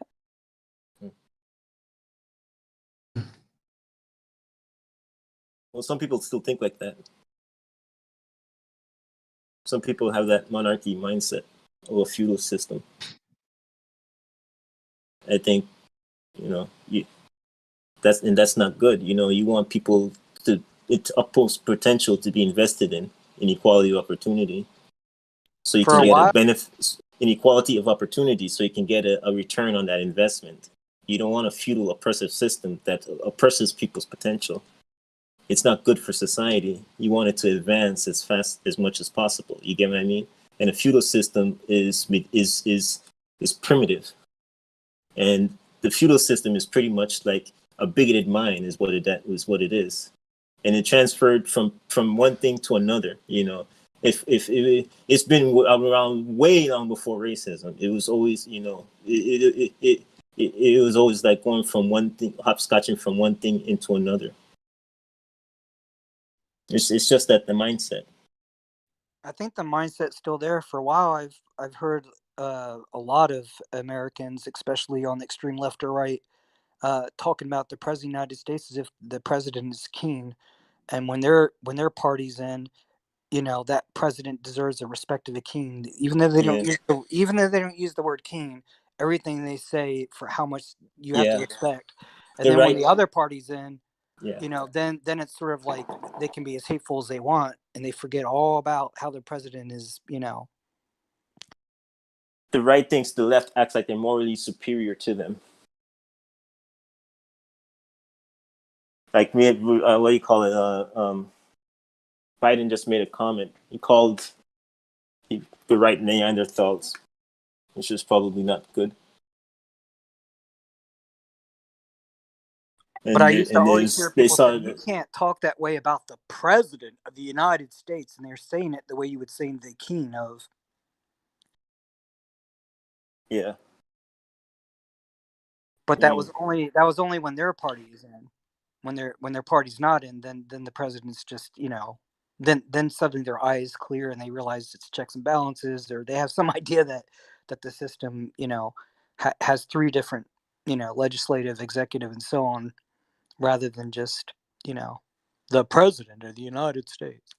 yeah, the founding fathers, they did their homework pretty well on their research on past and failures of the in history of adopting Greek checks and balance. They didn't believing in anything in particular. It's just kind of like you have one thing and you have this thing, and it balances itself out in a compromising way for what's best. What's about, it's about logic, what's logically progressive. You don't have any type of hate towards anything, and progress over time. It's the ruler. You know what I mean? It's the dominant thing that creates change. And whatever ideology was bad or wasn't, it would be weeded out by over time through progress. Well, because we now have slowly have so many Americans, at least subconsciously, believing the president is king. Our last couple presidents have been doing executive orders, which basically is saying, screw the checks and balances. It's just the executive branch. I'm king. The other branches don't matter. Yeah, that's what Trump is, because they have that old type of mindset. And you see that golden calf that they rolled in of Donald Trump? That was crazy. Well, It looked like, Democrats do it too. Democrats, did executive orders too. It's been a back and forth ping pong to see who can get in and do the most executive orders. you don't want to go far left or far right. Exactly. And there's like all these or at least there were all these YouTube channels where the extreme lefts and right, were the most watched YouTube channels, and there's still like a hostility towards independent and centrist type thinking. I'm not against the right. I believe the right is wrong, though, and the country isn't center. It's center right leaning. The country leans right. You believe the right is wrong, do you? Yeah. No, I'm Because saying the country I hear leans both unfairly sides. towards the right. This thing about America being communist, especially by people coming in saying that they came from a communist country, they don't understand. America came from the opposite direction of far right monarchy feudalism. It didn't come from communism. And if you're so against communism, it was monarchy feudalism that created communism in Russia, because they were so brutally oppressed and so mistreated that they ran as fast and far as they can all the way to the opposite end of extreme in a cause and effect reaction, because everything has a cause and an opposite effect. Or like if you slam a ball against the wall, it's going to go far. Their problem was that they didn't have what America did. They used the Greek philosophies. They used the eras of the past, of history, of Roman Renaissance and Greek philosophy thinking and Age of Enlightenment thinking. And the fathers, they collaborated with Age of Enlightenment thinkers, and they were more centered in their thinking. It wasn't about going. So they had a tool to navigate themselves, and that's what a lot of those communist countries like Russia didn't have that. So All they can do is act extreme on one end and then act extreme to the other end. But the founding fathers, the Greek philosophy thinking was, it's not about just doing this or doing that. It's about what's logically progressive. And if you take one thing and you just offer that, it's going to grow too big and it's going to be absolute in power, and absolute power corrupts. And then you're going to have that shitting on everything else in corruption. So you need a check and balance system of governing, where you have one thing on one side and another thing on the other side. That's why it's a democratic republic. You have majority rule on one side, but it can't just be majority mob rule. You have rules of laws, republic governing on the other side, republic of it being a republic constitution. So it's very balanced, and it was more about being what's equality, opportunity, freedom, and justice for all. Where the monarchy system was against that in every way, where equality was seen as inequality by being compared to somebody that's inferior, and freedom was oppression because you wanted the right to just crap on anybody you wanted to, and injustice justice was seen as injustice because a person who sees themselves as an elitist supremacist, they believe that they should have entitlement, supremacy over others who are deemed their inferior. So a lot of what you see of these folks talking about communism, they don't understand that that's not what America came from. They didn't came from the far left. And matter of fact, a lot of communists attack social the same way the right attacks socialism as communism. That actually came from communists. Communists did that. They attacked socialism as a fear, as capitalism and feudalism, because they equated it with the direction it came. They believe because socialists mess around with capitalists, they're just going to go back into people getting too big and turning in society turning into a monarchy. But they don't understand that America had a check and balance ideological system of what's progressive, that's what they believe. They believe because it was social liberal revolts against monarchism that dragged society over into a more capitalist of people having boot heels coming off their necks in society, so they can develop their trade and craft and skills and businesses and moving upward in society. That's what happened. But a lot of those people that did that, they ended up becoming capitalists. But that's another story. But a lot of people, they don't. I say America should more. Okay, you have a cause and effect opposite reaction to everything. If you invest in equality opportunity to the left of upward potential in upward mobility, you're going to get a net gain back on the ideological right of return gain investment, of reward of hard work, of what do you call it, productivity and innovation and creation, and the creation of wealth. It's kind of like you have to water your garden in order for it to produce some fruits in a net gain reward. So there's an equilibrium balance. Russia had it wrong. Their counteraction was an opposite extreme of going to the far left. But the center of social investments, because the country leans too far right in inequality, you have to invest towards equality of opportunity more to the left within society. But society is divided along many lines of bigotry, because the politicians use divisiveness to divide people.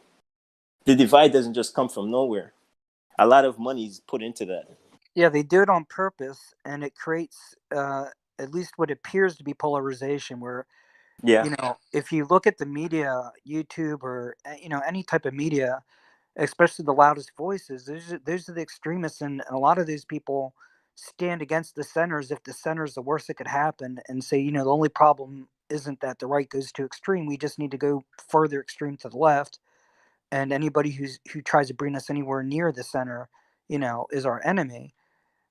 You know And what of course, happened? that's funded. That's that type of media is, Yes, you know, yes, it is.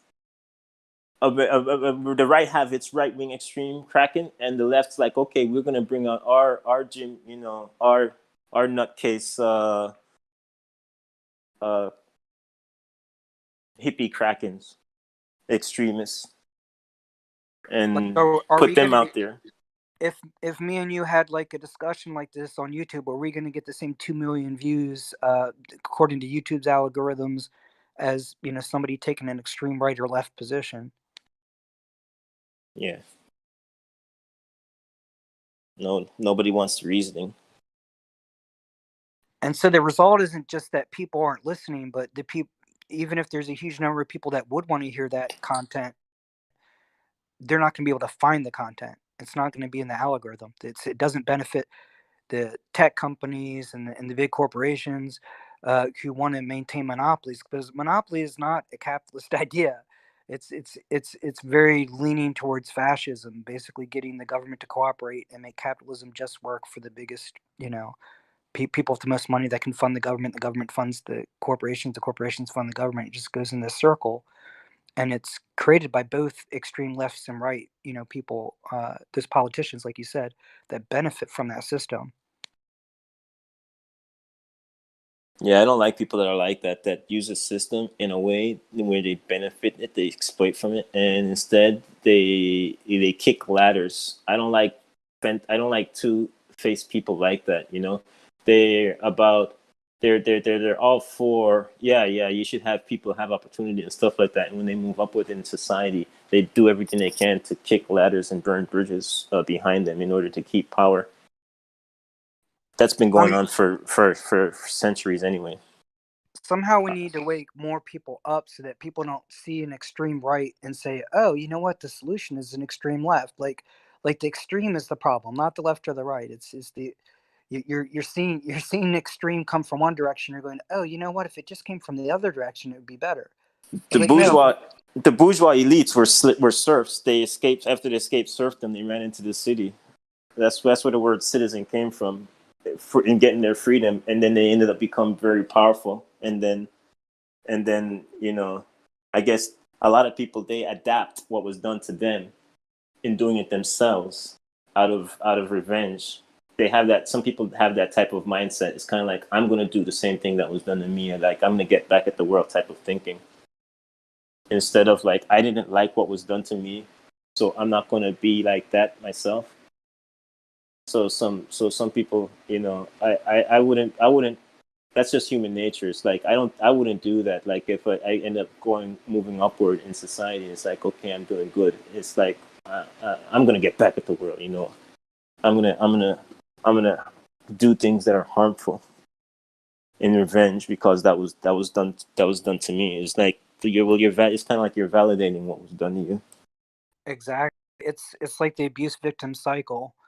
I think they call it like there's like an abuse persecutor triangle. I forget what it's named, but it seems to not just apply to relationships people have, but it applies to dysfunctional families, and applies to like the entire society.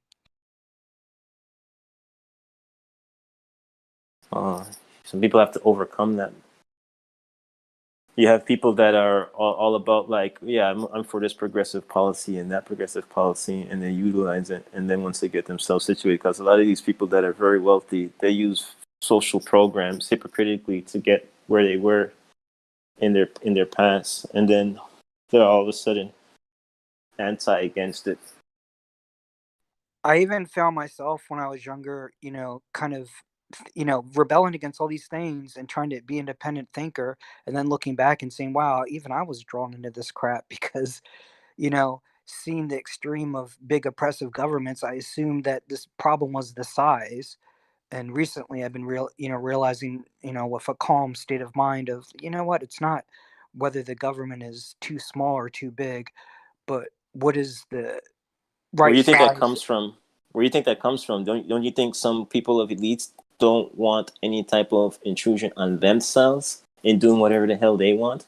Right. Because So of what our government stemmed from was about about making it easier for people's lives. You know what I mean? So they could It's move the upward. Goldilocks. The Goldilocks principle is you don't need something if it's too small, then it's ineffective. If it's too large, it's oppressive.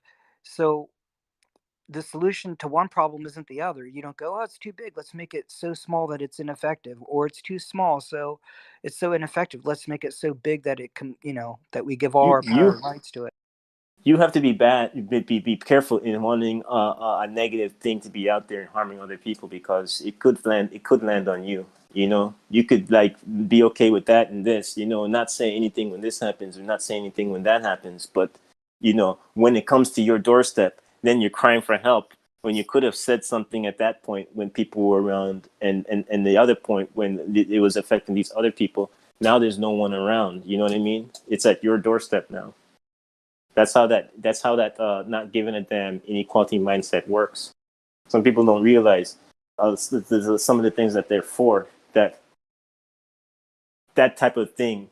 They could be it could end up falling on them, because like slavery is making people poor. It was turning people into serfs. It was creating that society of inequality, because the justification of you doing that to one would therefore have that be the precedent within society. So it will be governed that way. So you're creating a monarchy all over again. You don't want that type of system. You don't want to. But it's too late. We already have it. We're pretty much like oligarchy ran. The inequality is crazy. Well, part of it is people assume that, the bigger the government, the smaller corporate have power. So let's make the government huge. Or the bigger the corporations, that, if they become too oppressive with their power, then, if the government becomes too oppressive, then let's run to the right and make the Check it corporations out. bigger. A lot of the right was pro business this and pro business that. Now they're feeding a monster, and now a lot of that business is left leaning, and now that a lot of that business is targeting them. Yeah, that's what I'm saying. Is it's not really pro business; it's pro greed, because pro business or a real capitalist point of view, should The only Koch include brothers and the it should Shirley only Ellisons include the are economy. dying. The Yeah, Koch it should brothers and the only include Shirley the Ellisons. economy, and it should be pro for all businesses, small businesses, not just the biggest ones there are. The Koch brothers and the Shirley Ellisons are dying out. Now it's going to be left. You get what I'm saying? Left this wealth. Well, yeah, And that's because like I was saying, the bigger the bigger you allow corporations to grow into almost monopolies, which to me is not a free market idea, because now there's no competition. Small companies can't compete. You create regulations that only big companies can afford. Then of course they're going to get in bed with the government to make it benefit them. bingo. That's why And once America they get created in, a check and balance yeah, system. That's why I once created a they get check the and balance government to system. benefit them, then the big government, some big government becomes the same thing. No, it's not Whichever that the side you government's put. a problem. America created a check and balance system of no type of intrusion into them. That's why they took church and state out of governing. You know what I mean? It's supposed to be about a balance separate to itself. You didn't want nothing in it. That's why we need separation of business and state now, Yes, because it's yeah, taking the place. It's taking the place of the church now. So the type of yep. things that the That's church a, did for its advantage, the business is doing the same thing. It's we like don't like like we in the don't monarchy disagree. days. So you need to get money out of politics. Is what it is. Yeah, I think we've been saying the same thing, maybe using different words or coming at from different angles, but we're coming to the same conclusion. And I see that starting to come from the right. There's like, hey, we need regulations. Like, no shit. That's what we've been saying for a long time. But when the far right wing, you know, when it was the far right wing boomer billionaires attacking the left, it was. But now they're old and they're gone, and now you're having these techies come in, Well, and there's a lot of them, and now they're targeting the right. I used to be naive and think regulations was the issue. it's not the issue as far as like, oh, we need more regulations or less regulations or bigger government or smaller government. It's we need more effective government that represents the people more. And as far as regulations go, you can have the biggest regulations there are, but if the regulations are basically end up penalizing small businesses that only big businesses like the biggest corporations can afford to meet those regulations, then the regulations that were supposed to even the playing field or make or be beneficial for the environment or beneficial for that actually only benefits those big businesses. Yeah, I see. I have like a interesting book I think is by someone named Carney, where he basically exposed the whole system that we're talking about. Where he's like, "Oh, you think that big regulations, it's all the government trying to save us from the evil corporations, but in reality, he spelled out and gave in detail on how these big regulations eventually." I mean, he painted it like how it's always been this way, but I think it just eventually where he painted it like showed you how these regulations were just something that only the biggest corporations could afford to pay. Like, you know, we create regulations like for safety and such as that, but But regulations hurt big companies too. no, yeah, what I'm getting at is regulations can hurt big companies if the motive of the regulations is like say for safety of the workers or for the environment or for things that were the reason why we would want to regulate, then it might hurt a big company that is struggling to, doesn't want to make more profit. But if our system goes the way me and you have been discussing, then they start to streamline it so that the regulations they just add regulations that are unnecessary that don't help any of that, but they're so expensive that only the big companies can absorb the cost is what I'm getting at. Yeah, because you don't want a system that is not progressive. You want other people being able to join in their potential to be competition. Because it's about what's progressive to society. It's not about a company maintaining dominance because, you want that potential of equality of opportunity to be there because it advances society. For example, if you have a horse and buggy industry and they didn't want technological innovations of advancement coming out, because that was a threat to them competition wise, and they did what they can to take that out. That's not a good thing for That's what society. happened with the electric car, I think. Well, people, I think like you couldn't really do that. And there are times in the U.S. you couldn't do that. It's like Yeah, I think we reached a point where we could have developed the technology and we didn't because the corporations and the oil companies and the people who had the most power and money weren't going to benefit from it. So they did everything they could to make sure that this technology wasn't developed, even though we could have done it like a lot sooner. yeah, I mean, a lot of medievalism. If medievalism had its way, we'd still be in that age. But So we could have had progress, electric cars by the 80s, probably. probably, yeah. This conversation had me thinking about something that I have not developed. Like I have not thought on it. Like I couldn't give you a way on how I would do it, but about the immigration issue where I was thinking, could we have like a worldwide like immigration exchange program where people learned other people's cultures and learned, what they're struggling against and you exchange so that they come back to your country with the knowledge, of, If what people that were country. doing good in their countries, they wouldn't come here. No, I'm saying if all countries of the world somehow had exchange programs, Hello? then Sorry, I couldn't hear anything. I was saying if all countries of the world had exchange programs, where citizens were sent over to experience other people's, poverties, cultures, everything that's going on, and then came back to their own country with that knowledge, would that change the perspective of people who are, extreme anti-immigration or naive about how, the negatives of it?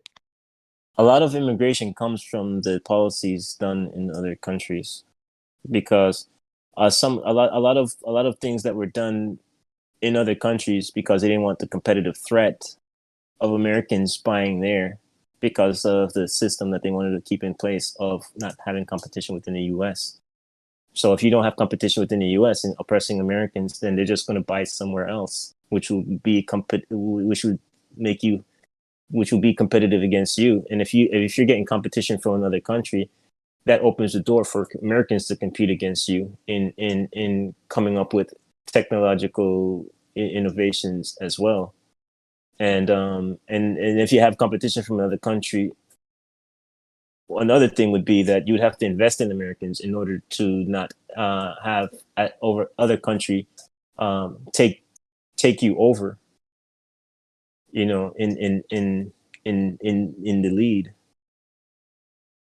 So a lot of the things that you see with other nations, it's deliberate, but because I mean, like, you have to address things in trust me, man, there's a lot of influences that are done, like tax havens too. A lot of like wealthy countries, they go to poor countries as tax havens, but they're ripping them off because they're not paying taxes with their money. You know what I mean? What does open immigration mean? Because I haven't looked up the term yet. In other words, I think the people who fear immigration the most are the people who are focused 100% on complete open immigration, where criminals would get in, or other countries would send their worst people in, and you'd have no way to stop them from coming in because you have open immigration. What does it actually mean? I guess people just come over the border. Like if you have a politician that comes in and says, I'm going to give us open immigration, what is that politician saying he's going to do or she's going to do? I guess he'll make it easier, I guess. So easier to get in, not people can just cross the border without going through any process at all, just streamlining the process. I guess something like that. I guess that's what they mean. That's the problem I have with one of the many problems I have with politicians is they just trying to get you emotionally worked up against or fearful of it, or get you worked up with all the promises of it, fear open immigration, or oh, look at all the promise and beauty of it, and those people are on fear.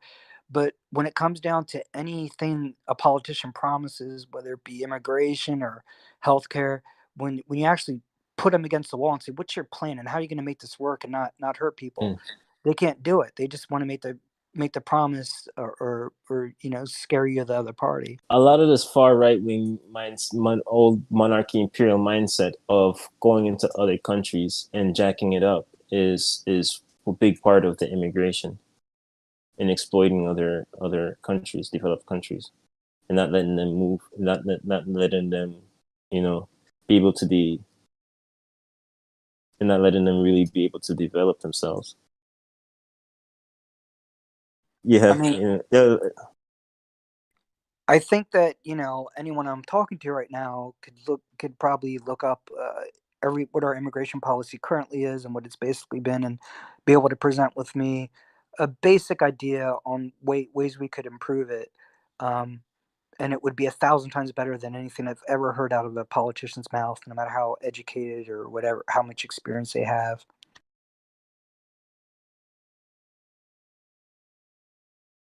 A lot of the policies in other countries, man, some of it's good, some of it's bad. I'm not really sure what's the motivation behind it. Some of it's sinister because a lot of things that are done, the cause and effect of it is people flooding over the border, coming into your country.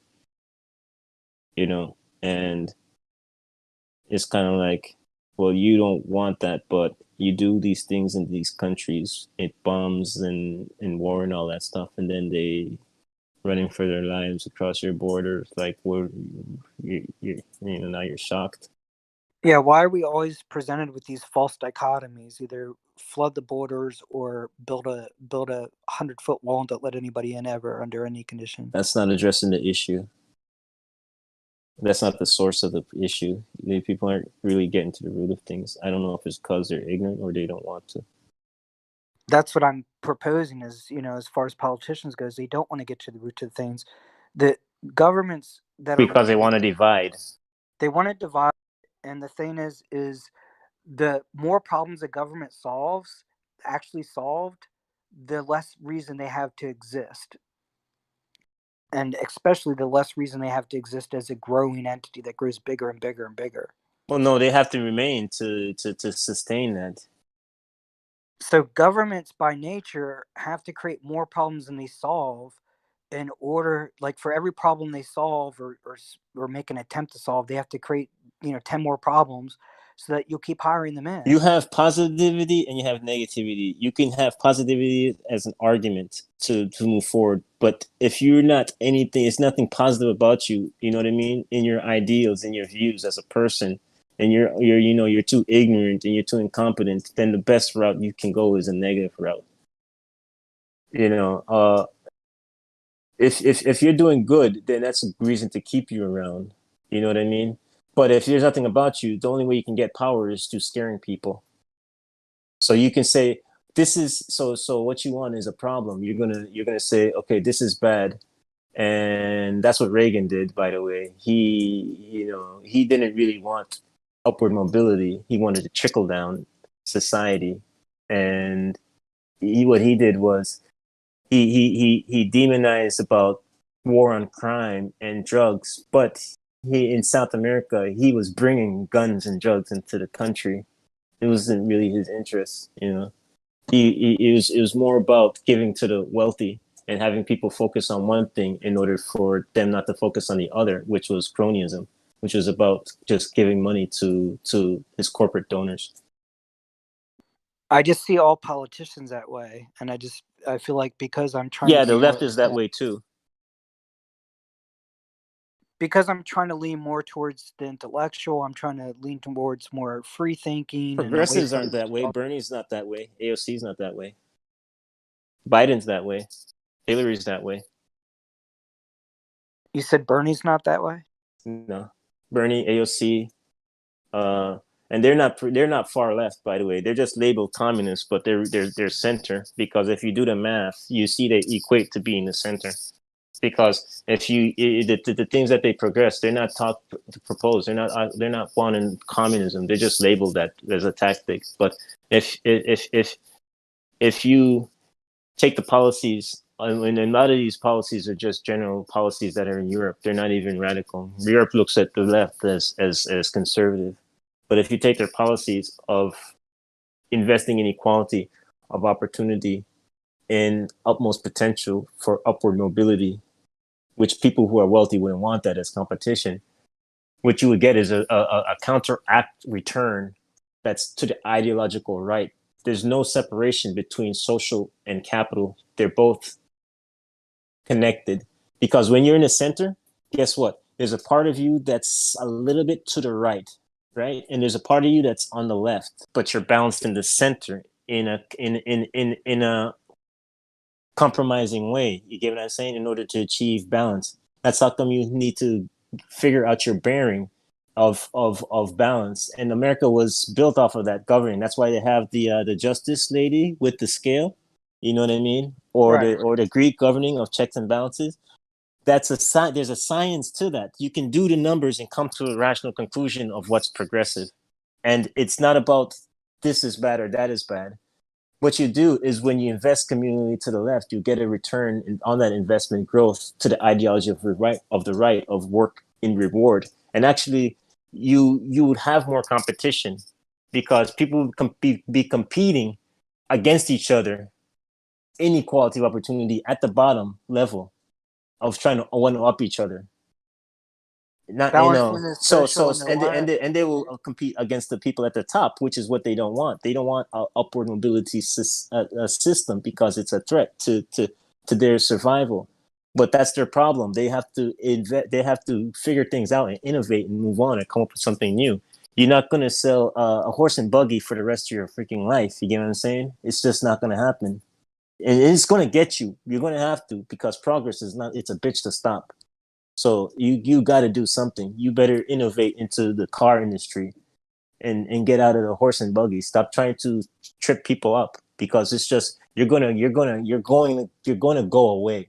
You're going to die. You fight as hard as you can to stop advancement of humanity. It's not going to fly. It's you're just building up pressure. It's going to blow. You're going to go the way of the dinosaur, and you that's the logic of balance. People have a mindset of being biased on one thing to the other. I can force you through adaptation to not have a bias. If I put you on a fucking balance beam, you're not going to be biased towards the right, and you're not going to be biased towards the left. You're going to coordinate in your balance between, if you lean too far to the right, you're going to lean that fucking pole to the left. You can count on that, whether you like it or not. And you're gonna balance yourself in a way that's logically compromising in order for you to be able to take a step forward, so you can get to the fucking ledge, so you don't fall and die. That's how come when people say, "How do you make people do things?" You change society; it will force them. That's why scientific evolution. Scientific revolution is good because it makes you. You get what I'm saying? When if you could the type of mindset that you have, it wouldn't lead to the creation of the cell phone, because you're all pro medievalism. But scientific revolution of fact and logic, there's no getting around that. It changes society in a way where you have to adapt whether you like it or not. A lot of these people a lot of these people, they have the mindset, if they had their ways in the past, we wouldn't be where we are now. Like you see a lot of these people in the Middle East, they want the medieval past, but they're using jeeps and modern technology to to fight wars. That's why I was saying, like, to change, to kind of like get people to change. You just focus on doing what you have to do that's progressive. And once that is done, either they tag along because people are going to see that progress and they're going to join in, and and they're going to join in, and things will change that way. That's why America was feared by the pro monarchy medieval mindset, because they knew what they were doing was good, and people are going to catch on, and then they'll change the way how the world is governed. And then they did, and they advanced humanity. So And how do we America led present governing. how do we Yeah. present the more central view, or I don't want to say centrist, the more centered view, where being centered is about balance, not about sitting on the fence or some garbage that the extremists try and paint people as. Because there's no such thing as an absolute. People like, left this bad, left that. There's no bad. You know what I'm saying? You have to find a rational balance of your environment of one side or the other, and see what the middle is, and then take the route of what's more progressive in a compromise. So, like, if you're on a balance beam and you're leaning too far, let's put it this way: what you could do is equate one side, and you could equate the other side. The scale reference of the what you call the Justice Lady, that you could say, okay, well, I take this on one side, that's 1,000 pounds, and this is 20 pounds, and then I put one on each scale, and then boom, you're gonna see the difference. And that difference is a compromise, and that then you can see, and what you see in America is you take the scale of one side and you take the scale of the other side, you see that it slants right of inequality. That's how come you have a system, and that's not good, because you want a system that's more towards equality for people's for there being more opportunity for people to progress, that can contribute to society in order for it to advance. What I'm saying is just a way to present the views. Like, when I speak to people on the left or the right, they clean more and more extreme if they don't think you're on, that if you're in the center, then they assume, as you oppose their, where you're skeptical of all the left positions or all the right positions, where you think some of what they say is true or some of it needs to modify, they assume that you're on the other side. And so You they'll know what? argue. I think the right and the left are really centered ideologically in the country. I think they just manipulate people as a game to get their Yep. goals. I think a lot of the things that they do, they don't even believe in that crap. I don't think a lot of them are that religious either. You know, I think it's kind of like a game between them, and I guess one just wants to do things that more lean to their side in favor, and the other wants to do things that more lean to their side in their favor, that's to the left. But And they my seem to think that the calculations only is way to that the do it left is is, right.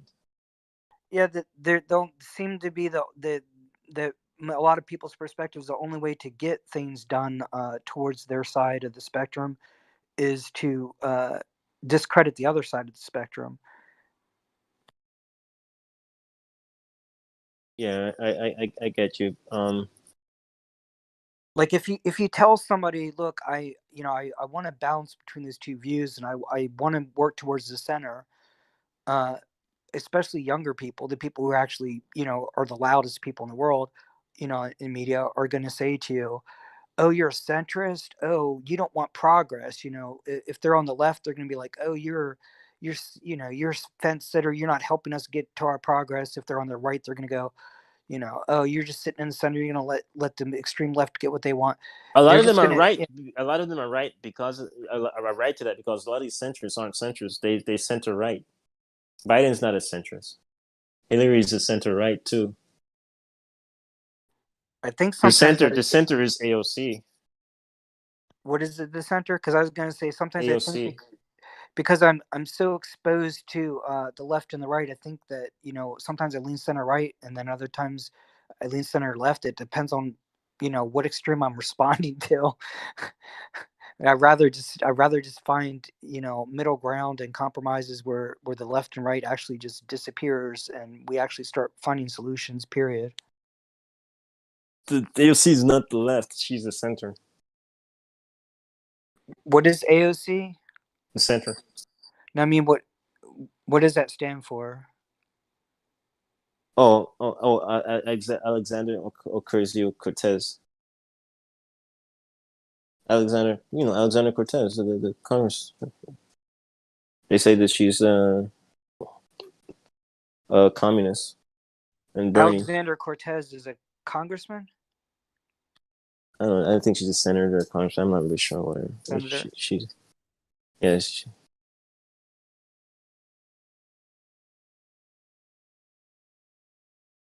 A lot of people you see, there's an Overton window, and you have to be careful of the environment. What you think is radical isn't, and some people what they think is a center isn't a center. That's a communist trick. They accuse socialism of being capitalism, and saw capitalism one step back into monarchism that the society fled from. That's where that came from. So the right adopted that and attacked the center, just like communists attacked the center in saying socialism is communism. Because if you want the country to lean more towards you're going to attack the center and being the extreme in a false premise. It's to manipulate the mind. But if you rationalize your surroundings around you and you do the math, you can find out where you are in things. You always have to take one thing and the other and equate it, and you can find. I always do that when it comes to anything. That's how come, like, when a person says, you change things through the inner unit of the house, you don't focus on other things. It's like, well, I don't know, man. I mean, if you don't focus on society outside of that, which is the opposite of the inner, that's the outer, society can dictate outcomes that are damaging to you. So you can't just say, I'm going to ignore everything else around me and I'm just going to be in my little shell over here and keep to myself. When you said the left and the right that need to be balanced, and you mentioned the social, which I presume you meant the left, what was the other side that was to be balanced with the social? Social and capital. is connected. They're not separate from each other. Things aren't separate from each other. They're yin and yang. You invest in equality socially, like you would of a business, and that's to get a gain back return on that investment, a net gain back return on that investment. That's of a capitalist ideology. Things aren't But separate. that Thi- explains things aren't a separate. lot. A lot of things aren't separate. I'm using a yin yang ideology. Things aren't separate. That's how come I say when you sit in the middle, you're not on the right entirely, but you're not on the left entirely either. You're partially on both. You get what I'm saying? It explains why me and my You have cousin. to find the middle when you rationalize things. And first and foremost, you have to find the middle of things when you rationalize. That's all you have to do. It's kind of like if you're in the middle of the ocean, you have to find your bearings. You get what I'm saying? You have to navigate with the stars and your surroundings. Otherwise, you just be dead reckoning. You get what I'm saying? You're not going to do things in a rational way in order to progress forward. You're going to probably end up back in the same fucking spot because you're not taking the information around you and processing it logically in order to get an idea of where you fucking are. So you could be on the extreme and think you're in the center by people manipulating you. They're manipulating your mind. They're manipulating your mind based off your ignorance, and they're manipulating your mind based off of you thinking through your emotions. And you have to realize that. You know what I'm saying? And if you're more knowledgeable to think logically, you know what I mean? And whenever somebody says something to you emotionally, so that can counter that. It's like if I came to you, go, hey man, you give me all your money and I'll make you fly to the air like Superman. No problem. You're not that dumb enough to give me all your money. You get what I'm saying? Yeah, but There are people that I was are, gonna say that explains why when me and my cousin were much younger and more emotionally based, when we got in discussions on capitalism versus socialism, um, we would be really dead set on our points and be very emotionally invested. And then when we calmed ourselves down because we were practicing meditation and Buddhism and trying to actually get to the truth, and we dropped the drama and start discussing what we really wanted out of life and out of society. you know Um, what you're doing? You're the ball between two walls, and you're banging. yeah. You're So going back and when we forth. got You're past not that, relaxing into an equilibrium and balancing yourself. So what you're yeah, when doing we is got you're standing past on a that, balance beam and you're waving back and forth. Is what you're doing. yeah. So when we got past that, my point is the end of our conversations usually would result in him describing, letting go of all the emotional rhetoric and all the attacks, and basically say what he thought socialism was, not based on arguments about left or right or Democrat or Republicans, just what he personally saw it as from his perspective of psychology, philosophy, whatever he studied. And I'd be like, that sounds like what capitalism is to me. It's like we both seem to want the same thing. And I would label it capitalism, he would label it socialism. No, man, they're tied together, man. They're yin and yang. It was socialism created capitalism. Monarchy, feudal serfdom, and slavery was before that. Social liberal revolts for equality of opportunity overran that, and it created people to be able to move upward in society and developing their skill, trade, craft, and businesses in a capitalist. You get what I'm saying? Yeah, There's that's why I there's told him there's you more can't extremes. redistribute wealth if you don't create wealth in the first place. So you need your capitalism for your socialism. You need your opportunities. You need social opportunity of potential in order to get a gain back return of capital. Right, and then if you have to have that gain in capital, or you You can't know what that redistribute equates it. to? That equates to progress because you have a difference in that equation of gain. You get what I'm saying? You take two things and you equate them together and they're of equal sides. They just cancel each other out. But the potential of a plant, you watering it, the potential of the reward would be transferring the richness of the soil and the water and the manure and stuff like that, and you'll be transferring it into capital by having nice ripe rich fruits, and coming of that. So you get a net gain return uh, of that. So there's no canceling each other out. You get what I'm saying? It's that's why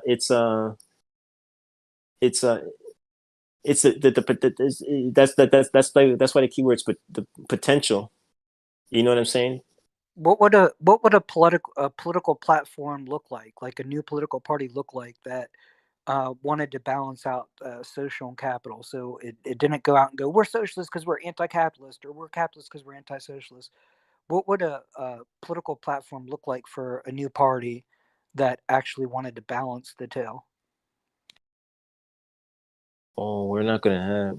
You can't get a new party. It's gonna be Democrats or Republicans. So you would have to. Well, I guess the way I always looked at it is if I you could believe the create. left is more right, though. I I was believe gonna they're say more on if the you could right. create a.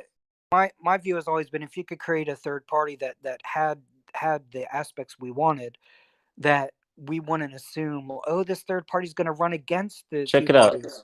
I The believe the way I left would is have more on it the is right. I would have them infiltrate the parties. I want to. If I created a third party that had the aspects of social and capital that I wanted, I want to go run against the Republicans and Democrats. I would say no. What I want y'all to do is infiltrate those parties. We want to get as many people from our party into those other parties to run as Republican or Democrat. Get in that way. A lot of people's views of what is conservative is warped because in the past it was liberal.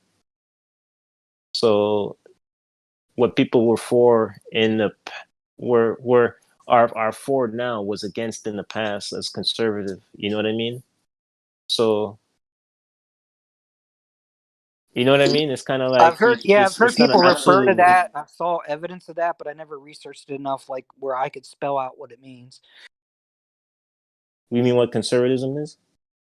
Yeah, I'm saying, for I get very focused on whatever I'm most passionate about, what I'm trying to write about or think about, and so even though I found it a little bit interesting that conservative used to be liberal and liberal, that all these terms keep changing, I just didn't get fascinated enough to like research it to the point where I could like explain it to you the way you could probably explain it to me. It's relative to your environment where you are and what's more conservative and what's more liberal. So that's why the meanings of the words changed, is because it's relative to the time, not just because people just changed it for some deceptive political purpose. Yeah. And a lot of people who say that they're ideological conservative, in being about conservatism, like what does that mean? Because if you're about conservatism, if conservatives in the past had their way, they would be against you. Whenever As a liberal. whenever I ever said I was like conservative economically, I just meant within the stupid party system that, I didn't want to see capitalism eliminated. I thought that would be a mistake. A lot of people talk about their anti-change on the right, and it's like, well, if you're anti-change, then the people that came before you who were anti-change had their way, you wouldn't fucking exist. Yeah, and I couldn't have anti-change because part of capitalism is innovation. And so if I'm going to say, oh, I'm conservative, so I'm anti-change, but I'm pro-capitalism, how would I have capitalism? Because there'd be no innovation, there'd be no change, there'd be no... Bingo. Capitalism demands progress too. These people aren't capitalists, they're feudalists. A lot of people, they don't want a fair system is what they really are, but they pretend as if they're capitalists. There's nothing capitalist about them. They're very oppressive in their ways. They don't want a capitalist system. They're actually anti-capitalist, but they warp people's minds thinking that that's what they are. They're nothing That's where me of and my the sort. cousin did come to an agreement there too, because I always said to him, well, he would describe all this garbage going on, and I said, well, that's not a free market. That's not... Monopolies don't allow everyone to compete and gain equally and give everybody equal opportunity the way capitalism would work if it was free for everyone. Capitalism and compromise between socialism. If you're anti-socialism, you're anti-capitalism because you don't want opportunity for others to compete, and that's what capitalism is about. It's a yin and a yang. They're not separate. It's I just friended you. Can you send me like any type of links on any type of websites or books or reading I could do to, really dig into the things that you've discovered? Where it's not just a conversation we're having, which is great, but where people have actually sat there and broke it down piece by piece by piece for me. Let me see. There's this thing called what do you call it? The Second Empire on YouTube. It's a YouTube channel. Yeah, the Second Empire, and it was showing that the imperial colonialism really haven't died, that it's still there by a city called Little London, and the ties of imperialism is done within poor countries through what you call it, using them as tax havens. You get what I mean? You use them as tax havens, you're not giving them any money off of your wealth because you're not paying any taxes. So you're robbing the people of your country, and I you're robbing the wanna. I people want to of find. where your money is in the bank. So you're not paying anybody on your wealth. I want to find the philosophy books done in philosophy or economics that demonstrate that you can't your perspective of you can't have socialism without capitalism, that true capitalism has to use socialism to give people opportunity. Like I want to see that broken down by different philosophers or thinkers. Uh, It seems like a very, very important idea, and it's You know, pretty I close. never really got Yeah. that in a book. I always kind of got that in my thinking with yin yang. Yin yang is like, that Chinese symbol with one part of is black and one part is Definitely. white, and it's got a Yeah. little bit of one thing in the other, but they're not really separate. And I also got that from the Ouroboros. The Ouroboros of the snake, Yeah. of there's not, things aren't separate from each other, they're connected. A lot of people, they compartmentalize, and you can manipulate them and not showing them where causality came from, and how things are connected. So like when a lot of people talk about communism, they don't understand that there's causality that created communism, and it came from the far right extreme that they are for. Monarchism, feudal serfdom, was revolts against that, and in people running out of fear, of getting away from that as far as possible by going to the far left extreme. So human beings, they're physics too. You get what I'm saying? If something extreme on one thing happens, then a counteraction extreme on the opposite side of an effect will happen, which would be communism.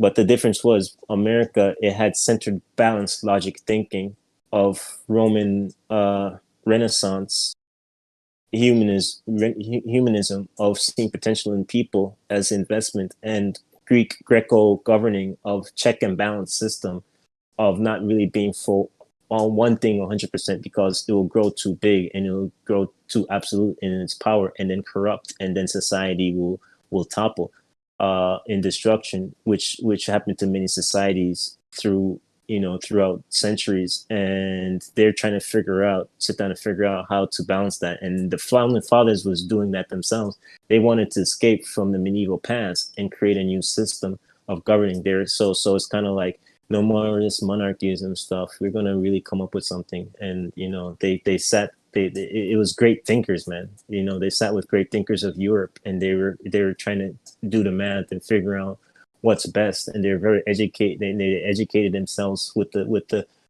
trials and errors of the past to create America and drafting the Constitution.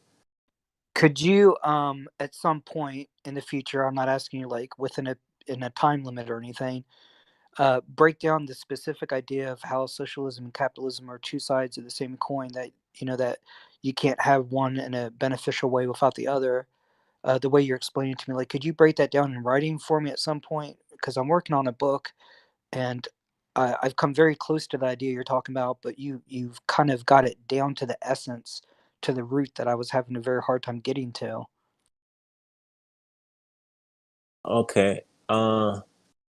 So yeah, so I'm not There's asking you, hey, do it tonight, or I'm not trying to give you a homework assignment. I'm saying, you know, I'm going to try and get this book written with the next couple months. So at any time that I don't know what your time is like. I don't want to like put you in some pressure situation or make some demand on you.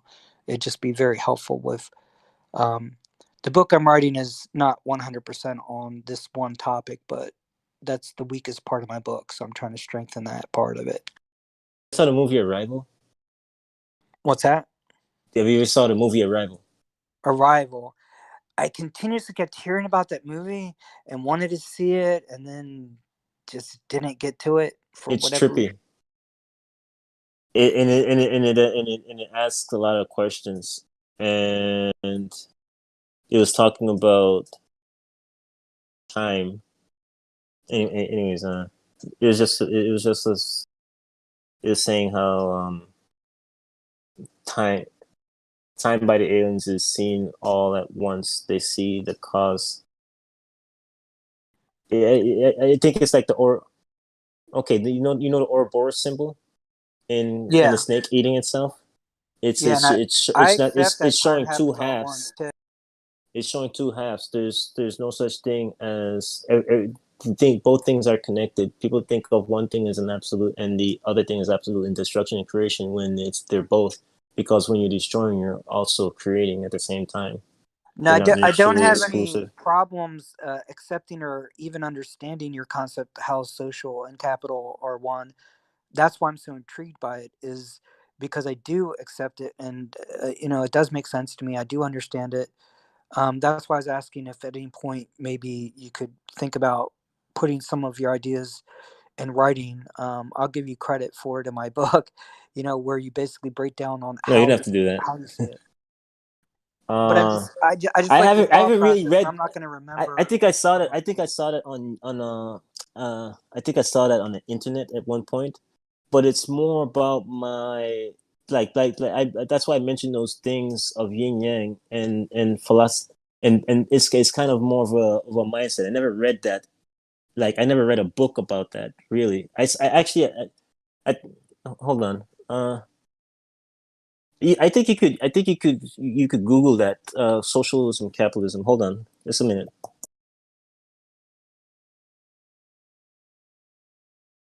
You're online right now, right? I am online, yes.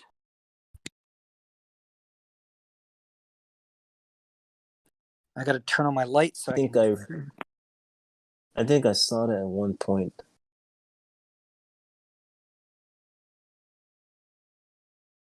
Oh, okay. Hold on. Is this a live discussion or? Oh, did you just come in? Yeah. Oh, I was talking to him about socialism and capitalism. Talking to who? I'm not really sure. I'm just I have my phone in my pocket. The live YouTube was Oh, is already okay. done with. There it is. I googled capitalism. Capitalism needs socialism, and then up came why capitalism won't survive without socialism. So you can Google that. Pangburn, are we live on YouTube? Oh, we're live? No, yeah, it was live, but eventually that ended, and we still kept talking. Oh, okay. Spiritual anarchist. Are you actually a communist? Did you Google it? I haven't Googled it yet. I'm going to Google it. What was it? Does socialism need capitalism? Why capitalism won't survive without socialism? And any of the links that come up is going to be good, or you have one. Well, it will say it at the top. It'll be the top one. I googled capitalism needs socialism in the Google column.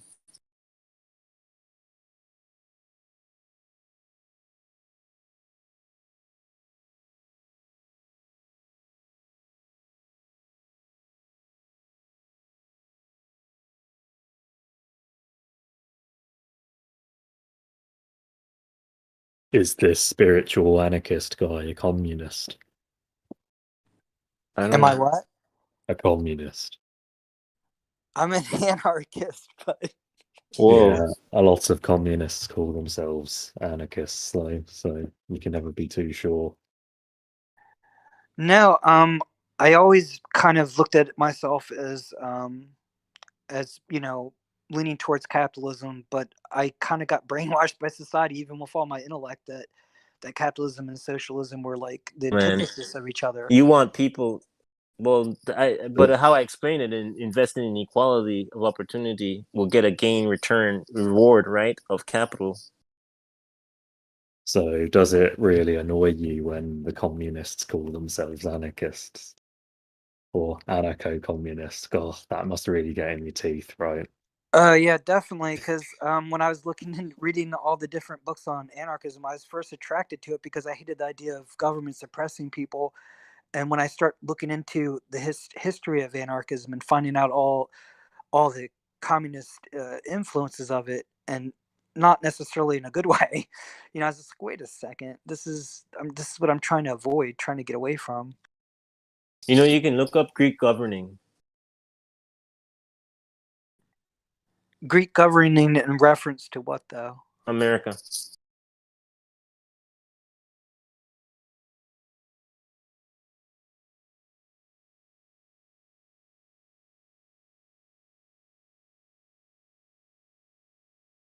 Founding fathers. Type Greek founding fathers in Greek governing.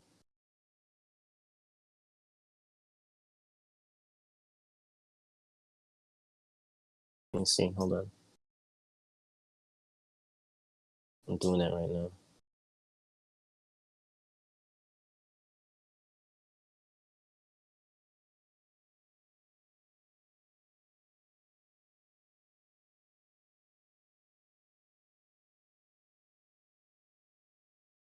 The Greeks and America's founding fathers. Yeah. Let me see. Yeah, you see a bunch of things. What the founding fathers learned from Greeks and Romans.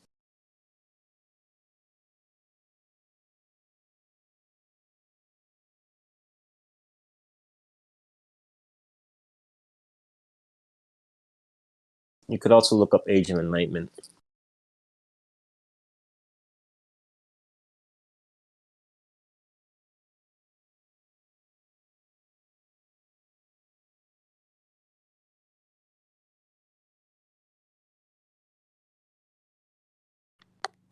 Yeah, I was doing these searches, so I can't talk like while I'm searching at the same time. Oh, sorry. But I'm really intrigued by the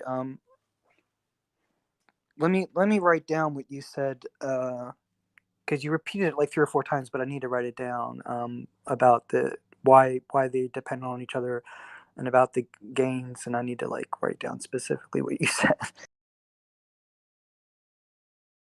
Okay, whenever you're ready.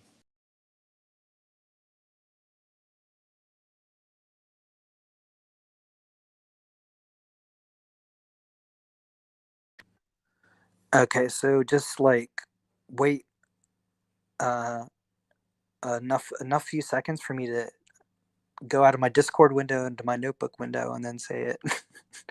So it'll take me like 10 or 15 seconds maybe.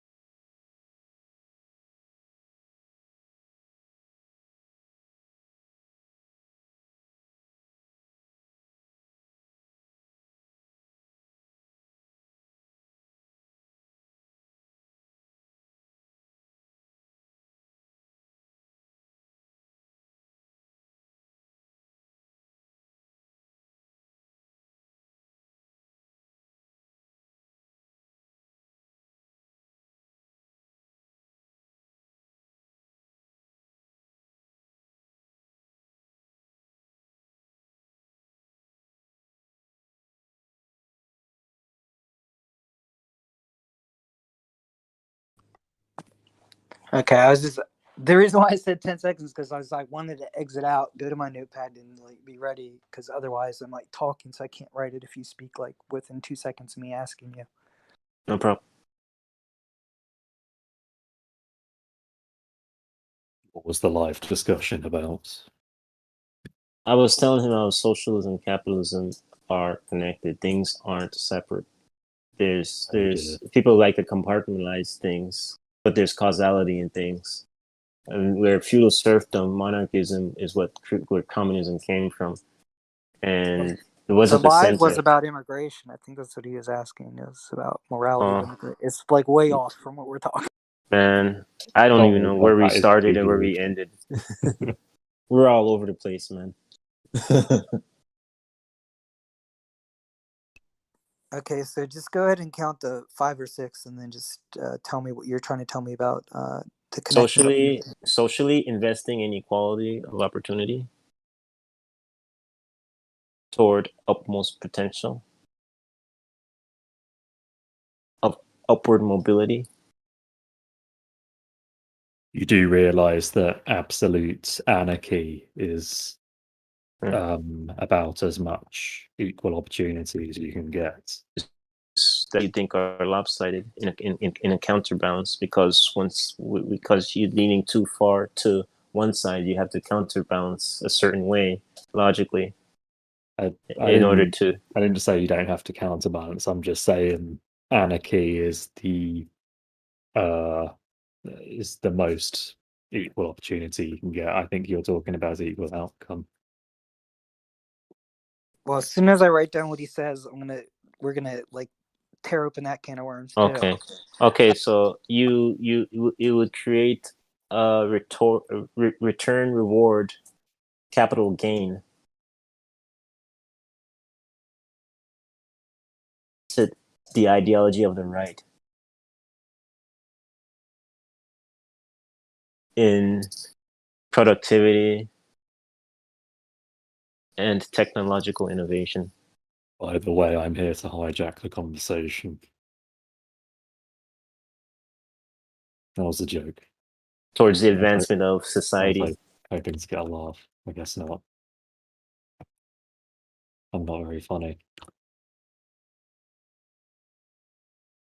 That being said, though, I do disagree with both of you by the looks of it, ideological speaking. In having a difference. Actually, no, philosophically speaking, I think ideology might be the wrong word there. Okay, in having a difference return on investment of it being in a gain.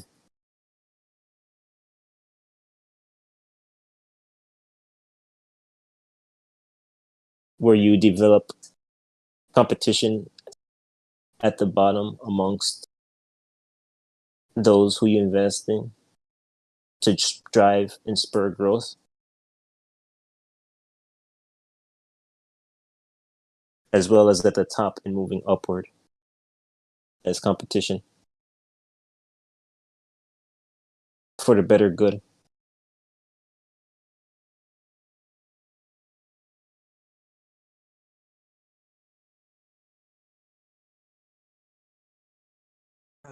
Okay, I think from what you just gave me, and from, I guess, the link on Google, the one you were looking at was from Vox. Yeah, I'm looking at it. Why capitalism won't survive without socialism. Even if that one doesn't give me all the ideas I want, I can think pretty well by myself if I have to. And I can also look up anything that's similar, once I start to grind down what I'm trying to get to out of it. But as far as ideology concerns, I don't think either one. I don't think me or you. I know I don't. My point is, things aren't separate. Things are connected, and people view things as if they're separate. If you're in the middle, you're not 100% to the left. You're not 100% to the right. You're in the center. You're connected to all things. So you have to counterbalance in a compromising way in leaning back, in leaning right, and leaning left. You can't be biased towards anything because you have to take in information from all those sides in balancing yourself in order for you to be centered, to be able to move forward. That's kind of like that's how I logically think when it comes to things. Yeah, it's like since I already agree with your viewpoint, it's like I can understand it where my brain doesn't analyze it. It doesn't usually my brain goes into analytical mode when I don't agree with somebody. So that's the problem. is if I agree with you, my brain won't break down. Okay, what's he saying? What's exact? How can I I always put that? think I always think the opposite when it comes to things. Whenever you say one thing, I think of the opposite, and I equate them both in order to find where the center is on that. That's how come, like when somebody said to me, you know, you should be focusing more on the family. What's on the inner on the inner, and I'm like, well, what about the environment going around you? Your paradigm, the outside influences. Shouldn't that be as an opposing view in equating them both, in which is either or? You get what I mean? In seeing what is, if this is more true, or is that more is more really true? Let me know if you, at any point in the next couple months, get up enough free time or interest in helping me with my book directly, where I could literally put you on my Notion page and you could see what I'm doing and, just contribute your thoughts and comments. Well, you see me in the what do you call it, in the forum, right? What are you writing a book about? Oh, sorry, I interrupted there. Answer Nivek's question first.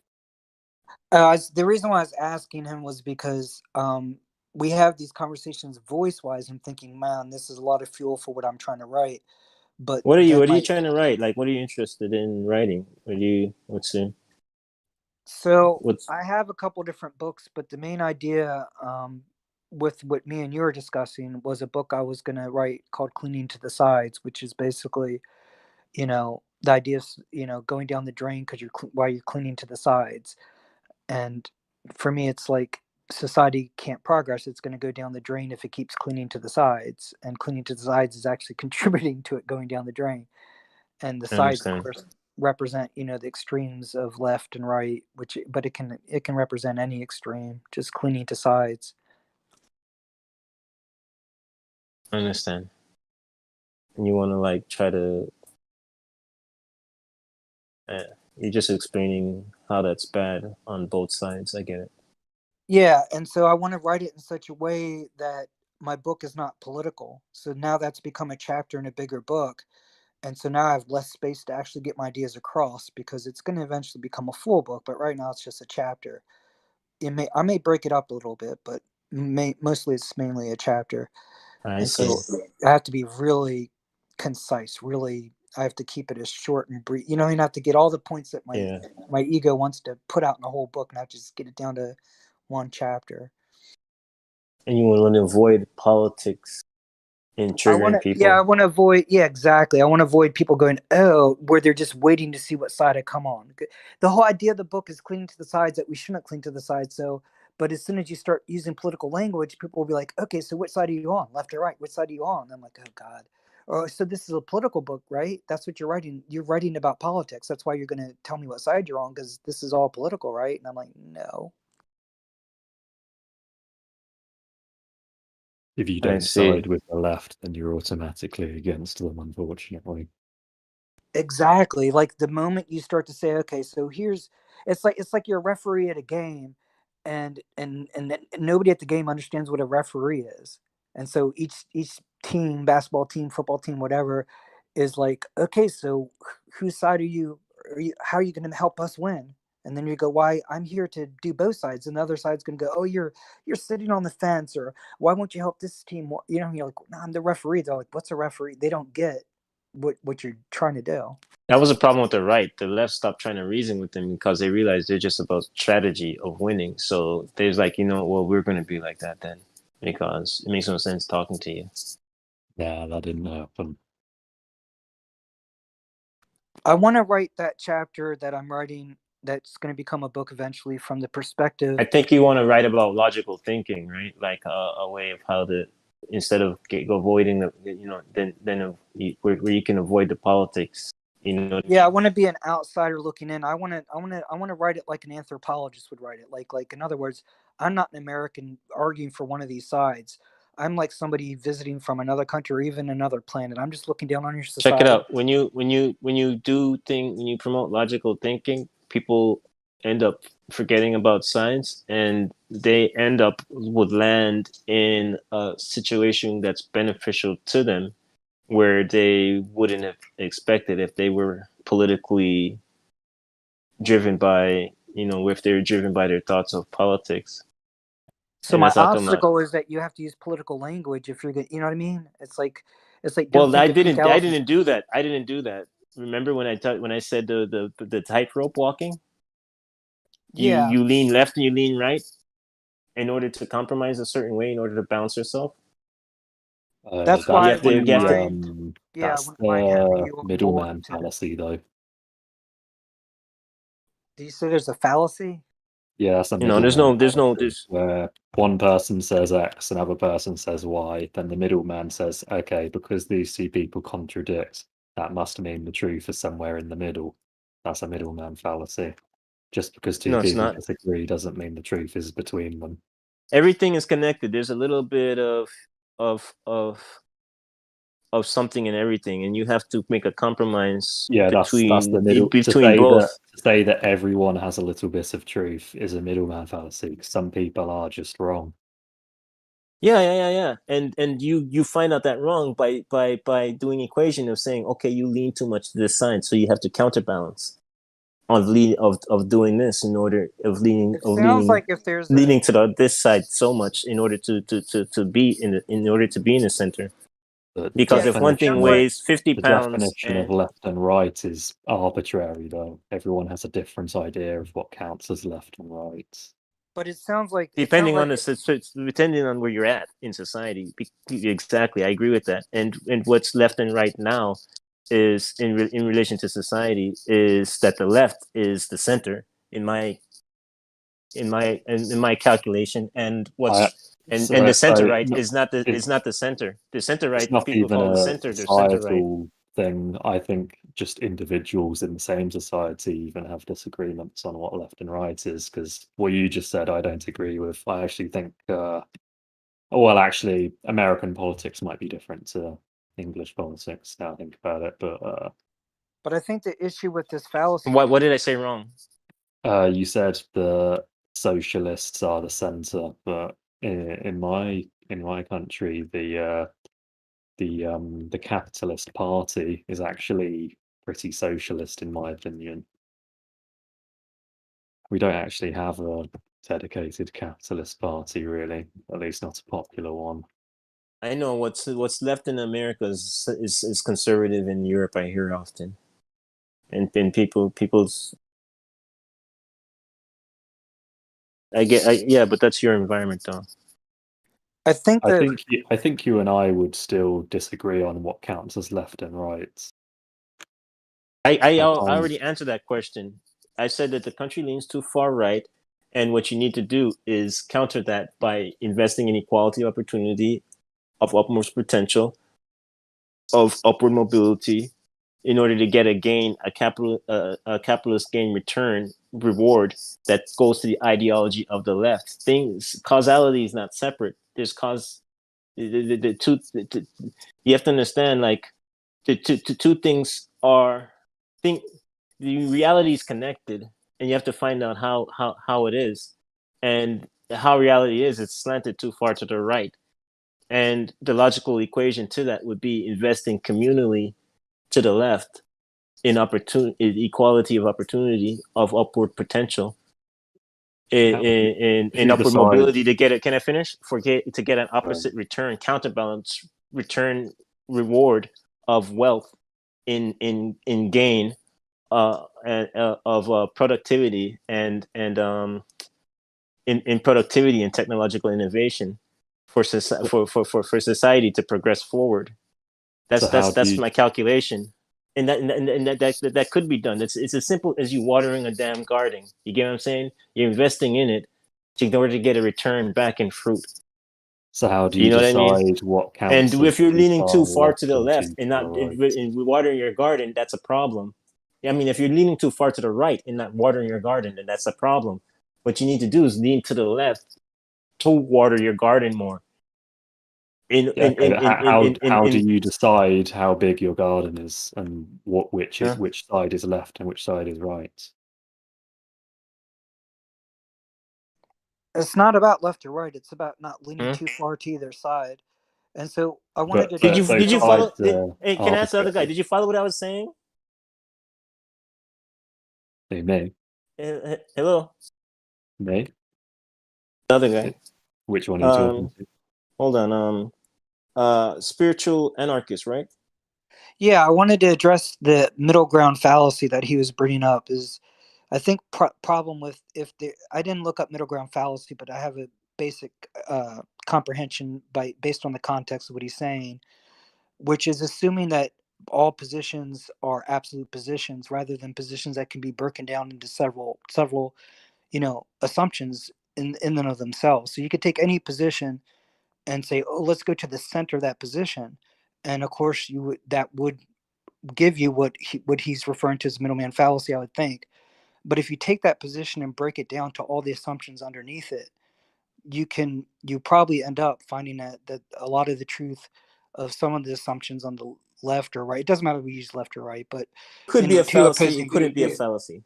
It could be and it couldn't be a fallacy. I'm explaining I'm saying how it's it's not a not. fallacy if No, you break it down. But it could. What he's saying is true. It could be, but there's a possibility, but it can't. And I'm explaining logically in how it's not in the outcomes of causality of this plus this equals that. right, and I was trying to break it down further and say the reason why I see that the problem with creating a fallacy out of trying to come to the center position of something is assuming that you're not going to break down any problem, that you're basically Greek philosophers wanted to force people to do what's mutually beneficial by checks and balance governing, whether they liked it or not.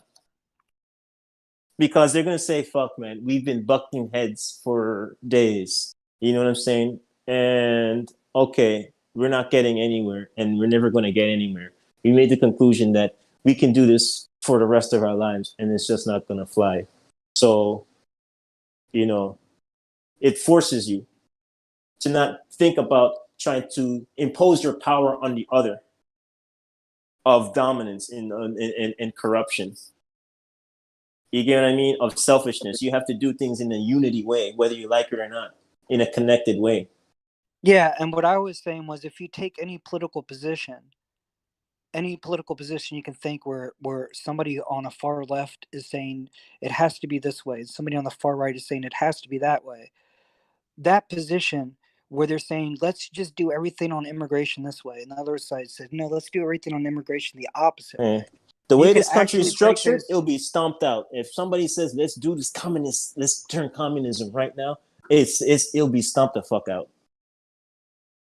It's not gonna fly that easy. All I was saying is if you break down the actual position that they're taking opposing sides on into several smaller parts, then what you'll find out is the left side of the argument is right on some of those parts of the position, and the right is right on some of the parts of that position. That's not the same as using a centerman's fallacy, where you're basically saying, I'm going to take this whole position, I'm not going to break down any of the parts, I'm just going to try and decide whether the left of the position is correct or the right of the position is correct, and I'm just going to take a center position.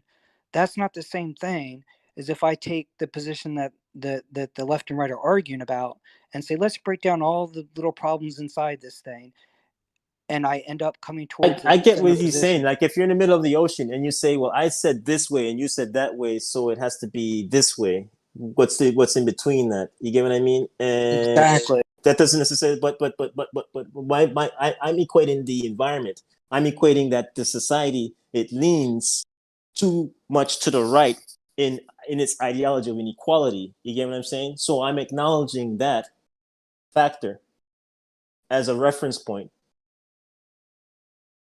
So I can say, okay, so you should therefore do this of investing in equality to the left communally towards equality of opportunity of upward mobility and upward potential. So so there can be a beneficial return gain, return back of the ideology on the ideology of the right of net gain of capital, but not just of wealth, but of productivity and technological innovations from people's minds, of human capital. You know what I mean? And that therefore advancing society forward. in a net gain return on investment. I didn't get the third person's name that we were talking to because I have to put my phone up against my nose so I can't see who I'm talking to. Did he leave? Who may? Who is I'm Mace. Mace? Okay, thank you. I'm glad you didn't leave because it's like it's interesting conversation we're Oh, you having. want to bring him in your book? What's that? You want to bring him in your book? Who? Like you writing a book, you said you wanted to bring like reference people and stuff. I mean, I have my own Discord server. I could set it up so if more than one person wanted to help me, that would work. So I don't have to force. I don't want people to. My Notion page is broken into so much detail that it might give people a headache. Okay, is this your first time here? It is my first time in this Discord server because I was having problems joining servers. So I found this server along with a couple others, and when I found the live video, I tried to join and I couldn't join because my Discord wasn't working. Whenever I hit join link, it opened up Discord, and then it wouldn't join the groups. Yeah, this isn't really a safe space environment.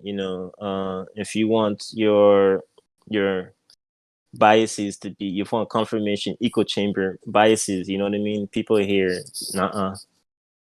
It's not safe for what?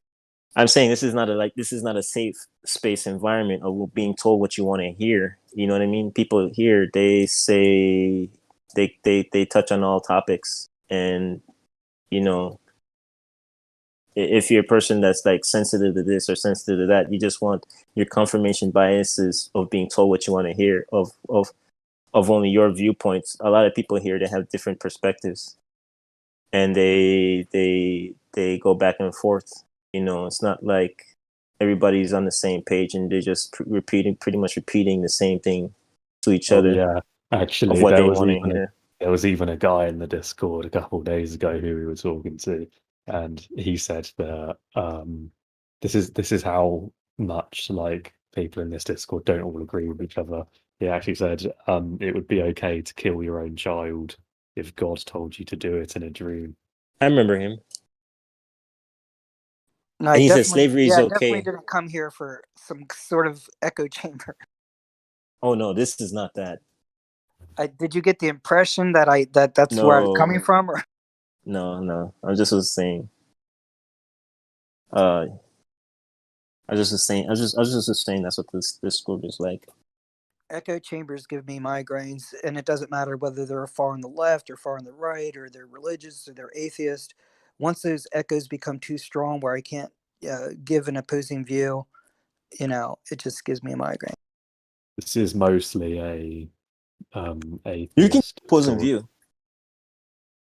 We have a couple of Christians, but that's people it. here. They want an opposing view.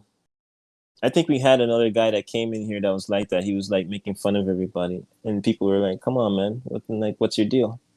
You have an opinion on something. You don't really like us. You think we're like we're just a bunch of idiot atheists or something like that. Get it off your chest." Some people, they don't like what they hear. I don't care what view I hear as long as it's not a condescending, you're wrong, and I have a few more facts on my side, so I'm not even going to consider your point of view, because if I have even a few more facts on my side, then that just proves that everything I'm saying and every part of my perspective is true. Yeah, I hear you. Yeah, that guy that was said that he would kill his kid. He said he believed in slavery too, right? Yeah, he did. And I'm like, okay, what about you? It being done to you? And Yeah, he's pretty like, much no one in this Discord agreed with him on anything that was mentioned in his religion.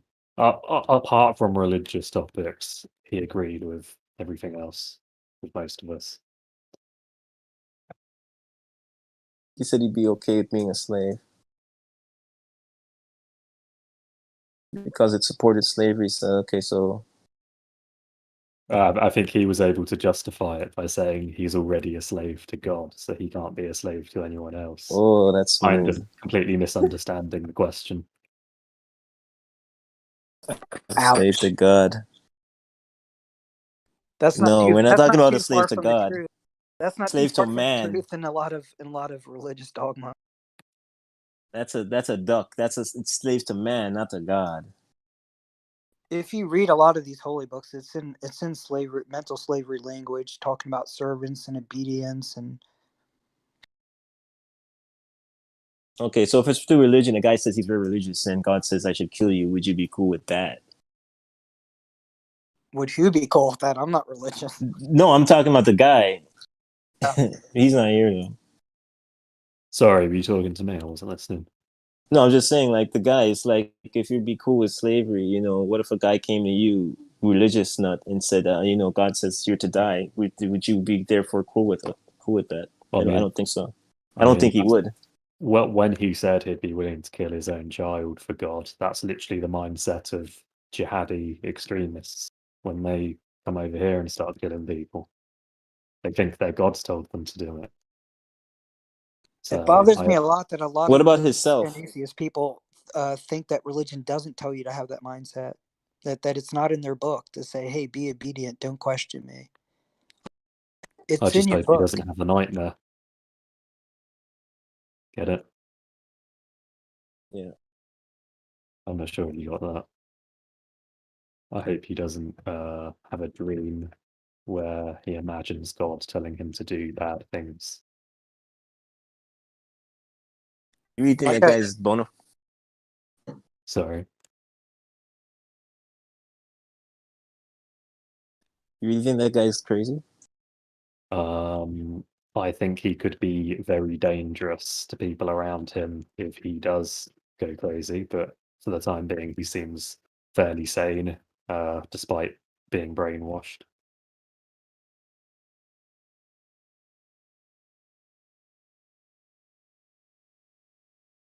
A lot of Christians and atheists I talk to defend the idea that the Bible and holy books don't promote mental slavery, don't try and make you be unquestioning and obedient and all this stuff. And I'm just like, you got to read your own books. In Job, it basically has your God character speaking like, "Who are you to question me? I created you." And then in Abraham, in the whatever it is where he tells Isaiah to kill his son, he's like, "I just wanted to see if you would do it. You don't actually have to do it. I just want to make sure you fear me so much that you obey me and do it." So it's all in there. Yeah, it's like the ancient equivalent of going, "Troll, you believed me." But he's basically saying, I would get you to do it if I had a reason to, but I didn't have a reason to. So I'm not. So he's not. Their God character is not saying I have a problem against killing.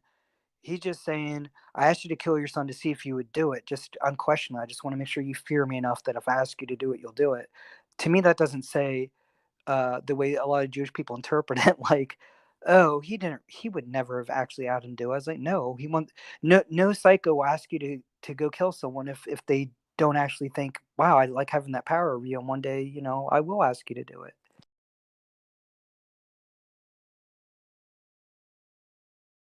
Yeah, a lot of people, they just... Why would you want that kind of power over somebody's mind if you never intended to use it? Why would I or you say, man, I really want to make sure that my girlfriend or wife or my best friend would kill somebody for me just to see if they You're would asking do the it? wrong people, I'm afraid. Just to see if they would do it. But you know what? Don't worry, I would never tell them to. Well, then why do you want to see if they would do it if you'd never tell them to? It's bullshit.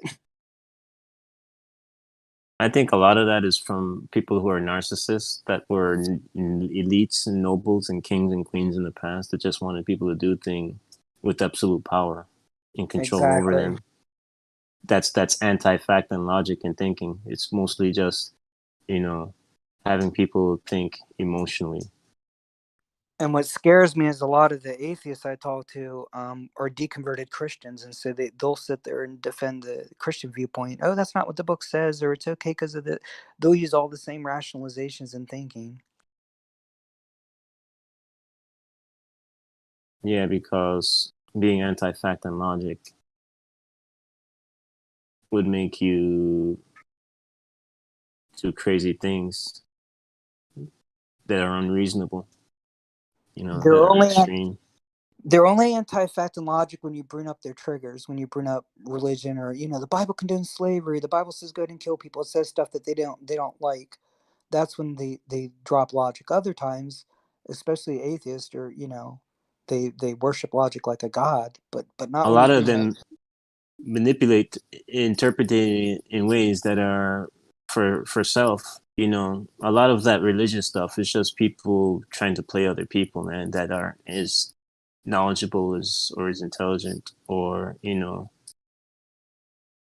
trying to get them to do things that they probably would less likely do. They're manipulating people through their emotions, because if you're not as knowledgeable and logical in your reasoning, then you think through your emotions.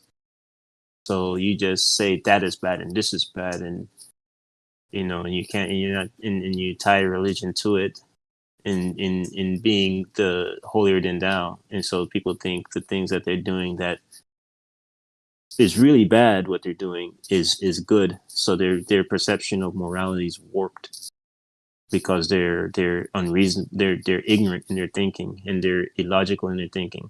They don't realize that in causality there's not a beneficial effect in what they're doing, and a lot of that type of thinking is where enlightenment thinking came from. After that thinking burnt itself out because people were massacring each other. A lot of that thinking was harmed very bad with the Black Plague because people were massacring everything and one around as a punishment for God by tolerating them. And then once everybody was gone, they started killing each other, believe it or not. And until I mean, like once you're there, where else are you gonna go? And then some people's their belief system started to it really shook their belief system. And that's when Renaissance thinking and Enlightenment thinking came. It was created by that.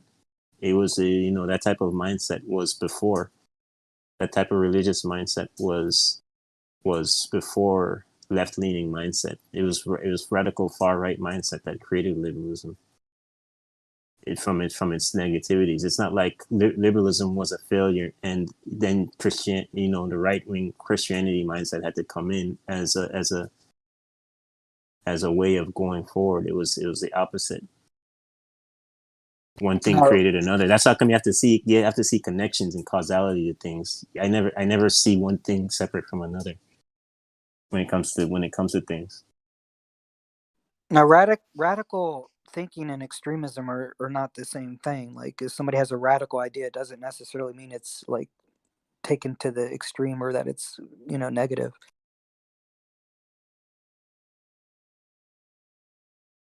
Radical extremism. It's not the same. I know it's used synonymously enough, and it's put in context quite often where you could use the words almost like they're the same thing. But it just seems to me like if somebody says, Did I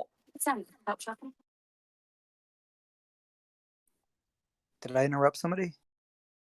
No, that was my phone. Sorry. Okay. If somebody says, yeah, that person is an extremist, I'm gonna be a lot more uncomfortable than if they say, hey, that person has a radical idea. Different meanings can apply to words a lot of the times. Sometimes meanings change to words. True. That's the thing about language. It's not like numbers. One is universal. It'll be that to whoever, no matter where you go. You can communicate with aliens if that's with math.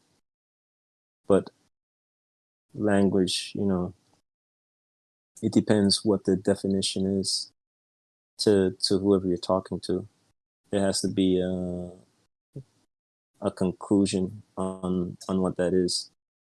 Yeah, words have their own meaning. Otherwise, if there's not a conclusion, things can go very south very fast, because what you're thinking and saying, whether it's not really bad, the person will take it completely different as insulting.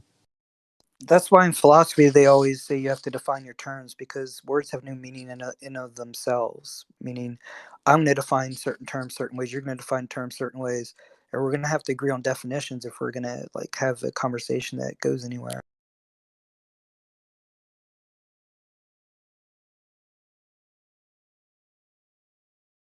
So yeah, with the radicalism, I guess it, and you know, that's how come I was like, I was touching on people being more, you know, more knowledgeable and reasonable in their thinking. Well, I think So certain terms take on what I call pejorative meaning. Meaning you have a term that could be neutral, but it's when you use it pejoratively, you're basically only taking the negative meaning of it. So I think that's what I was getting at is if somebody says, "Oh, that idea is radical," if they like your idea, it's a compliment. But if they don't like your idea, they'll make clear by the context of their emotional tone and the words they're using. I got you. Yeah, and I was kind of touching on that with what people who are far right, radical, far right extreme in their views. Anything to the left of them, they label it as socialism, as communism. Exactly, or they'll say, you know, if they'll use extremes and radicals as synonymous, like, oh, that's a radical view, or that's an extremist view, like it's the same word. And then, ironically, if somebody says, you know, well, religion is, you know, extreme, and some religious people admit, oh, fundamentalism is extreme, and then others will be like, no, fundamentalism is just the fundamentals of my religion. And it's you kind of have to find out where things lie. Try to figure that out. What is extreme and what it really isn't. Like, if you're not a That's fundamentalist, then it's going to be extreme. But then what I joke with those people is like, well, if you don't take your Bible literal and it's all just allegories and stories, then I don't understand where you're arguing from. The person that was in our chat before that was saying, oh, it's just all allegory, but we get our morals from it. Like, how do you get your morals from allegories? Allegories can mean anything. well, that's where being knowledgeable with in processing knowledge logically to come to right conclusions in identifying things for what they are, you know, and that in order to have an idea how to approach things in a rational way, you because people who are more smarter than you with knowledge and logic, what they'll do is they'll prey on your ignorance and manipulate you in a way that is against your benefit, you know, with ill will intent, and telling you that, you know, you're this or you're that when you're really not. Like a far right wing radical would be telling you you're a communist just because you're a little bit to the left of them, when in reality you're not a damn communist. You're still on the right, but it's just that he wants to manipulate you in moving over to his side and making him thinking that's a center sign, but in reality it's not. But you can't really gather your bearing because you're not really taking in things factual and processing it logically in order to conclude what is what. You know what I mean? Well, even the more reasonable people who don't label you anarchist, meaning you want to kill people, or label you communist, meaning whatever the worst case scenario of that is, even those people, if you argue against a left view, they'll say, oh, you must be Republican. If you argue against a right view, oh, you're Democrat. And even if they don't just come out and accuse you of it, they'll talk to you as if you are that other party. There's no right or wrong on anything. It's about the environment and what's needed at the time. There we go. There's the in relation to it. So you I can't was talking say, about earlier. yeah, but what I was doing was equating the environment. I was calculating the environment. The You just country said leans there's too no far right or left. what. The country leans too far right, and you need a counterbalance to the left. Yeah, that's Of the investing middleman in fallacy. equality of opportunity, to the left. So socially, communally, of in upward mobility, in upward potential, so you can get a net gain counter, a reaction that goes to the ideology of what the right is pro in reward in wealth, gain return, productivity and innovation and competition, because you want more. And that's why I say they're not really capitalists, because they don't want those things. They want a feudal. They're ideologically feudal. They want an oligarchy type of system. They want a monarchy type of system that's of inequality. A lot of these people that say they're capitalists, they're really not. They do shit that's about effing up capitalism. They're frauds. They're cronies.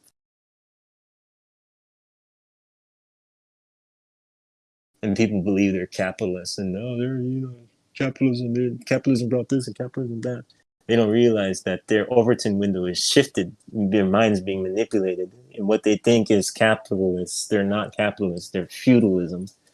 They're no different than the medieval monarchs that seek that want an unjust inequality society. That's against equality. It's against freedom, and it's against justice. You have people that are like that, within the system, and that's really what they're trying to push towards. And I don't get that. Like how much fucking more money do you need, man? Once it goes beyond a certain point, it's not about money, it's about power. Fucking assholes. The way economic systems work for us is we need exchange of wealth, whether it be trading or money or whatever. Some wealthy people are thinking differently. Now they're realizing like how much, like I got a mountain of cash, like how much fucking shoes and diamonds can I buy? And now they're more about some are leaning towards causes now, which is good. They're starting to have a more Elon Musk mind. Because think about it, like you're an old guy, you're about to die of cancer. If you invest in people and the society more, maybe an innovation that would benefit you, that's ailing you, whatever it is, you get what I'm saying? It would enrich your life more. So it's good to have people do good in society. You get what I mean? It's like what good if being in a medieval society if of everybody being poor? It doesn't. You don't get an enrichment back of your value. Everything around you is of a mind of another human being. The phone you have, the shoes you have millions of people around you right now. You get what I'm saying? Everything you look around you right now is a person.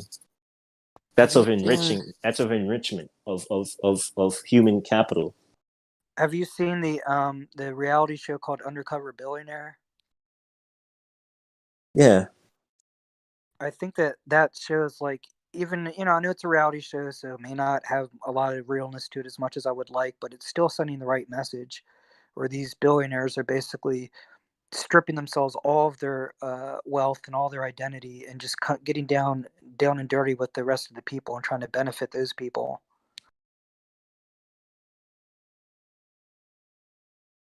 Hold on, I just got a text. Oh, just a minute. Sorry about that. Sorry.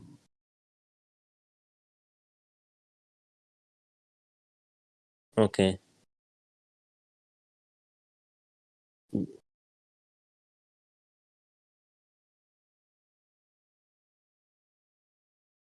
Just a minute.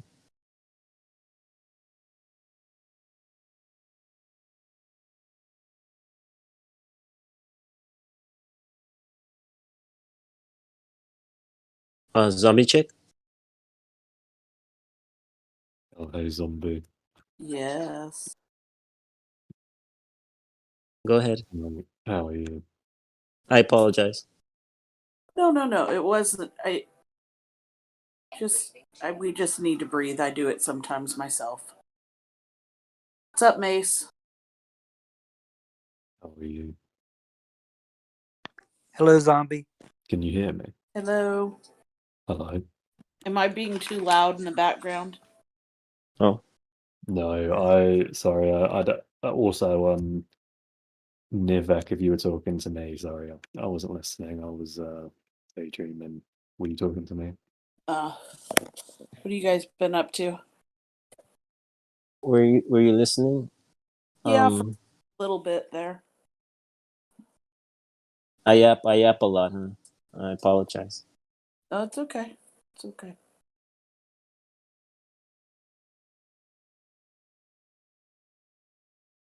State of the world.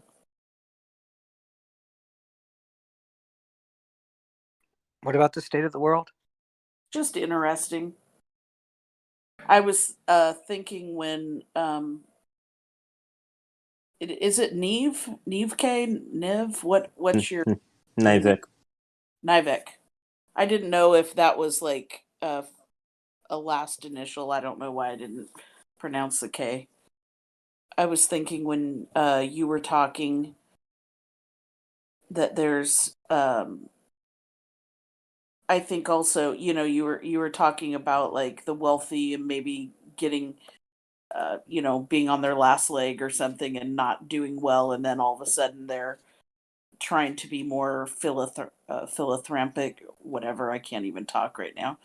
Um, I almost wonder if some of that is also like people aging and finally getting to that point where they're like, well, I'd rather spend my money than leave it to my kids. I think part of that is age of people too, wanting to give Wow. wanting to give back a little bit. Because you get back in return. Yeah. And you don't think just taking from people is what it's all about. Sometimes giving is good because you can get back from society, Well, I think helping that there's society. a lot of people that give all the time.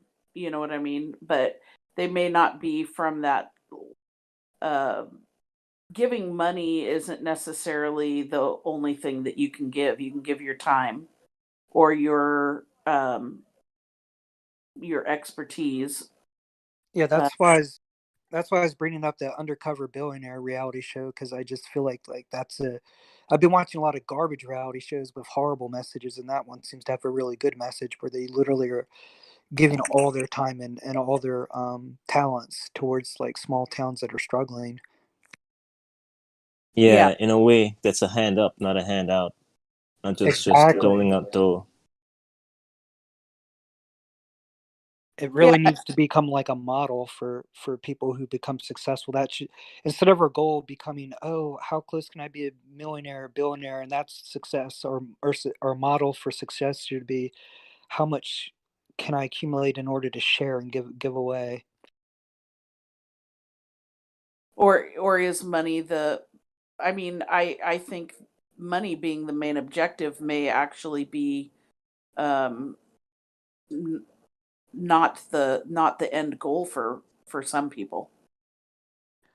Well, like one conclusion I came to was, in doing my meditations and trying to let go of my ego, was I noticed my ego liked to go into fantasy mode and would come up with fantasies that only benefited me.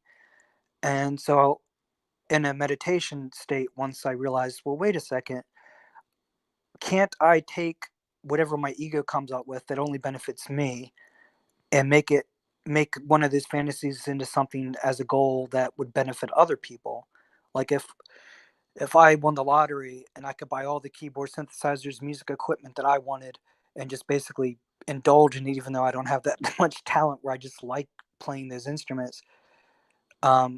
That's just an example of some way to just blow your money. Couldn't I say put that music equipment into a music studio and like help people who can't afford to record so I could promote creativity in music? Yeah.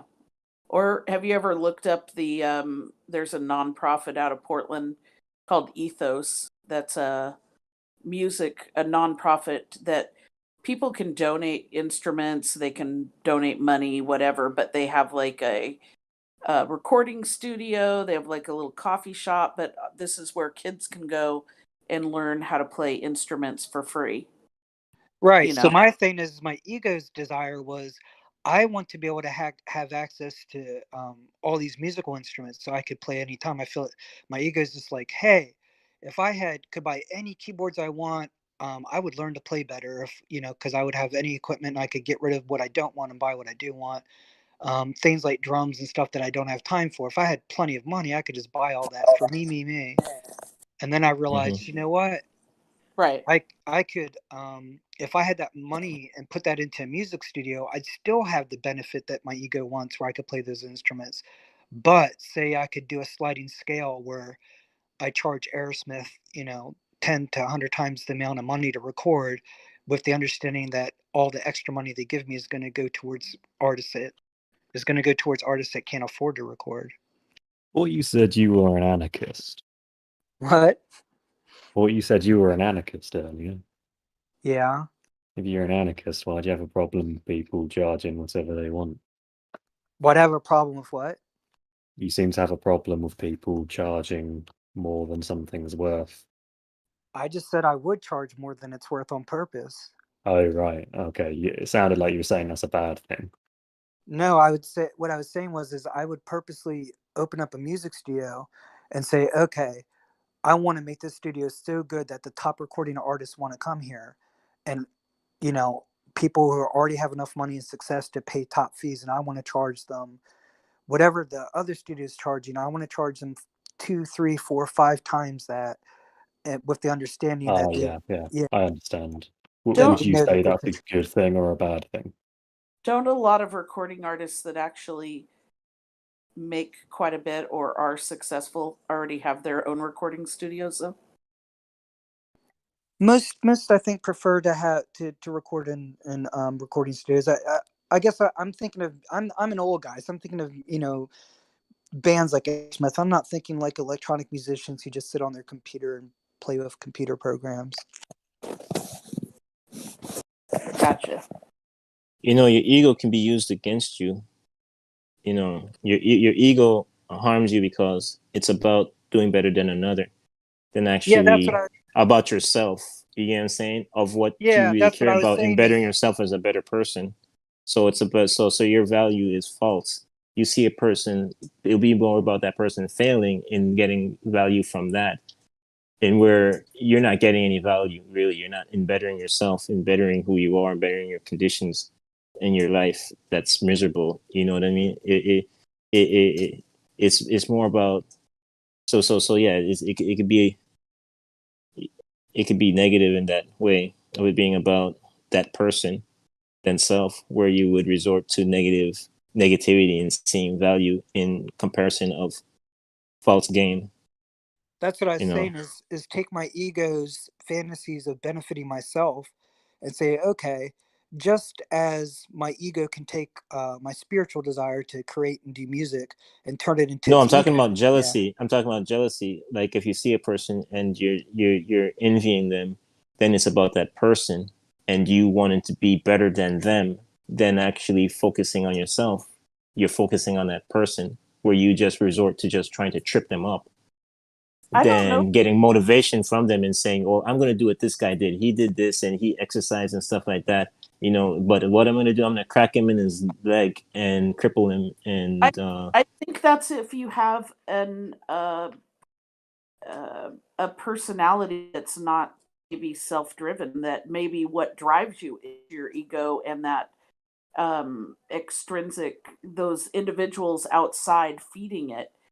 Now, if you have more of an intrinsic personality where your ego may beat yourself up because you're in constant competition just with yourself, really.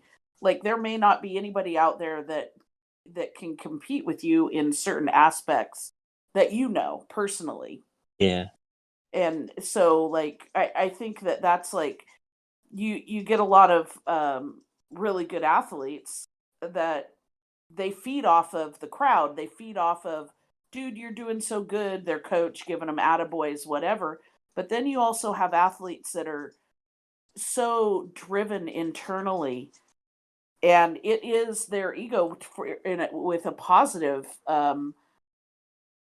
attribute that drives them to excel and constantly create new goals, and to keep reaching them. I think that's like there's a personality type that kind of can affect that ego also. Well, that's what I I was get you. saying.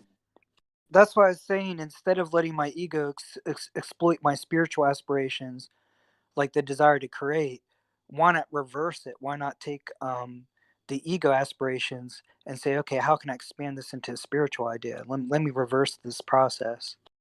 I see, in a positive way. You draw positivity and it then being torn apart through jealousy and rage, and and not focusing on yourself, but it's just that person this and that person that, on hating on that person, other than doing what you can to better yourself in order to make yourself feel better.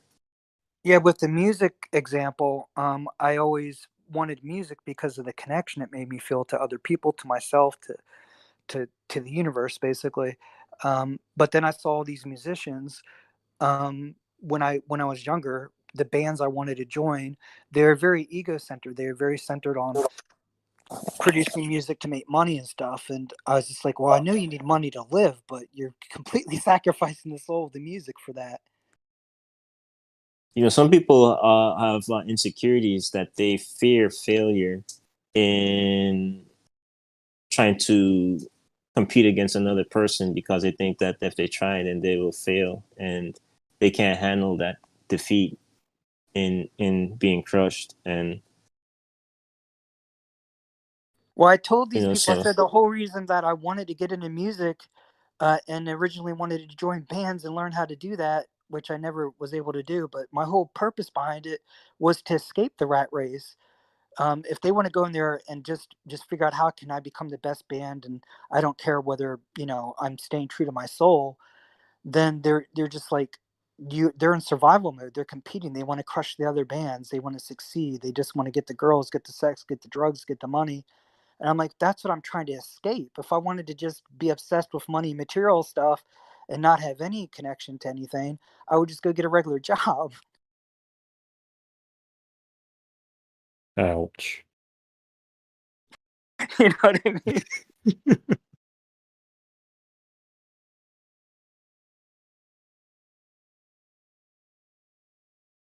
I guess it can work. I mean, your ego can work against you in a good way and a bad way. Why ego's hurting? It can motivate you to make yourself better, or you're too insecure of failure, and you just you don't want to, you don't think you can compete against another person.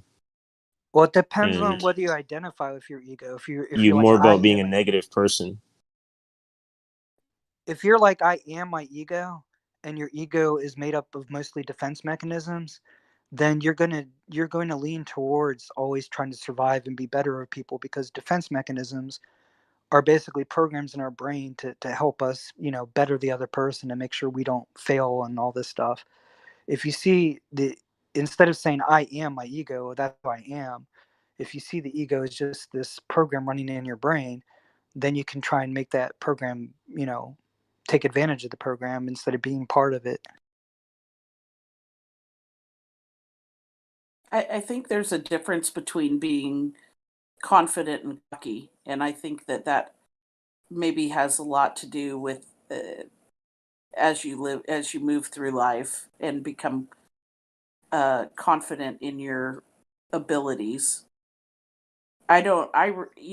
It's kind of weird, and I've thought about this a lot, but there's very few people that I really care about their opinion in regards to um, the things that I do. And I thought, am I being cocky? Because I really don't give a shit. And I think what it is just like there's so many people that throw out their opinions unsolicited. And I'm kind of at an age where I just don't give a shit. The way I've looked at it is I struggled with self-esteem issues and those things when I was much younger. And after practicing meditation and trying to let go of ego, I realized that confidence and insecurity are just two sides of the same coin. It's just uh, confidence is just insecurity inside out, which is why it becomes arrogance. When you meet somebody who's arrogant, what they are is they're very confident and they're so overconfident because they're overcompensating for their insecurity. And the more aware they become of their insecurity, the more they have to Yeah. overcompensate. Yeah, but I don't think by any means I'm arrogant. It's just that I really don't need I don't need other people's opinions to like fill my self-worth, I guess is Right. what I'm Yeah, saying. yeah, you don't need it because you're more connected to who you are. So you could call that confidence, but for me, I just call it connection because, um, you know what I mean? It's not arrogance or cockiness. It's not. I just consider confidence and insecurities and arrogance all on a spectrum of the ego. And once you start to see other people's egos and you no longer want to identify with that in yourself, you no longer want to go, I'm so prideful, I'm so this, I know that. Once you let go of all that, you start to connect with who you really are, which doesn't need a constant validation from other people. I see. Right. Yeah. So, Killer Chick, you're guided through being knowledgeable and a rational person. You don't need another person's validation. Yeah, no, I don't I guess I'm not also not like easily excited if I meet someone that, is like I'm going to put quotes a celebrity or whatever. Like I don't really keep up with a lot of that kind of nonsense. Like I just take people at face value how they're treating me at that moment. That's Oh, I why see. I get irritated with like the term all cops are bastards because I feel like those individuals who are spewing that are being really hypocritical and not treating people at face value how they actually are. They're categorizing all people in law enforcement as being bad because they work in that career field because of a few, dumb shits out there that would be in any job class. Some of them, I don't think they really believe that. Well, they may not, but they've been spewing it out. And I mean, I kind of think if people um, speak about worthless things that are not true, and if they're talking about things that they don't actually believe, then why they're being disingenuous. They just want to manipulate things Oh yeah, no, to I get get to it. for the objective. Yeah. A lot of people that talk about religion, they're not really religious. Like Trump. I don't even like talking about religion just because I think that I value it, people to make their own choices regarding that. Yeah, it's good to get away from these sensitive things when you talk about anything because it just triggers people to go to their corners. That's And you why don't really want that. I always try and approach religion and politics from the point of view of anthropology. And if the people I'm talking to don't seem to, be calm enough on the topic, then obviously I can't approach it that way. So I'll avoid the topic. Yeah, it seems like those two subjects excite people pretty regularly. If you can't examine those topics from the outsider's perspective, like from a perspective of, what if I wasn't this way? What if I didn't belong to this religion or that religion? If you're an atheist, what if I wasn't an atheist? What if I had no labels whatsoever? And I didn't know about any of these religious or political viewpoints. I never heard of them before now, and I just use my reasoning to just assess them with no prior knowledge. How would I see it then? Like if I wasn't raised in a family to think this way, or you know what I mean? Mm-hmm. The thing, you use reasoning more, and I think that's what some people try to promote is putting knowledge out there and logic out there and connecting people. But you can see deliberate bad faith actors trying to put out a lot of disinformation as a counteract. You know what I mean? That's deliberate.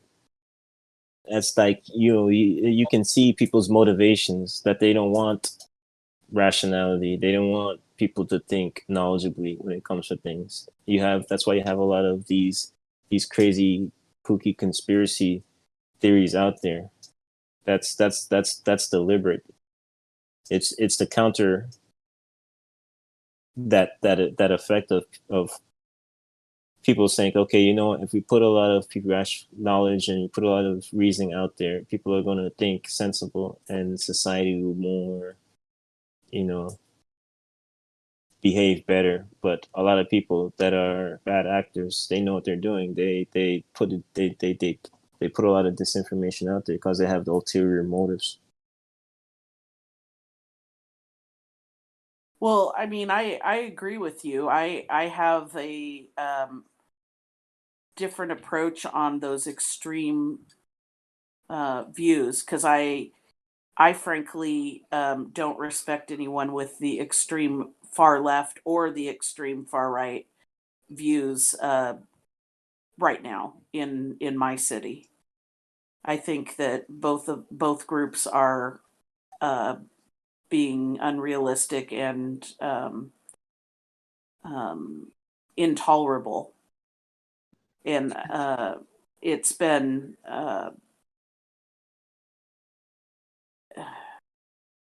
it's a lot of gaslighting, really. Do you meet a lot of gaslighters on those sides that basically say, "Oh, well, you're a fence sitter. Oh, you're sitting on the fence. You're a centrist. You're weak because you won't take one of our sides." Well, no, I don't think they would ever call me weak to my face, but I can tell that they're upset that I won't take either side. Yeah, And that's what I'm getting at. Like, yeah, you and know, I've yeah, always been kind of a collaborator. I'm trying to bridge people together. And I'm not like by any means upset with either group when they won't see eye to eye. They're not going to get under my skin over it, you know. But I just find it a little bit frustrating because the gap is becoming larger and larger, and it's like the extreme left can't figure out why the extreme right is doing certain things. They're not looking at cause and effect. And now, you know, we've gone almost a year of like civil unrest in my city, and they still have rioting. I mean, there's still you know, windows being broken, not, I wouldn't say on a nightly anymore, but it's more like a weekly thing. Right. People, you know, places lit on fire, and my city looks like a shit show. You know, and then you've got these extreme right people that think that they're going to like flex and intimidate the extreme left, and it's like a fucking comedy show. it's like they're throwing a temper tantrum. I realize that's what rioting is. It's like the most childish people in society are basically saying, "Oh, you think you're going to get your way? I'm going to get my way." And then, you know, when one side starts to win, the other side starts throwing a temper tantrum. Yeah, I mean, Nobody wins. right. No one's winning. And the people that are the most vulnerable and people that are most marginalized in our communities are like, the homicide rate is higher than it has been in the last 30 years. And who's getting killed? First off, if you look at gender, it's mostly men. Second off, if you look at race, it's going to be people of color. I mean, we have had a few white dudes killed, but the majority of them are black and brown people that are getting killed. And so, you know, all of this like um let's disrupt the you know, 911 system, let's disrupt police and fire and people like that, and keep them busy and distracted so that everyone is like, "Oh, they can't do their job." And then you have the extreme right that gets out there and they're thinking they're supporting the cops, and they're got their signs up and they're like, "Back the blue," and then they all get into these like pepper spray wars, and show their guns and all this. It's absolutely ridiculous. Neither one of them are being helpful, and you know what? Maybe that's the thing. They don't want to be helpful. But then why do we have public officials that aren't seeing it that way? Why are they like are they that stupid that they are being gaslit the entire time?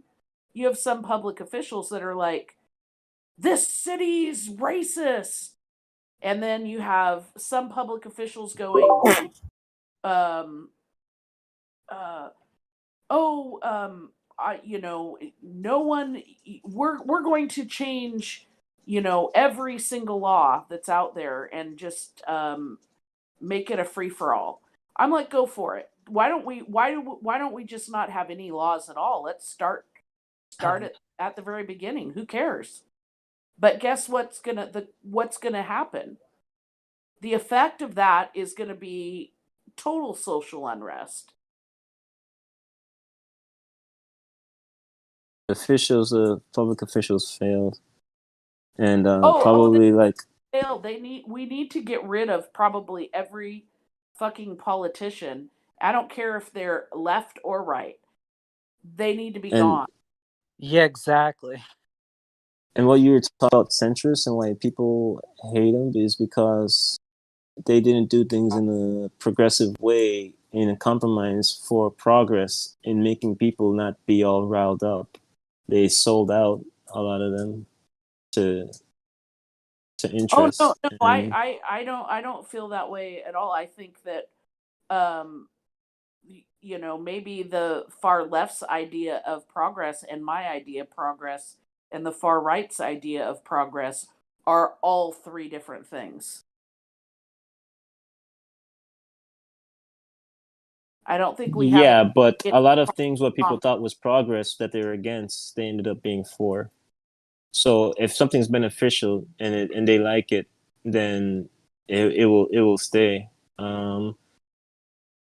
So if something is bad and it doesn't work, by default it'll just go away on its own.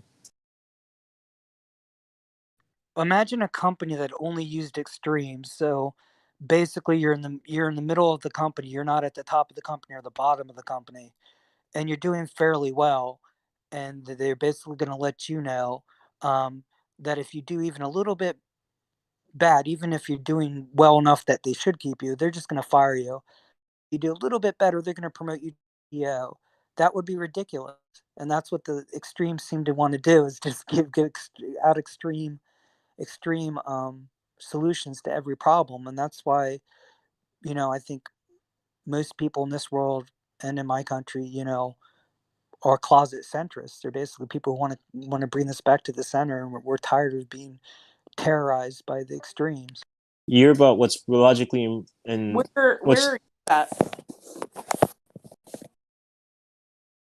Uh-oh.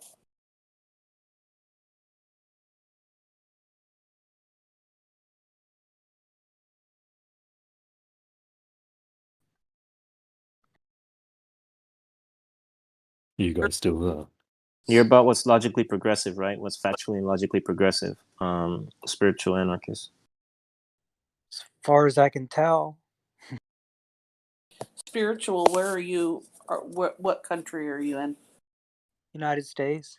Are you West Coast? I just wondered, because it's so regional here in the U.S.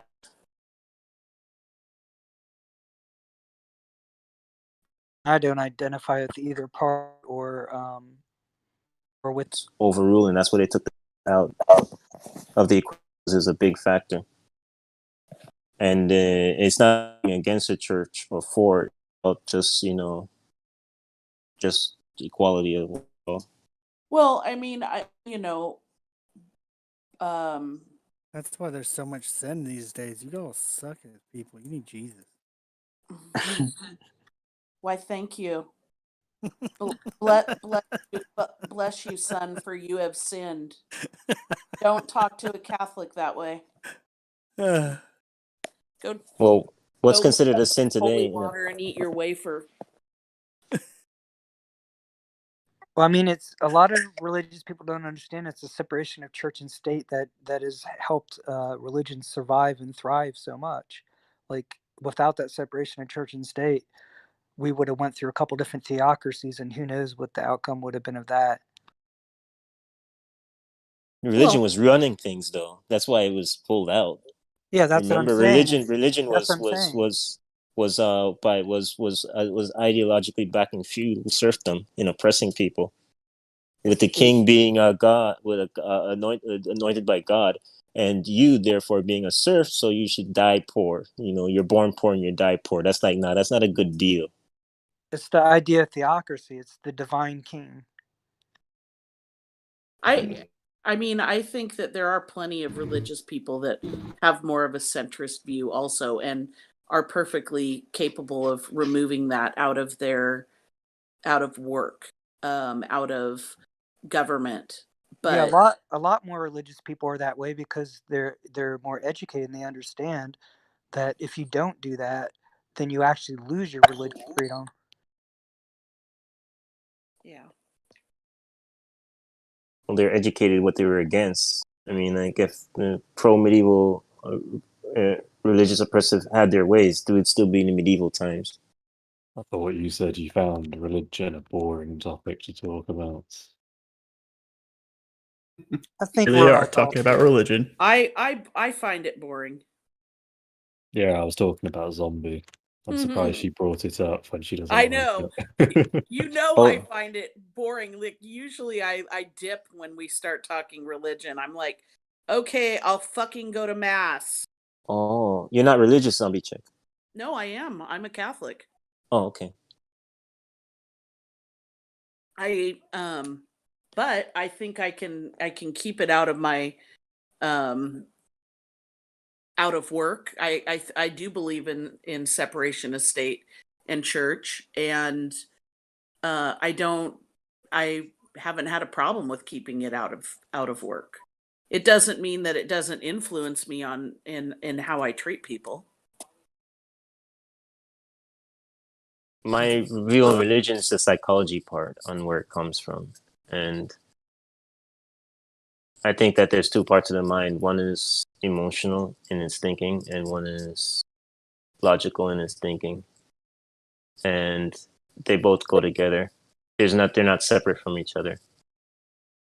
And the religion part plays a role in psychology, in how people think emotionally and logically in their thoughts. Being that a person that is more knowledgeable and logical would have a substitute of people of mythology, but mythology is just a substitute for things that you're trying to address and you can't come to an explanation of, so you just say lightning god or you know, a thunder god or whatever. That doesn't mean it's wrong. It's just a substitute. You know what I mean?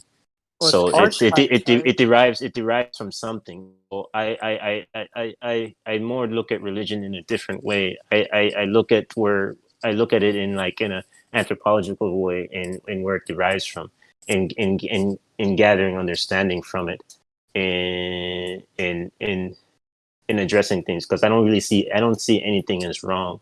You know, you have to take in all sides of information to process logically in order to come to a reasonable understanding and identifying things for what they are, in order to have an idea to how to approach problems and overcome them in progress.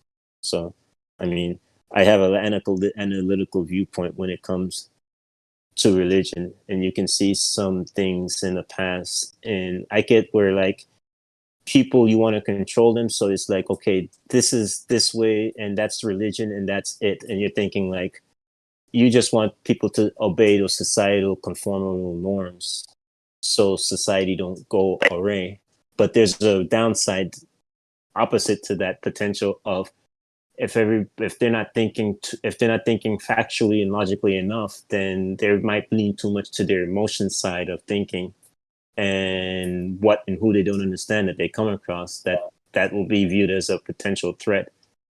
So you're neglecting the logical part of the mind over the emotion, and you're not taking in facts and getting a better understanding in order to communicate with another person in a mutual way that's beneficial. So you burn a person as a other, that's a witch, as a witch, you know, that's from another country, you know, or different in any way. And a lot of people, they don't want society to change and things that are different and change. They just call it evil because they're just used to their norm of doing things. They're emotionally attached to it, and they see change as a fearful thing. Hey, I'll be back. I need to go charge my vibrators and get some ice cream.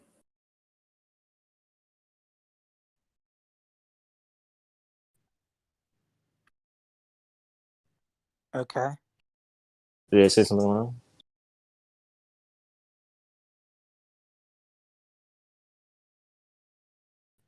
I'm trying to analyze to see if you did say something.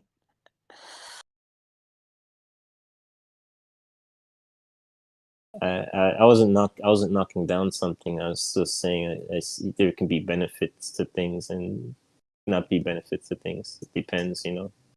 Well, I think one of the problems when having discussions with religious people that I observe, which I'm not assuming happened this time, but is that religious people, like all people, have analytical and emotional minds.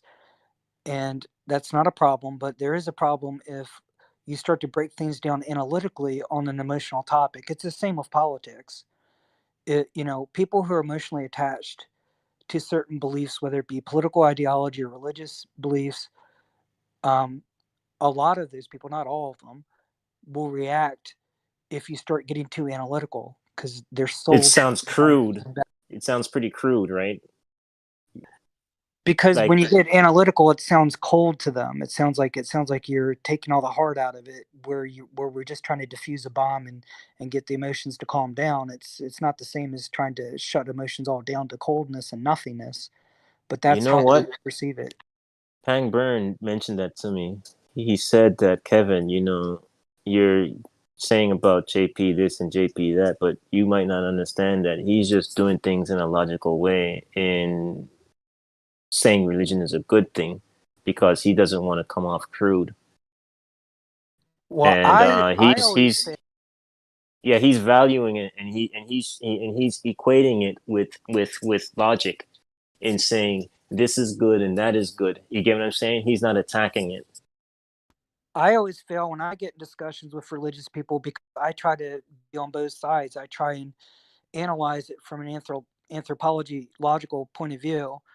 At the same time, knowing I'm talking to a religious person, I try to appeal spiritually, like emotionally, to them.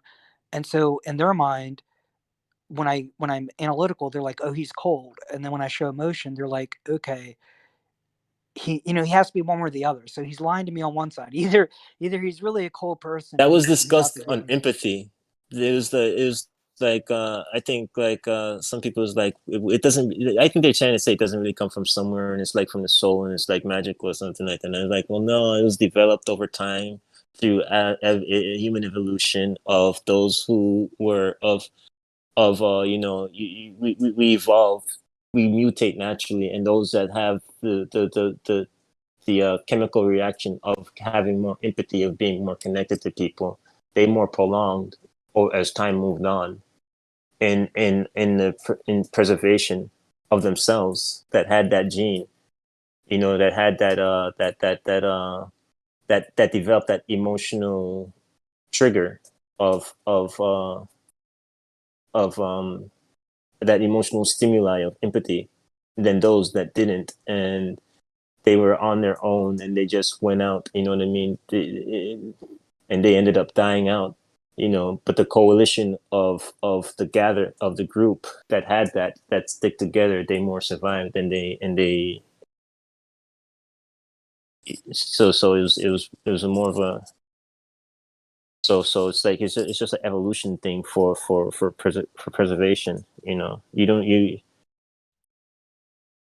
Why? I think that. I find Yeah, I it think they're fast. trying to tie morality to like God, like, well, because God says this, then that's how